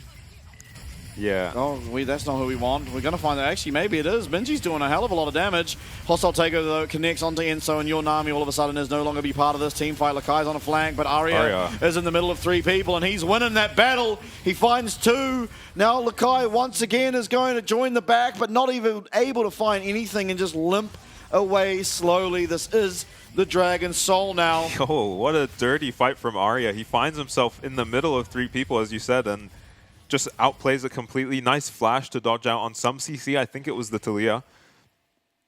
And yeah, Hostile Takeover ends up picking off Enso, and they just fall apart after. Oh my god, Lava. Oh, I thought he snuck his way in to look for a steal. Yeah, there wasn't a whole lot of vision. Yeah, and there's no smite. He actually would have got that if he went for it. Yeah, he had to know how much HP it was no, on. No, he had to believe in himself. Yeah. That's what he had to do. And yeah, I'm amazed they went for an engage onto the Gragas after they saw how much damage their Lucian had just done with his ultimate to the Gragas. Oh, he had a revelation. He boiled a Last Whisper. So, yeah, they actually Sejuani ult.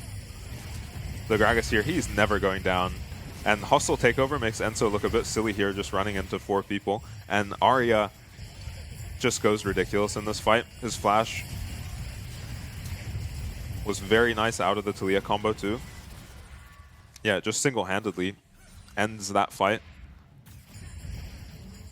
Yeah, what a performance from Arya in these last 2 games. Yeah, I don't think he had the Mage Eyes, but after that fight has the confidence to go pick one up. All right, there's the Lost Con. We've bought the book. Yeah, in this game it does feel like a more risky Mage Eyes than the Mage Eyes we saw earlier today. Yeah, on a 19-2 Ari. Yeah, but when he's playing so clean, you can't blame him. Playing, yeah.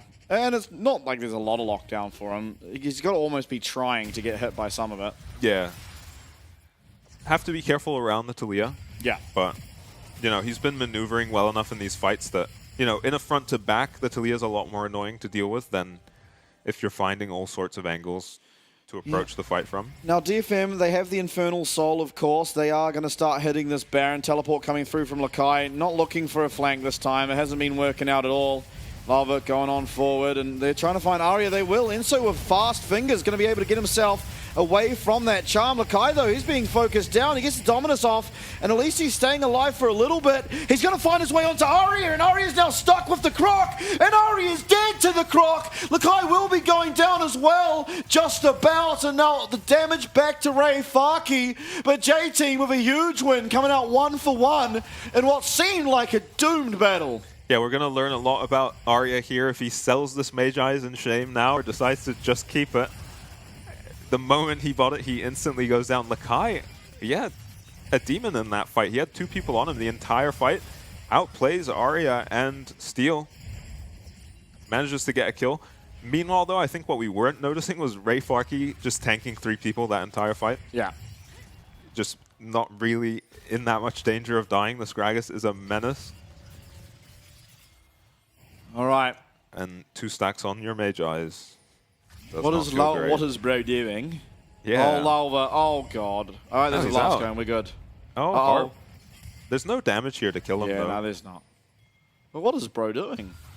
Yeah, just cooking up. If you can get into like a sneaky spot as a jungler, maybe you can steal it. Yeah, fair. Okay. Well, otherwise, Gragas.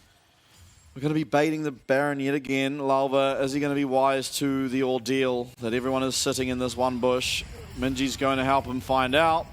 And the body slam does go wide, and so Lalva will stay alive, but Steel's found him.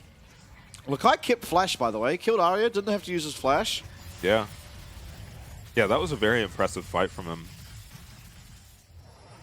Lava flash coming up soon. Same with Chi-Chi's flash. Udapon not going to have flash for this next fight, does have cleanse. And Chi-Chi does manage to get himself the LDR now, so we'll be doing a little bit more damage to Ray Farkey, and you saw before he was just doing none, so certainly what does help now that your AD carry can somewhat shred through that Gragas' health bar. Yeah, you got the Crypt Bloom on Minji as well, but I think just by the time they've killed this Gragas, the rest of these members on DFM are going to have wreaked havoc.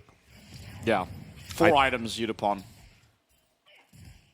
I don't think Lakai can just tank up as long or have as much impact. I mean, he has in that most recent fight. We'll see if he can do it again. He kind of has to pull miracles out. Certainly. As I mean, mid lane prio pretty much always going to be pretty good for DFM here, just with the nature of an 8-1 Kalista being your AD carry. Yeah, has GA now on the Kalista. And they're going to hit this Baron. It is on a ward, so J-Team are going to be very well aware of what is going on. Ray Farkey, he's trying to guard. Lalva's going to go in first. Lakai's also there. Handshake's going to connect. Lakai, he has so much of his team's power in these fights. Baron now down to half HP. And you said it before, the threshold on this is not as high as it usually is because you do have this Kalista. Baron is so low. This is not a 50-50. But if somehow Lalva gets it, he won't. But they do manage to find Harp. Udapon's half HP. Lakai, he has flash available. He's got the dominance popped. Lalva tanking up a whole hell of a lot of damage. And through comes that tidal wave. Arya's going to have to pop the Spirit Rush. And he does. Nice stun there from that Permafrost as J-Team are trying to carry on forward. They're not going to be able to. Nice charm there from Arya, but no more follow-up. Lalva getting chunked pretty high. But it is the Baron going over to DFM. Yeah, they only lose their support for it, and they probably shouldn't have even lost him. Udapon kind of caught slacking again with his Kalista ult. So, still pretty DFM favored. You're glad to get a kill if you're J-Team, especially with the Herald up. It's a kill on the support, so they're not going to have any vision around this Elder Dragon. So that is a small advantage for J-Team there, but I mean, you kind of saw it in that fight as their DFM are walking away. J-Team want to force the 4v5, but there's just this full HP Gragas between them and the carries. And you just can't get through them. You cannot walk past this champion, and you can't really kill it. Teleport coming through. Lakai, he will still have that flash available. He's extremely menacing as the Elder Dragon does spawn, and J-Team, they are behind, but if they get an Elder Dragon, all of a sudden, you feel pretty good about them in this team fight. Lakai trying to find something on the flank, but Arya is just waiting in that bush. Nice slice and dice, gets away from the Charm Weaver's wall coming out. Harp is going to be separated from the rest of his team, and in fact, Ray Farkey going to dash over. Even Steel going to have to use his ultimate to get out of this Dragon Pit. Dragon's at half HP. There's not a whole lot of Ren stacks on it. Flash forward though, and Chi-Chi has done something egregious. Hostile takeover has come out, and now it's all up to Lalva. Can he find the smite? It doesn't seem like he'll be able to, but Minji's found a lot of damage onto Arya. Lakai on the other end of the fight. Ray Farkey's going to find a massive body slam. Steel gets a reset. Arya's going to have the damage. Elder Dragon's going to be found. I don't know what Chi-Chi was doing, but check him, PC, as DFM are going to take game number 2, take the series, and move on to our advancement match. Yeah, the moment Chi-Chi starts channeling his ult, he gets flashed on by both Arya and Ray Farkey. They're instantly killed, and then the fight is doomed from there. It was a decent start to that fight. Minji traded his Talia ult for 2 ults, I want to say, out of the side of DFM, which is kind of all you can hope for, really, but they're already so far behind at that point. Their ADC goes down instantly at the beginning of the fight, and I mean, you have a Nami committed to that pick as well. Yep. So, yeah, that's 2 champs that aren't going to be all that useful. And DFM advanced to play up against DCG tomorrow? Yeah, tomorrow will be the best of 5 between both DCG and DFM, the 2 teams we saw take out their wins today. Of course, I say it every time, with that defeat, it means we will no longer be seeing J-Team in our playoffs. Honestly, an impressive turnaround in the season for them. They've been through so many unfortunate roster swaps and enforced roster swaps, and just they had their team manager play in one series. It's been a rough ride. They've made it to playoffs. They took some games. I mean, they won a game here that we didn't really expect. They even took that last game to a lot longer than we thought it should possibly have gone to. Yeah. But unfortunately, it's too little too late. We won't see J-Team anymore, but it's been a pleasure watching and casting their games. There have been some funny ones, been some funny plays, been some questionable ones, but ain't that just the nature of League of Legends? And of course, with that win, again, DFM, congratulations to them. They get to extend their time at the Grand Halai Taipei. They get to extend their time here in the PCS, and they get one more shot tomorrow in a best of 5, our first best of 5 here in the playoffs, up against the side of DCG. Yeah, and it's going to be really interesting seeing those 2 teams face up against each other, because DCG are so creative in their draft, and DFM, I think their biggest weakness are their drafts. A lot of these games feel really difficult for them to end and for them to win in general, just off of the draft. And in 5 games, that difference in drafting can be really exacerbated as the teams adapt to each other. Yeah. So we'll see how that goes for DFM tomorrow. Looking good. Udapon especially just kind of took over those last 2 games. Aria putting in a good performance, especially the second game. Yeah, I think second win. I think game 2 there, or game 3, that's right, for Aria, probably MVP there. I think Udapon, he had all the tools to really get that game across the line, but just found himself in the wrong position quite often, and then he didn't really go down, sure, but he was just not able to do any damage. Yeah. And that's kind of when we saw, well, this looks like JT might actually be winning a fight here. I mean, you and I think both agree they shouldn't really be in that position at all, pretty much ever. Yeah. And he did blunder some Kalista ults onto Harp that should have come through to save him. Honestly, Renata more important in the late game than your Kalista a lot of the time. She can just single-handedly win fights with her ulti. So, oh, this is the first dive, right? I guess so. I mean, Or what is this? This doesn't look like a dive's about to happen. no, this is just Chi-Chi getting, I mean, outplayed, I guess, because of the state of his lane.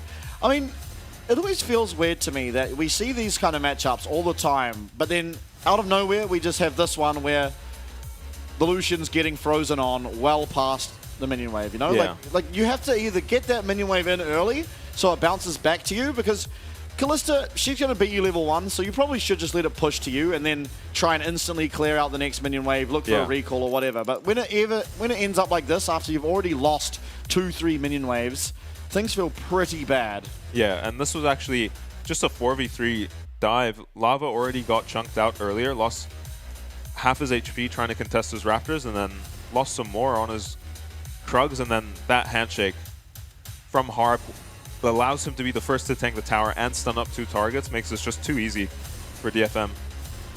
And Udapon barely living on a sliver of HP. And, I mean, the game is so difficult from that point on. Chi-Chi ends the game, I think, 0-5, 0-6. Yeah. 0-6, I think. Yeah, and honestly, it's Aria taking over the game. And this is a general trend with the Kalista pick. It's not the kind of champ anymore that just takes over the game and just runs away with it. It's no more Kalista pentakills are happening or any of that. She's just an incredibly strong laner who enables your team to have a lane to play around, and then she just enables your support to engage or save them like a Renata might. Yeah, I swear the Kalista right now is just a dragon insurance policy. Yeah. It's just, yep, we're going to be winning our bot lane, so let's go take some dragons. And dragons so often become the win condition. Yeah. Honestly, they got the Infernal Soul this game uncontested, but it didn't really feel like that mattered. They were still kind of losing the team fight until Chi-Chi dashes forward with his ult going and just gets immediately killed, forcing a 4v5 at Elder. Yeah, they still had to play well to win. Yeah. Which, sure, is credit to J-Team, but it's also just the way you're drafting as well, right? You've made the game difficult when, with Soul and that big of a gold lead and a couple Barons, it probably should have been a bit easier if you just pick an easier to execute comp, but I mean, if it works, it works, and Aria definitely made it work that game. Absolutely. He's going to be picking up that MVP here for game number 3, of course. I mean, as soon as I saw game number 1 won by J-Team, I was pretty convinced we were going to a third game. I've pretty much, since we've started in here in these playoffs, after I saw the result of Frank vs DFM, I was pretty certain that the best of 5 for that final spot going through the next stage was going to be between DCG and DFM, and eventually it did happen, though not without hiccups. Yeah, I didn't expect to be going into it more confident as confident in DCG as I am. I mean, DFM are a very strong team, and it was this flash charm actually from Aria that ends the game. I thought we would for sure see his TP onto 3 around one of the dragon fights, but does win them the game with this charm onto Chi-Chi, immediately killing him that fight. Ray Farkey with a nice follow-up. Yeah, it's just over at this point. Yeah. Aria making sure to seal the deal with that teleport, but DFM, they've done it. Yeah. Although, I think after seeing today's game, of all things, you know, there's only a day between, so maybe you can get a little bit of practice in, but probably just want to get something to eat, get rested, wake up tomorrow feeling refreshed. But I think current form, I'm taking DCG tomorrow. Yeah, it feels really hard to bet against DFM. They find themselves in so many difficult situations and still manage to win, but it's going to be so exciting to see these two teams. Yeah, absolutely. We are going to go to an interview now. We will be back right after to discuss more about tomorrow, but the interview will be with both Paddy and Yutapon. Please enjoy. We welcome DFM's AD player Yutapon to the post-game interview. Let's have Yutapon say hello to the fans. まずは一言挨拶お願いします。こんばんは。今日も見てくださってありがとうございます。恭喜你们今天再次赢下 JT， 顺利晋级明天的败部晋级赛，现在心情如何 ？Congratulations for winning JT again today. You now successfully go on to the advancement match tomorrow. How do you feel now? JT 相手に勝利と明日の試合進出おめでとうございます。今の気持ちを教えてください。そうですね、1戦目も J チームがすごいちゃんと準備をしてきて負けてしまったんですけども、そこから切り替えて2戦目、3戦目勝ててすごい良かったなと思ってます。J team came very prepared today, so we lost the first game, but we were able to win the second and third game, so it was good. JT 今天来呢，也是做了非常多的准备，所以我们第一局就输了，但是能够赢下第二、第三局，我也是非常的高兴。你们在第一场落败被逼到淘汰边缘之后，做了什么样的调整，才能够成功在第二、三场逆转成功呢？ After losing the first game, I was in danger of getting eliminated. What did your team fix to reverse the second and third match? 1試合目に負けてしまい敗退を目前にしたとき、チームとして何を修正して2、3試合目に挑みましたか？そうですね、1戦目負けてはしまったんですけど、結構負けた理由が明確で、そこを修正すれば勝てるかなという感じだったんで、大丈夫かなという感じでした。Although we lost the first game, the reason that we lost the first game was pretty clear, so we were able to fix it and get into the second, third game. 我们第一局虽然输了，但是第一局输的原因比较清楚，大家都心知肚明是什么原因，所以在第二、第三局的时候，我们能够很好的改变第一局的失败，然后在后面赢下来。你在第二场舍弃了珊娜，改成了露西恩，也打出了非常好的效果。为什么会做出这样的改变呢？ You picked Lucian instead of Senna in the second game, and you had a good performance on it. Why did you make that change? 2試合目ではセナではなくルシアンをピックし、非常に高いパフォーマンスを見せました。なぜこの変更を行いましたか？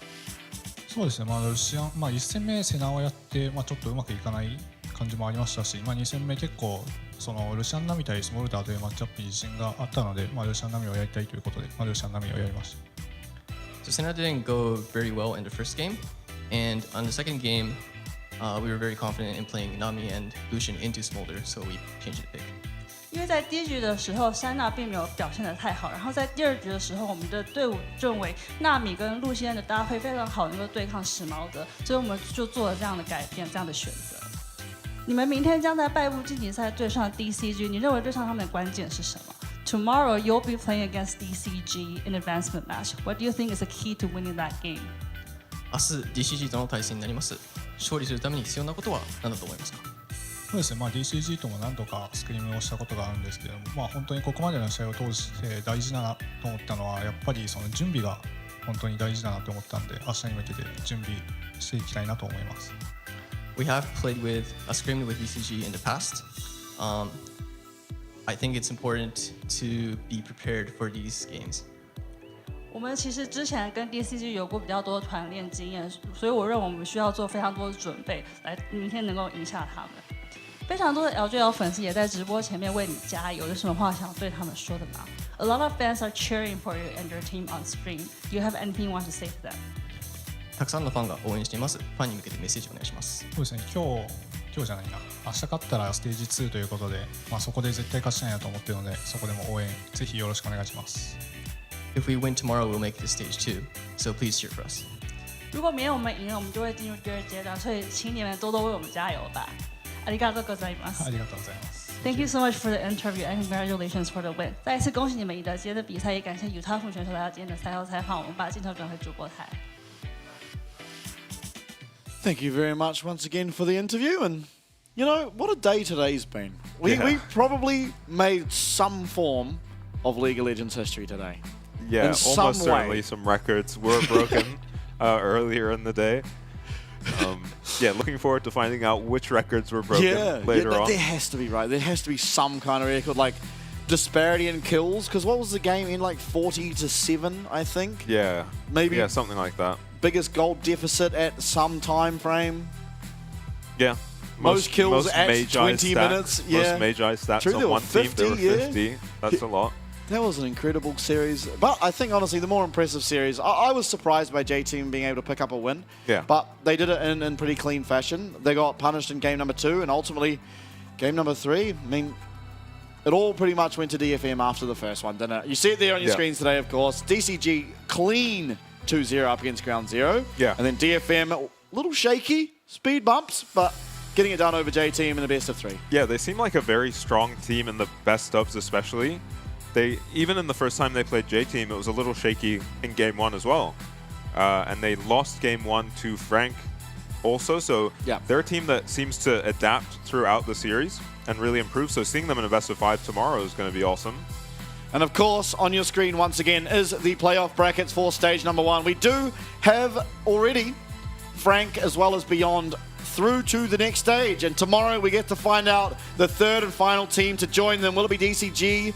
Or will it be DFM? We get our first best of 5 series. I do expect it to be at least 4 games. I would not be surprised to see 5. Yeah, I don't think either of these teams will go down easily. They're both very strong teams, and they have very different approaches to draft. Yeah.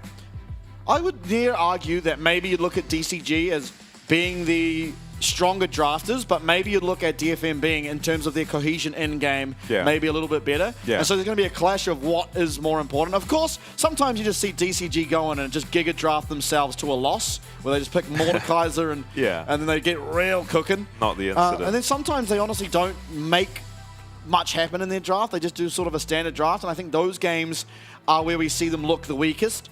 So it's up to DFM and their coaching staff, I guess, to try and work out, is there a way to attack the DCG team in the draft to force them to play more standard? Because I think that's when they look the weakest. Yeah, it's going to be a tall order, though, just because I think there seem to be champion pool problems. Maybe not champion pool problems, just a very limited range of champions that they're willing to play on the side of DFM. Yeah. Especially in the bot lane and the top lane. I think mid and jungle seem to be willing to play whatever, but they don't like the Smolder. I think this is the first time we've seen them play Kalista, so it's good that they've got the Kalista Renata in the back pocket at least. But they just completely ignore Smolder, which is going to be a big difference between these two teams. DCG are going to pick that up every chance they get. Absolutely. I mean, we've got an absolute thriller on our hands tomorrow. Of course, today was a fantastic day. Records had to have been broken. We had our best of 3 between 2 hotly contested PCS and LJL teams. But tomorrow, for the last time in our first stage, we're going to have a best of 5. It's LJL, it's PCS, it's DCG, it's DFM. We'll see you tomorrow.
time.